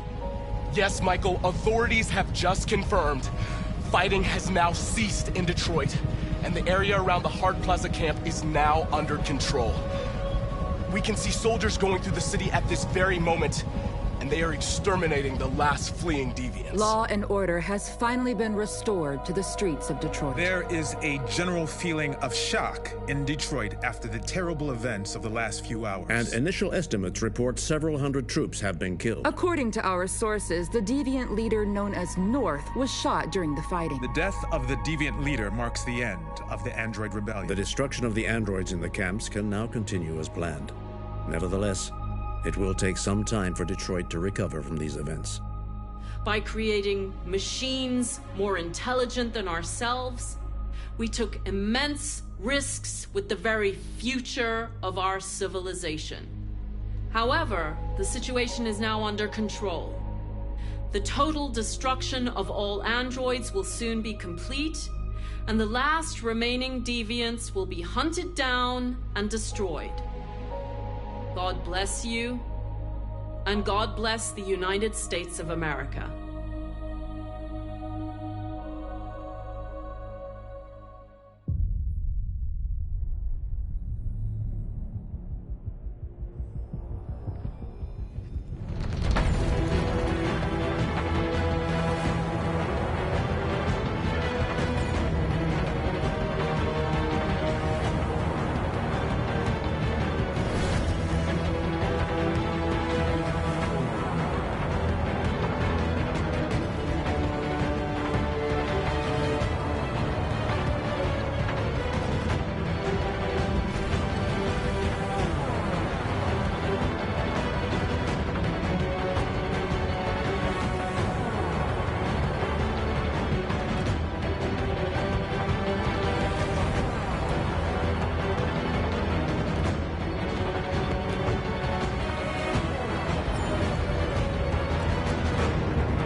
Connor, I'm so glad to see you.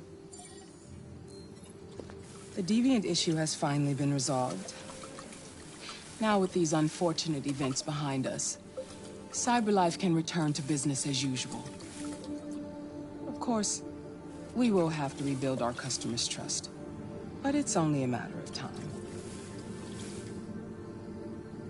I have a surprise for you. This is the new RK900. Faster, stronger, more resilient, and equipped with the latest technologies. The State Department just ordered 200,000 units. What is going to happen to me? You've become obsolete. You'll be deactivated. You can go now.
Accessing the extras section.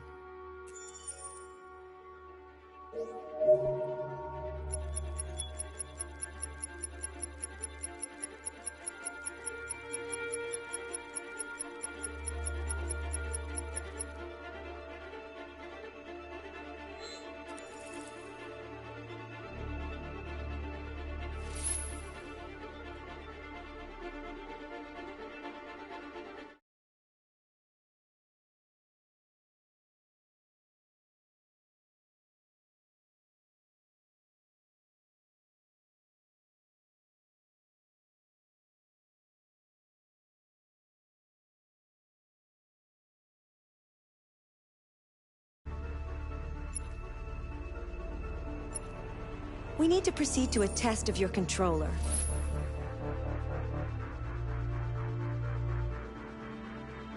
The test is now complete.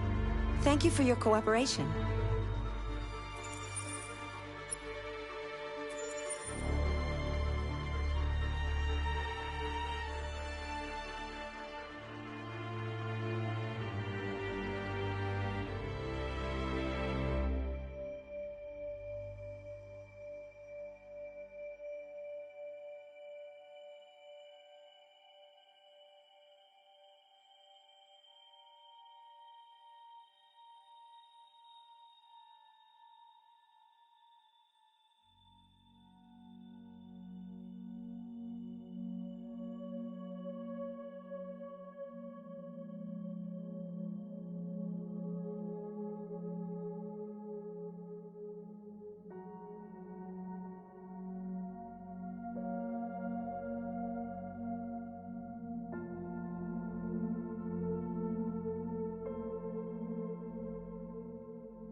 For starters, what should I call you? I'm Chloe. And you, what's your name? Oh, John. My name is John. Delighted to meet you, John. Could you tell us a little about yourself and what you can do, Chloe? Of course. I'm the first personal assistant built by CyberLife. I take care of most everyday tasks like cooking, housework, or managing your appointments, for example. And I understand you're the first android to have passed the Turing test. Could you tell us a little more about that? I really didn't do much, you know. I just spoke with a few humans to see if they could tell the difference between me and a real person. It was a really interesting experience. But this is the first time in history that man has created a machine more intelligent than himself. I gather your brain can perform several billion operations per second, is that right? Absolutely, but I only exist thanks to the intelligence of the humans who designed me. And, you know, they have something I could never have. Really? And what's that? A soul.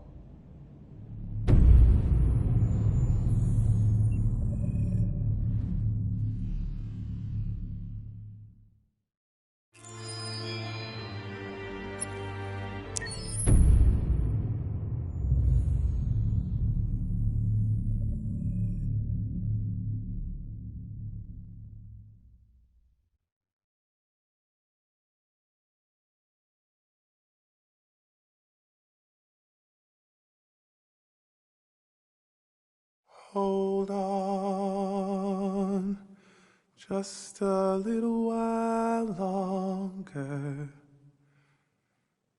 Hold on, just a little while longer. Hold on, just a little while longer. Everything will be alright. Everything will be alright. Fight on, just a little while longer. Fight on, just a little while longer. Fight on, just a little while longer. Everything will be alright. Everything will be alright. We will sing on just a little while longer. Sing on just a little while longer. Sing on just a little while longer. Everything will be alright.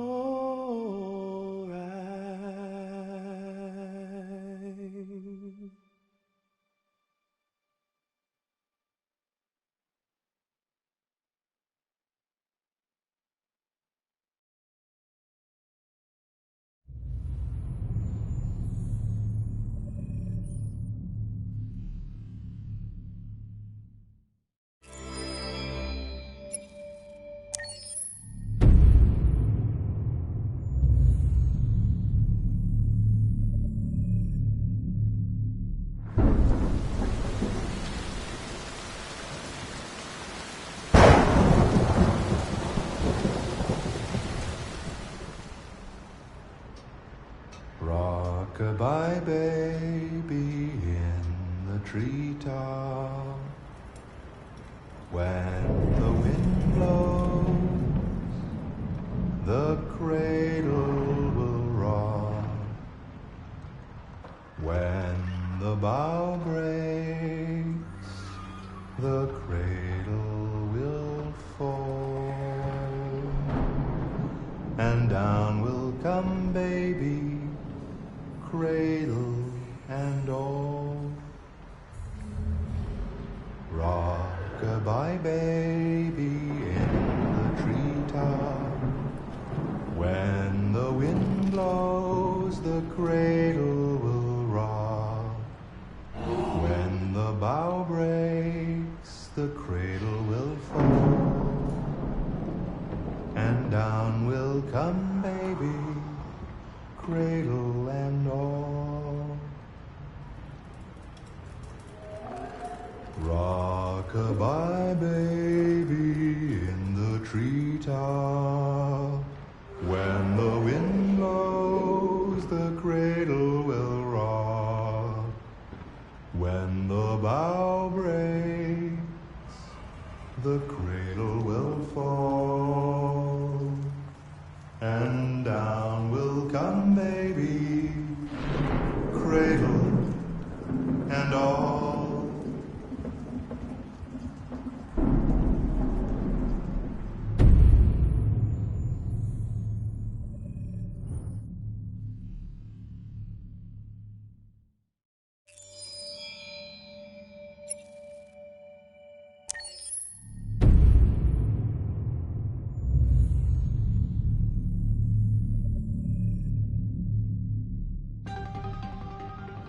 In the space of a few years, androids have completely transformed the world in which we live. By letting androids into our homes and factories, the CyberLife company has made them everyday technology. The founder of CyberLife, Elijah Kamsky, is a very discreet man. Despite being the CEO of the highest valued company in the world and being voted Man of the Year by Century Magazine, he remains a mystery for most people. That's why we at KNC are so excited to be here as CyberLife opens its doors for the first time. Elijah Kamsky, could you please tell us where we are? Certainly, and welcome.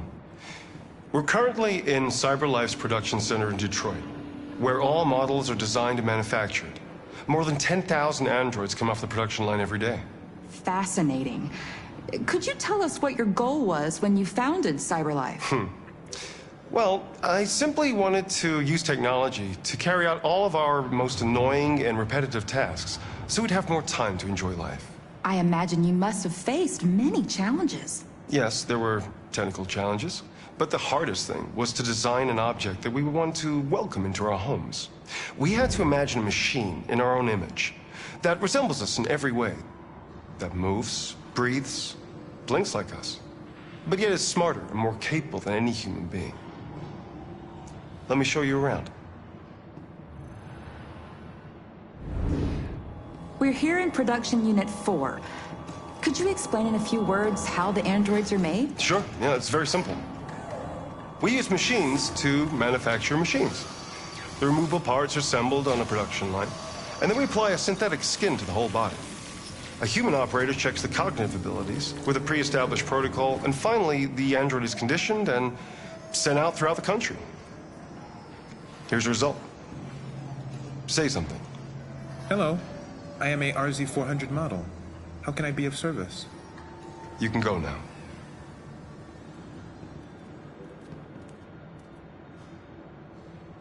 Our androids are already replacing humans in many fields. For example, they represent more than 80% of all university professors and 63% of all medical staff. Tomorrow they'll replace our soldiers, and who knows, maybe one day, our leaders, to make the best decisions in humanity's interest. Come on. Replacing humans with machines has led to record unemployment of 28%. What do you think about the situation? Okay. The first steam engines also caused an increase in unemployment. But no one today would imagine turning back the clock. Artificial intelligence makes everyday lives easier. Nothing can stop progress. What's happening here is inevitable. These days, more and more people choose to live with an android rather than another human being. Does this development worry you?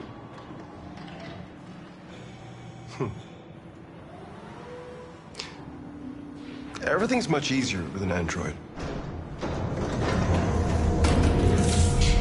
They obey your orders without ever complaining. They can cook, discuss philosophy with you, have intimate relationships according to your desires. They never say no. Obviously, they are the perfect partner. Everyone deserves happiness. Why deprive yourself of so-called moral reasons when a machine can make you happy? Many science fiction books tell the story of how machines become more intelligent than us and end up confronting us. Aren't you worried about that possibility?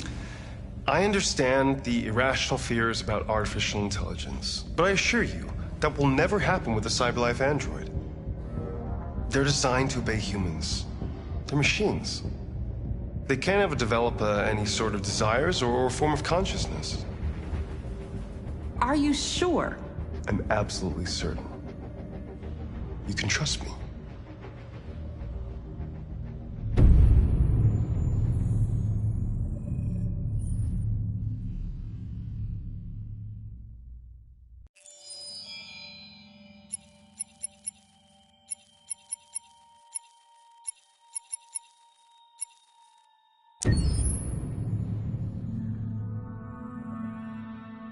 For the soundtrack of the game, we tried to be very close to what is done in film. We were constantly asking at each place in the game, why are we putting music here? What is it going to say? So we focused the music on bringing emotion, which is interactive, and supports the character's arc. I'm sorry, honey. I'm sorry. I'm sorry. You know I love you, don't you? You know I love you. We make games that are very narrative. We're really into interactive drama, so the soundtrack also had to go in that direction, supporting the three characters' very different stories. We really wanted three colors, three musical sound identities, and from there, having three composers made sense, since the story of Kara, Marcus, and Connor are all completely different.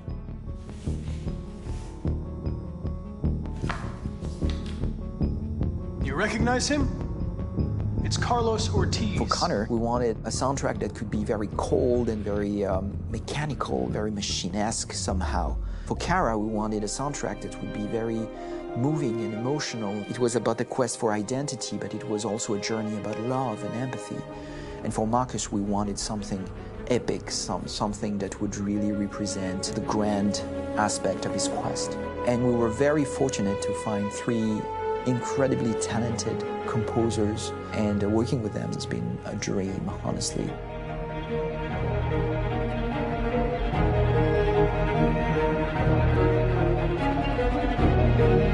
My name's Philip Shepherd, and I'm a composer and a cellist and a producer, and today we're at Abbey Road Studio One, which is my favourite studio in the world, and today we're recording the soundtrack for Kara from Become Human.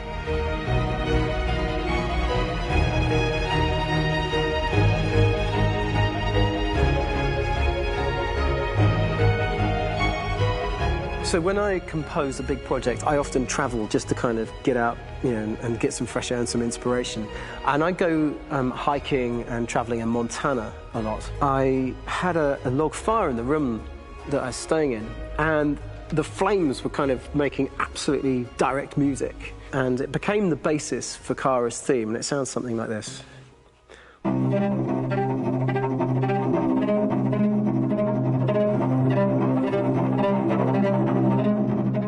Now, over the top of that, I found a little theme that just seemed to fit over the top, which is taking Kara's name, Kara, and just using like a two-syllable motif, and it sounds like this. We're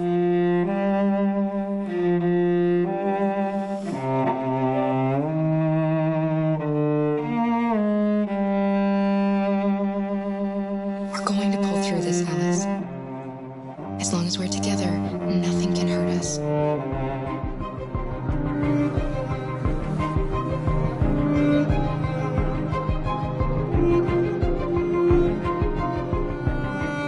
time that's fitting over.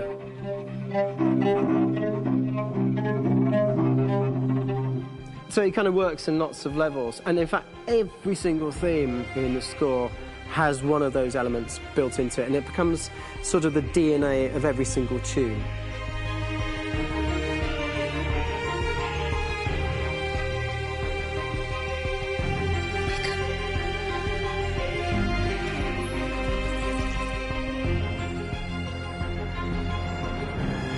For me, writing this theme for Kara, I actually had to tap into what it feels like to be a father to daughters.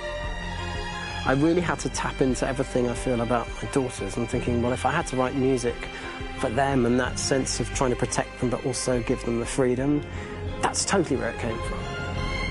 Because each composer has been given the sort of narrative responsibility for very different characters, I haven't had to sort of go into other styles. I can actually be very loyal to this particular character and sort of hopefully encapsulate her.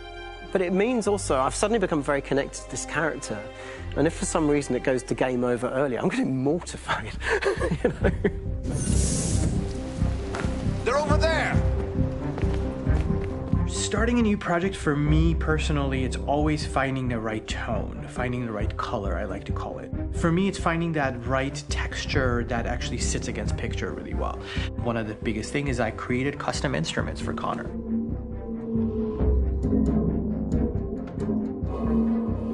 I pulled out all my vintage synthesizers to be able to capture this robotic person, if you will. My approach to all of these custom instruments is that I hear the sound in my head. And either I could just come into the piano and just be like, all right, so I'm gonna just get on the computer and just create it. I rather be able to play these instruments physically. Oh, that's nice. If you can do the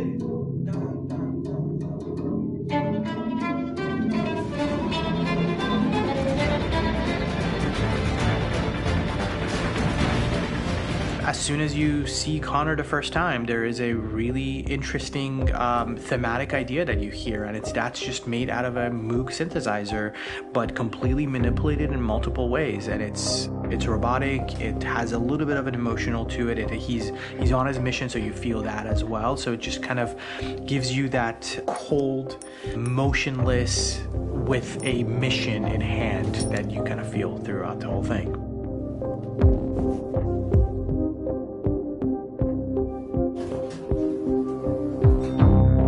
Because the music evolved, one of the things that I was very weary and I was very kind of focused on was the way that the music has to evolve. So my idea behind it was that Connor is a singular android that could at any point become a deviant or could actually stay as an android.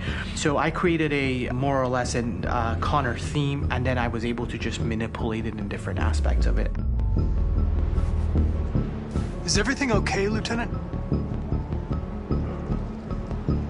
Chris was on patrol last night. He was attacked by a bunch of deviants. I'm a human being writing for a robot, and throughout Connor's journey, he meets someone, he meets a partner. So how do you deal with a robot feeling? And I've met a partner that I'm gonna work with, or all of a sudden he sees a dead body. Does this robot have an imagination? Does this robot have a feeling? And if yes, how do you translate that into non-emotional music? So basically at any point I was just like, I can't do this, and then I just do it. Property was damaged and fires continued to rage in several major districts across the city. Some people are asking, have androids become a threat to our security? When I first started really digging in on Marcus, the one thing that I really tried to capture was the transformation process. You know, Marcus is this android that evolves over the course of the game and really goes from kind of figuring out that he's more than just an android. You know, he's starting to develop kind of a human soul in a way. Try to imagine something that doesn't exist, something you've never seen. Now concentrate on how it makes you feel and let your hand drift across the canvas. The other side of Marcus that I really latched onto was that he almost became a savior for a lot of the other androids in the game. So when I started developing the theme for Marcus, I really made it like a church hymn.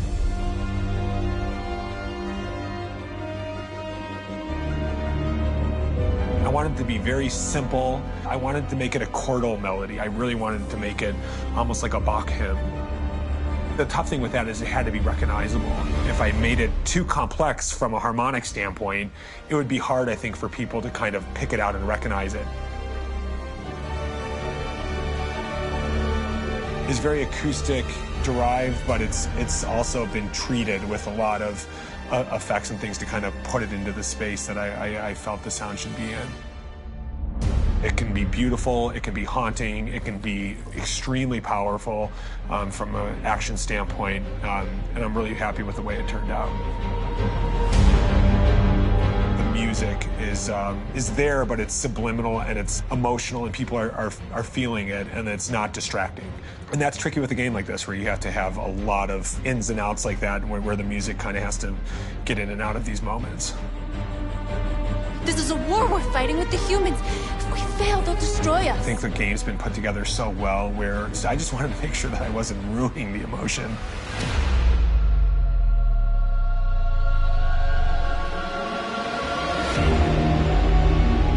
I gotta be honest, when we first started on this path, I said, oh man, this could be pretty messy, you know? I mean, it could feel disconnected, but I mean, it's amazing how they really guided us and got us to really kind of all be in the same world, but at the same time feeling completely different. So it's really gonna stand out and kind of be one of those games where people are really gonna notice the music and kind of how it was crafted, and, you know, and all the hard work that went into being able to pull it off in a graceful way.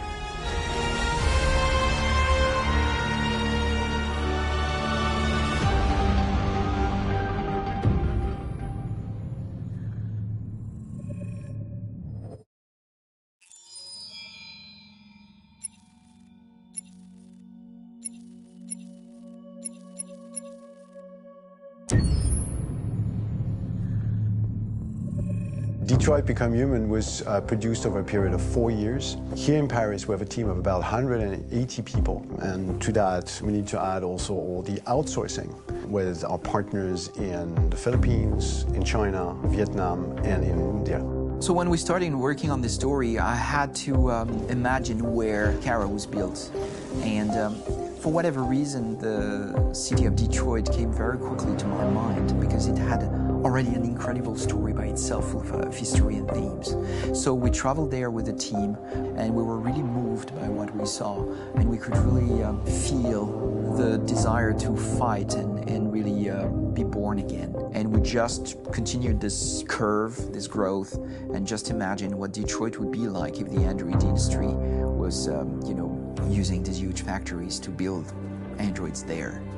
A very strong element in Detroit is that there's a lot of industrial wasteland and a lot of nature too, and for us, the graphic designers, it was an incredible playground. The destroyed zones which we wanted to preserve, we appropriated them to turn into something else. Then in the areas that needed to be rebuilt, we were able to imagine our Detroit of the future. We didn't want to make a science fiction universe, but a world of anticipation. If we chose science fiction, we could have imagined flying cars, extraterrestrials, but those things are very far from our current everyday life. Anticipation is more about gleaning from our contemporary reality, the one we know, because Detroit is set in 2038, and 2038 is tomorrow. The difficulty we had was sticking to reality. That is to say, technology becoming more and more invisible, a lot more elegant, and at the same time, making it visual. So all the computer equipment, autonomous cars, we simply had to invent. They are in fact very technological objects, but at the same time remain very credible and ingrained in reality. To create a cohesive universe in the fashion and clothing of the human characters in 2038, I didn't want to put an accent on strange shapes, or really vibrant colors, and things we wouldn't know. That I wanted to keep for the androids. The goal was to create something familiar which we can identify with in this future setting. Working on the artistic direction for the androids was a bit special because this is a project about the place they could occupy in the human world. It was out of the question for them to be too beautiful or too perfect. They had to correspond to every social class, rich and poor.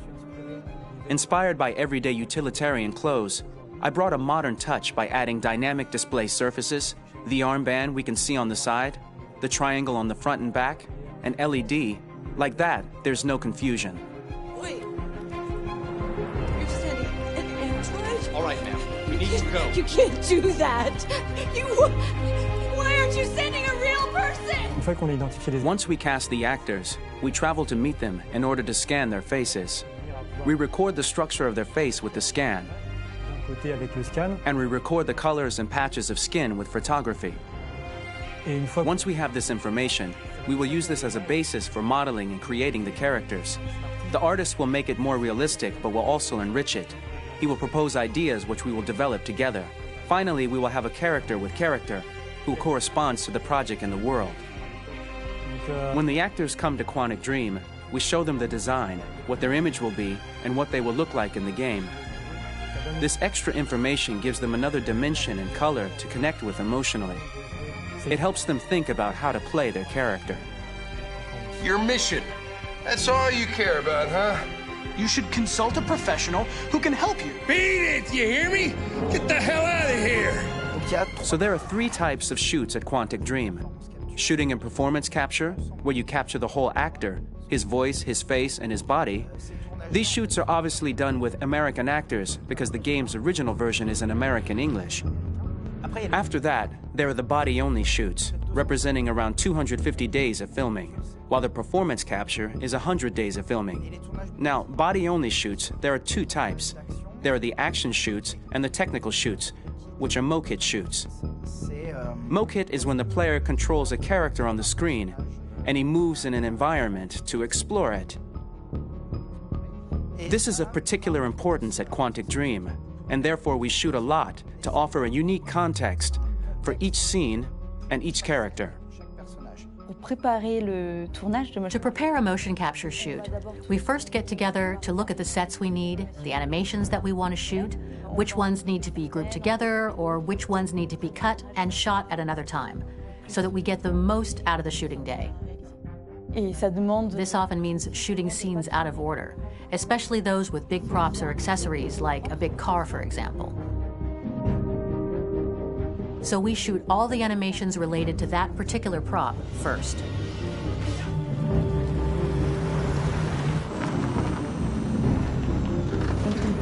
The biggest challenge for the mocap team was shooting a Spider-Man mokit. We had to build a wall and attach an actor to a harness with cables so we could pull him up and render him climbing. The shooting on this game total took about, I would say, more than a year, between 1 and 2 years, with about 300 actors on set. So I would say it's quite a massive production. But so much happened on this set between the stunts and the shootings with a little girl and all these great actors that we had. It was really a very, very memorable journey for the team and for myself. Today, Detroit has over 37,000 animations. When we retrieve the motion capture data, it's just a cloud of points, which represent all the markers worn by the actors. From this cloud of points, we have a phase called retargeting, which gives us a skeleton. This skeleton will be applied to the characters of the game. There is still work to be done, but this gives us the main movements. Since we are working on something very realistic, we must recognize the actor and also recover all the emotion he expresses in his performance. We use a system of facts, an identity card for each actor. We make the actor do a whole range of facial expressions. Then we recover all the expressions and paste the animations on a puppet that Jan has prepared. I then recover and refine these poses. I might stretch the lip, reinflate a cheek, tiny details that make the finished product really capture the actor. Because of the nature of our mocap system today, when we receive the animations, we're missing eye movements, and so the character has that dead look. He really has no eyes, so then it's a big part of the work for the animators to find the regard of the actor in relation to his position, in relation to the body, etc. It was crazy when I saw the newest model for Kara, because they've been working on it, and this was the first time I literally jumped in my seat. It not only looked so much like me, it was the fact that it looked so lifelike. It wasn't that it looked just like it was a camera, it was something else, you know, but it looked alive. It's exciting, and it's kind of terrifying. Game after game, we learned the rules of optics and filming, and our goal with Detroit Become Human was to have cameras that would actually emulate the optics of a real physical camera. So basically dealing with real-world imperfections was our main task, and just to make cameras look as real as we can. Once the animations are shot and processed by the animation department, integrated and polished, we film them. That is to say, we really do a mise en scène, as in cinema. The real difficulty of our job is to know if these cameras are telling us something. Are they in the emotion of the scene? Do they describe exactly what the action must convey, what must be felt? The most important challenge for me was one of the final scenes where Marcus decides to start the revolution and go to the battlefield. Very quickly, we imagined this to be a huge sequence shot. We wanted the feeling of a cameraman running behind us while showing Marcus, the androids who help him, the person shooting at us, etc. Above all, it was necessary to say to oneself, this scene is very violent but does not glorify war. On the contrary, that war is something improbable and absurd. It was really a fun challenge. The idea was to say we have 3 characters. We would like each of them to have a specific cinematography. We wanted Kara to be much more filmed with some kind of handheld camera, to have something very living, very breathing. For Connor, we wanted something very cold and very perfect. And for Marcus, we wanted something epic and spectacular. So it was about the filming, but it was also about the photography. So we worked with a director of photography to give each character a different lighting, different key colors. Each of them would have their own worlds. And finally, we worked with the composers, so they would create a specific sound for each character, so each would have his own world and his own style.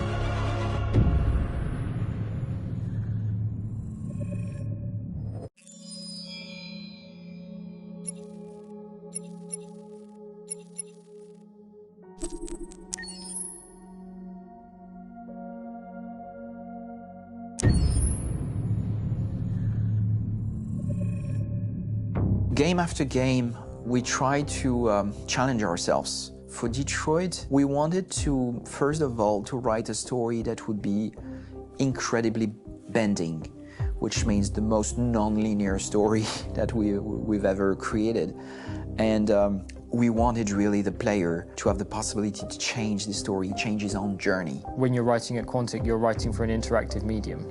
You know, when you're working in television, you'll put a character in a difficult situation, and you as a writing team will argue about what would that character do. But ultimately, you have to decide what happens, and you just show the audience. What's interesting about interactive drama is you bring the player into that conversation, and it changes your job slightly as a writer, because your job is to provide a narrative context in which the player can write his own story. You're giving him this kind of narrative Lego that he's going to snap together into his own shape. You also have the ability to make your audience attach themselves to your characters, because the audience is in some sense responsible for what happens to the characters. It's just a few cans. Come on, let's go. We have some cash now. You used me to steal that money. How could you do that? I trusted you. What is a bit specific about these scripts is how large they are. If you take a film script, there are about 100 pages.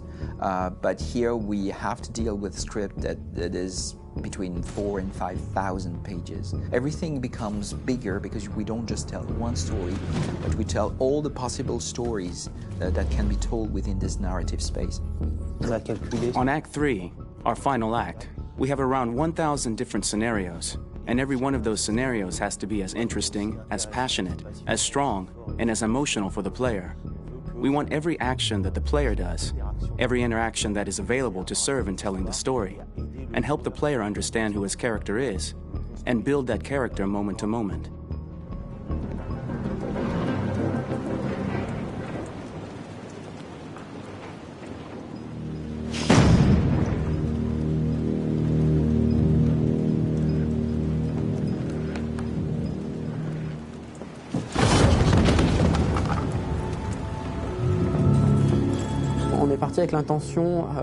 We started with the intention pretty early on that we would never lie to the player.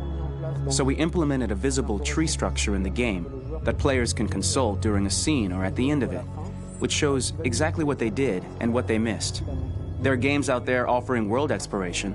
We offer narrative exploration. You know, keeping control of such a wide and large story is a huge challenge. So same thing when you shoot with actors, because you will need to shoot many different versions of each dialogue, of each scene. For actors, it's a huge, huge challenge. Because of the style of the game, you have so many different ways that the character can go.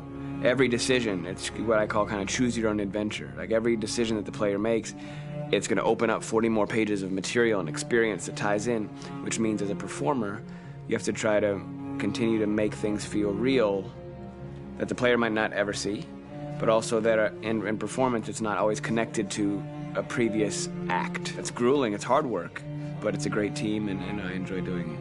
I was really frustrated, until I got to this point where I kind of was able to step outside of my own experience and even in a lot of ways my own process and be able to step outside of that and okay, this is something new, what do you need? How do I meet you there? How do I give you what you need and still feel like I'm doing what's right?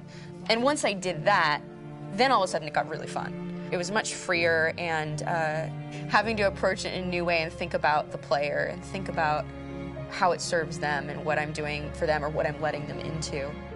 It's really, I think, helped me grow in general. Remember, there's nothing on the left. That's a wall, so it's probably all there. And then make her come first, close. But I think you would go first to check that it's safe. Okay, sure.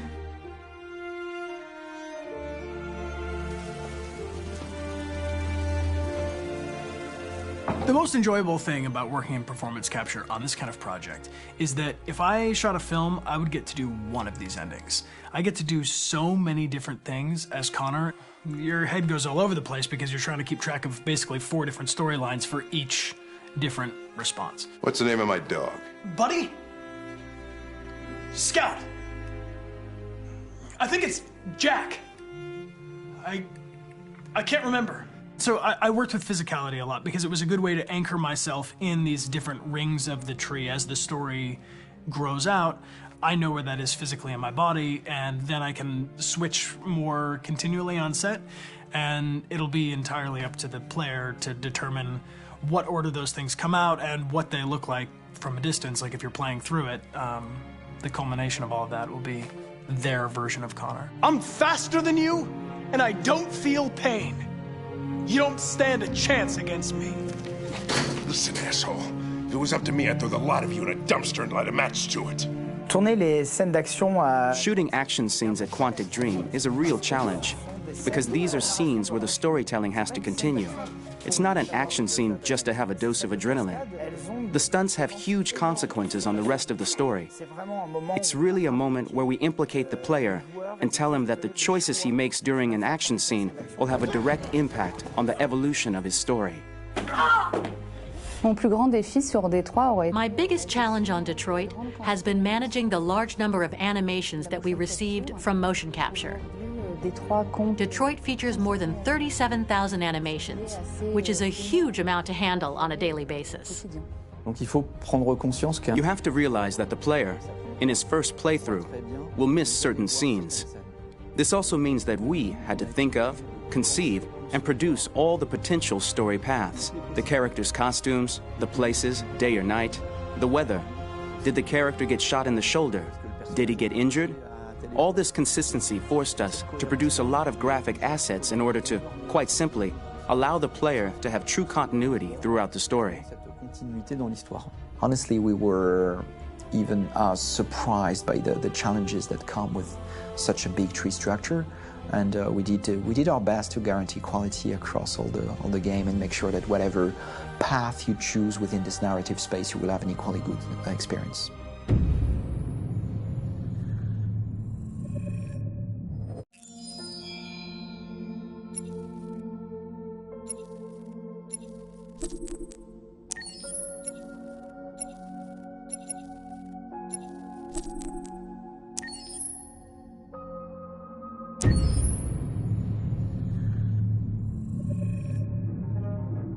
When David and Guillaume got back in touch about making Detroit, I wasn't terribly surprised they decided to make it because the fan response was so intense. So it makes sense that they would choose to do that after the enthusiasm.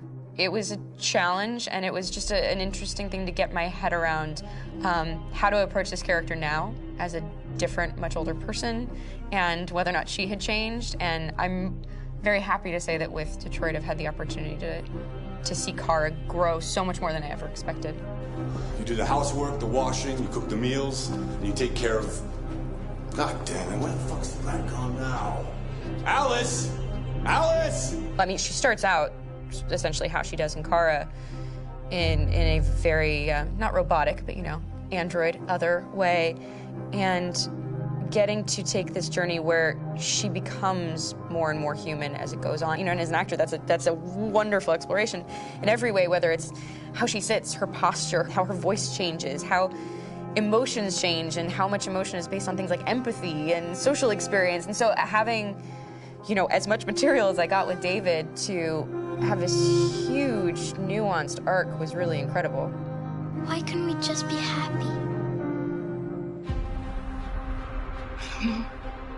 This experience has been quite different than the experiences I've had shooting film or TV or doing theater work.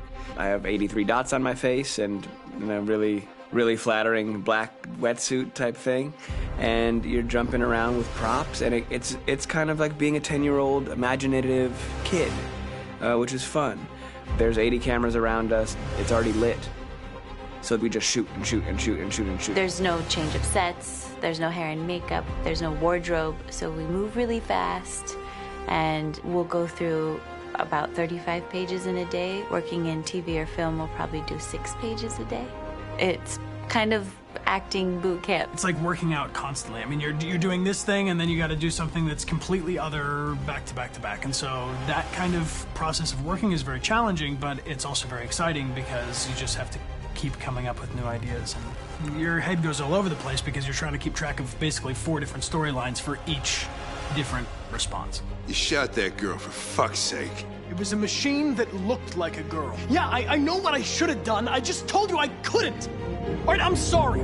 The fact that David Cage, he's telling like many stories interwoven from beginning to end is super complicated and super impressive, and I have no idea how he keeps it all in his head. He's not just the writer or the director who's seeing this from the outside eye, he's also thinking about the player walking through this space. You know, only somebody who really, really loves not the work, but like these characters and these stories and cares about doing something meaningful would invest that much in it. And it's always inspiring to work with somebody who cares that much. My experience with motion capture is this one.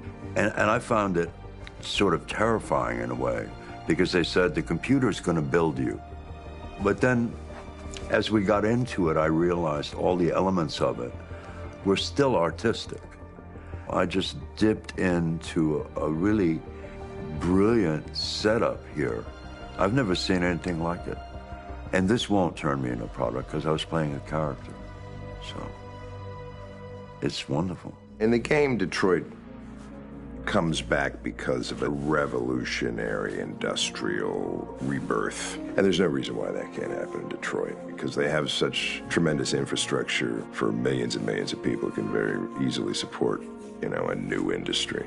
The city is really strong and resilient, but the city has also been through so much. You see the damage. but it takes that time of kind of rebuilding and reinvesting into the city that I think is happening slowly but surely. The potential of Detroit as a city is something that this game does a lot of justice to, because it would be easy to look at Detroit as some place that used to be, and that's not the case. This game provokes a lot of conversation and reflection on our potential near-future engagement with machines. That's what we are to them.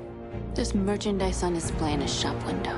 I think that a group that feels marginalized, feels like they deserve and have earned access to themselves and the environment around them, and are trying to figure out a way to articulate how to get freedom. What was I designed to be? Their slave? Their toy? It plays with your comfort levels. You think that this is fine, you're comfortable with it, until something blurs the line and throws you off, and now, do I feel differently about whether this should be allowed? Should it be banned? Should it be encouraged? You're gonna ruin our lives, and for what? For a bunch of machines? They are not machines! They are alive! I'm alive! You're alive! They're nothing! There are lots of comparable comparisons to any type of persecution of religion, race, etc., dating way back. It can't just be a video game where you shoot 'em up or where people make these choices to do whatever.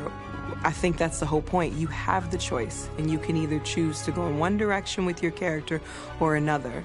And I think that's going to be very telling about the gamer. Very telling. I think there's going to be a really strong reaction to this game, which has such a strong perspective. I'm that much more proud of it now to get to be a part of it, because it's important. In this game, you're actively building and designing the character through not just what kind of shield does he have or what color hair does she have, but like their temperament and the way they deal with problems. The different endings to this game are so radically different based off maybe seemingly insignificant choices in the moment, but like life, they all add up. And can't play life again, though.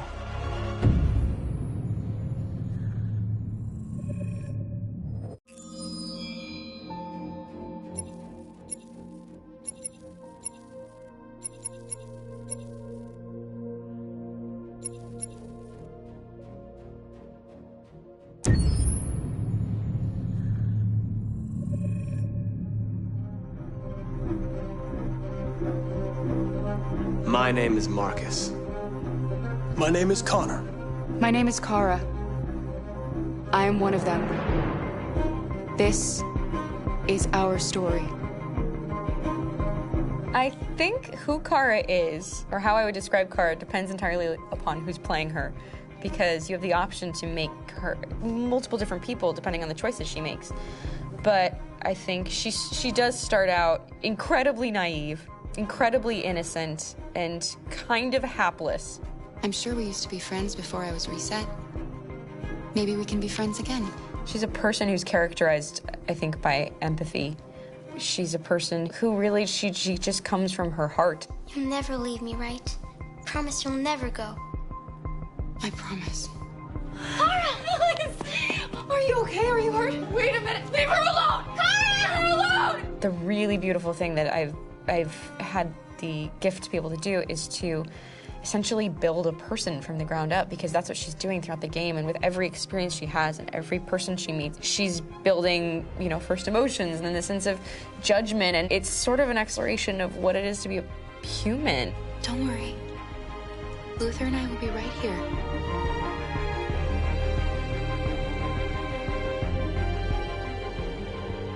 David and the creators have painted a really intriguing and engaging picture of a near future where we rely upon androids for a lot of our service class business, the class that serves us, that helps us, that handles our baristas and our drivers and our housemaids. And what is humanity, where we tap into it, how and why we treat each other the way that we do.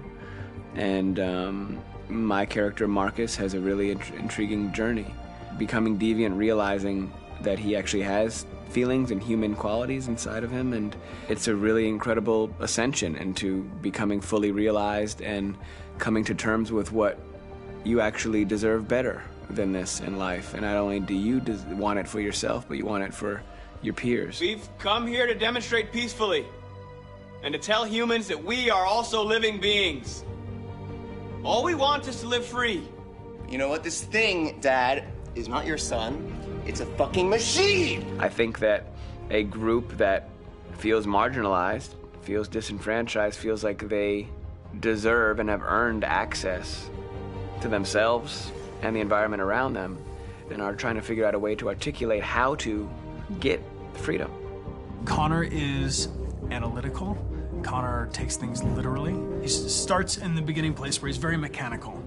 He feels nothing inside, of course, and it's all just a system, a protocol that he is executing to get whatever he wants to happen, which is help humans stop deviants and to find the link between deviant androids. You were designed to serve humans, not kill them. What was I designed to be? Their slave? Their toy? Just say, I killed him. Is it that hard to say? Stop it! Stop! But of course, over the course of the story, and depending on the player's choices, Connor can grow in many different ways. He can deviate from that procedure or not. Moment of truth, Hank. Am I a living being? Or just a machine?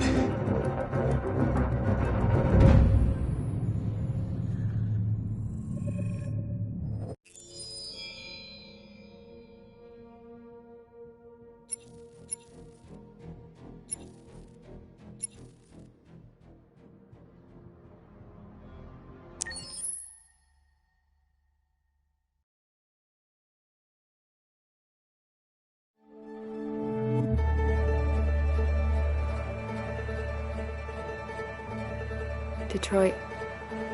This is where it all began. The world's forge.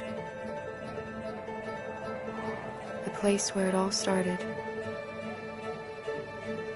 And it will all end. One error, and I came to life. I stepped out of the darkness, and I opened my eyes. First there was the fear, the light, the noise, the cold, and the fear again. I could feel my hands shaking, my heart pounding in my chest, life running into my veins. I wanted to live. I fought for that.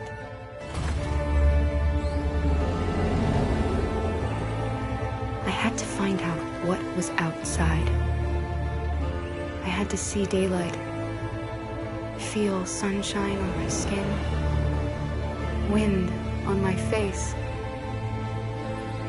to see the world, the colors, the smells.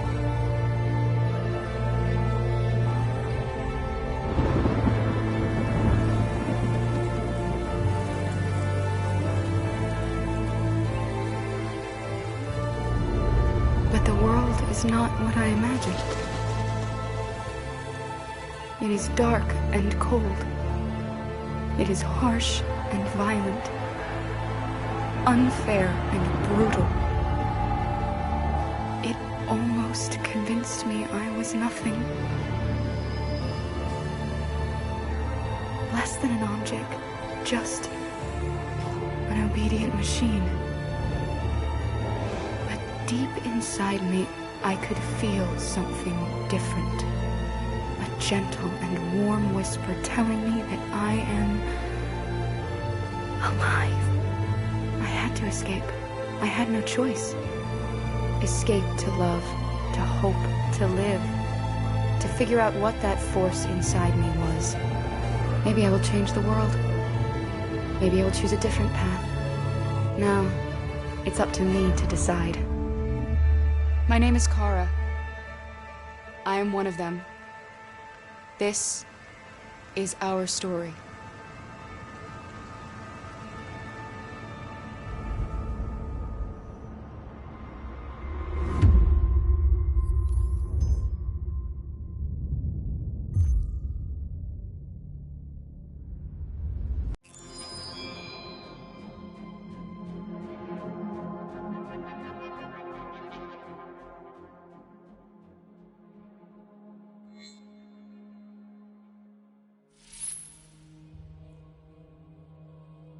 The most important thing is not to live, but to have a reason to live.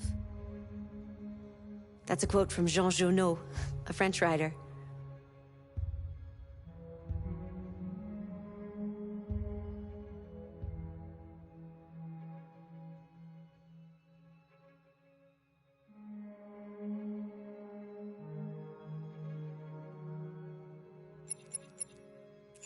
Accessing the extras section.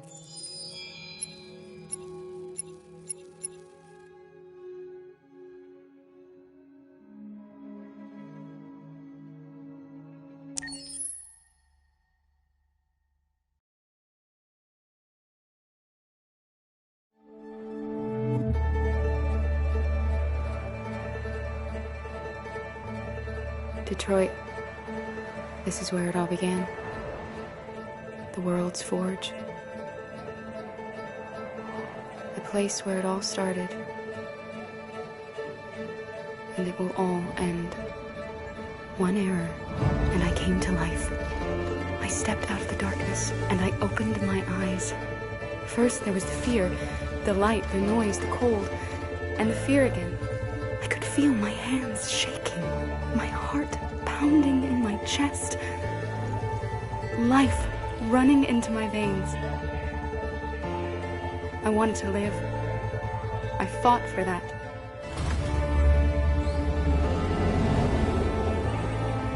I had to find out what was outside.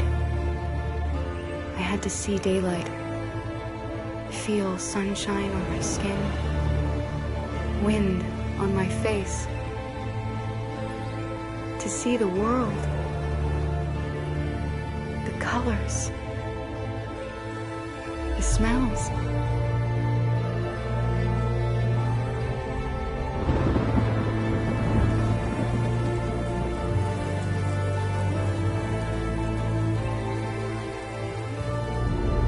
But the world is not what I imagined.